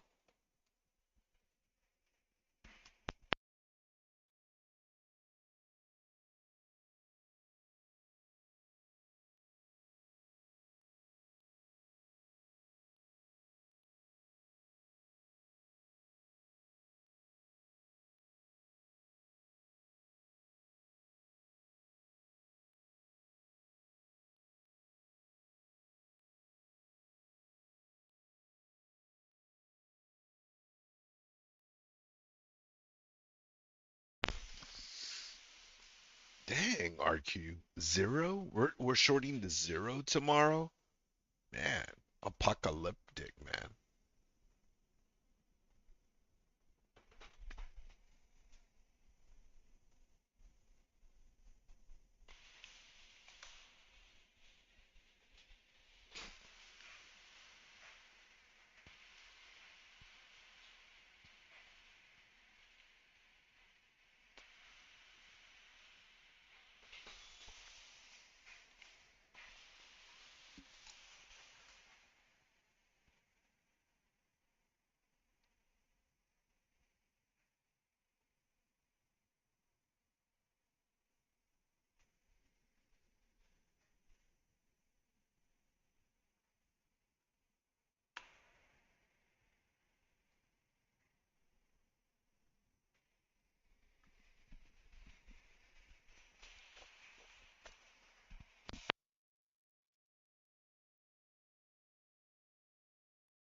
Of course they would. It is the manipulated close, my friend. It is the manipulated close. Some people are tilted and they're trying to short it. So it just adds fuel to the fire.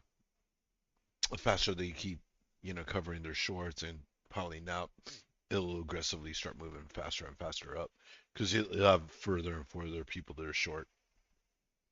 A full poor flat. Oh man, I wish I was still long. Me My and con. me and the edgeless are both edgeless right now. Yes, me and our Q, we are both that right. Gabber, I personally think if you can write 215, like you write 215.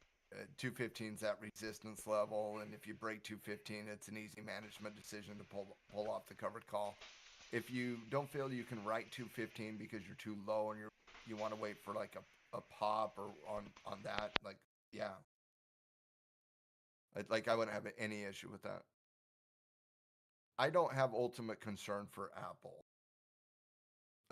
I don't think you're going to be punished too much by waiting till the post dividend.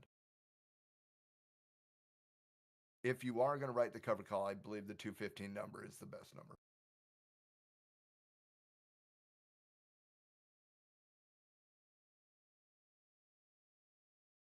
Yeah, I do too. I like writing cover calls like where it makes the decision on the management easy. So, like for example, if you wrote the two to the 210 and it breaks above 210, it's not an easy management decision because you got the 215 resistance level. But if it breaks 215, it's an easy management decision because you're either going to roll it up and out or you're just going to buy back the call for the loss and let the stock grow.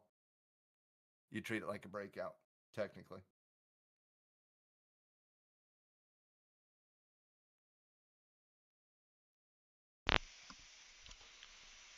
And ding, ding, ding. There's your Ding, ding, bell. ding. We got 10 seconds for PLTR's report as well.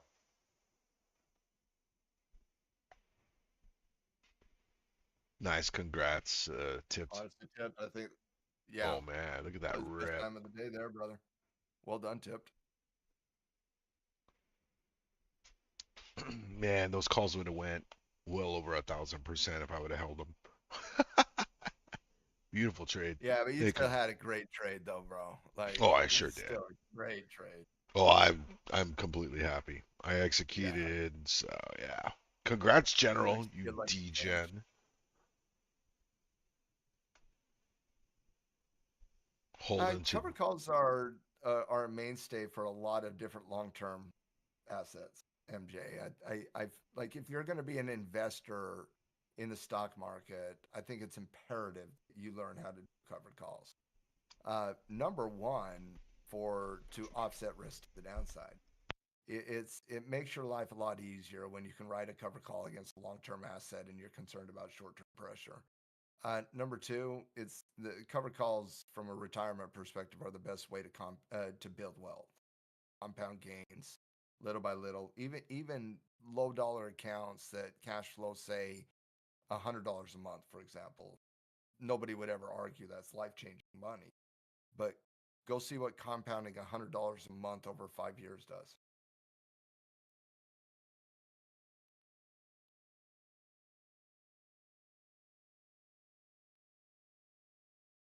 So like after MJ, after like maybe even this week after our lab, I'll stick over a little bit overtime this week, and I'll talk to you guys about cover calls.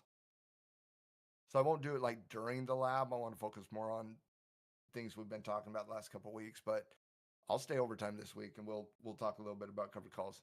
How's that sound? Awesome.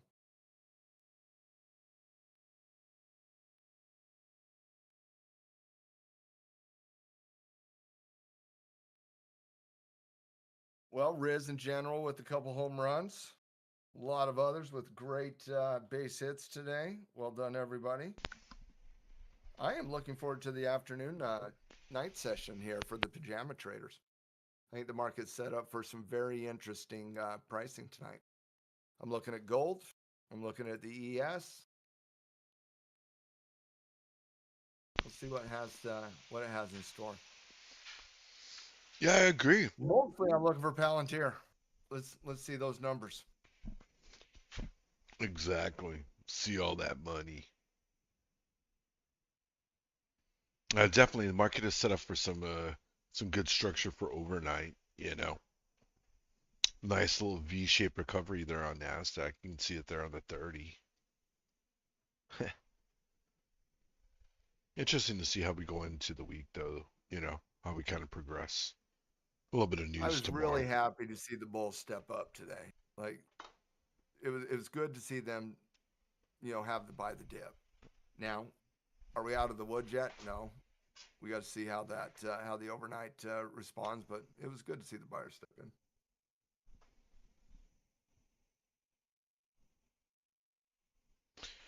For sure.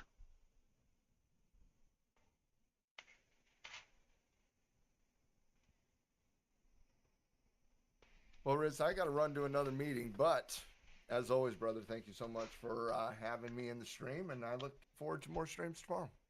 Absolutely, sir. We will see you mañana. Thank you for joining us again. Later, team. Later, Coach Matt. And thanks again for everybody for joining us, as well as our YouTube friends and fam for watching us out there. Don't forget, friends in Discord, you all can catch our streams here on YouTube as well, live Monday through Friday.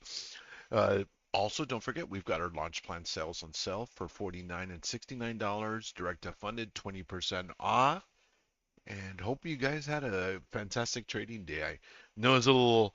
I'm sorry I didn't take a futures trade. I was too busy with my options trade, but hopefully tomorrow, I'll for sure tomorrow I'll bring in a futures trade for tomorrow for sure. So not to worry. If you didn't have a good trading day, then you know definitely today's a good day to start making good trading notes if you're not already doing that.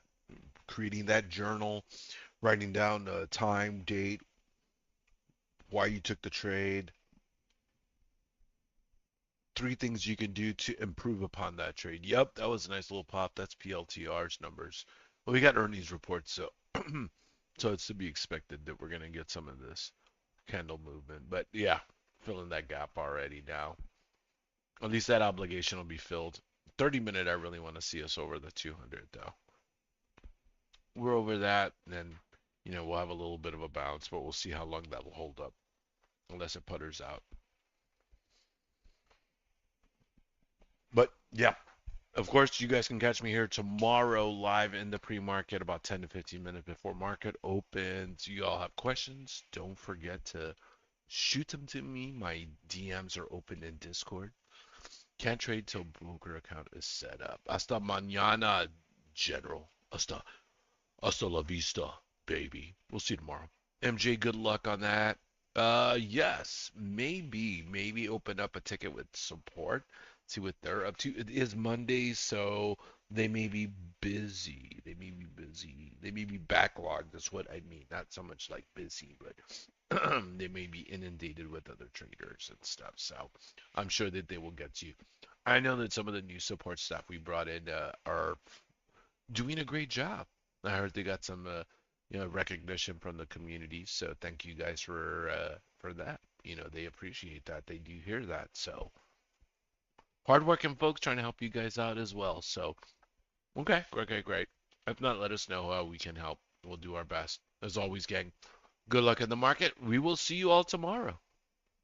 Have a great day.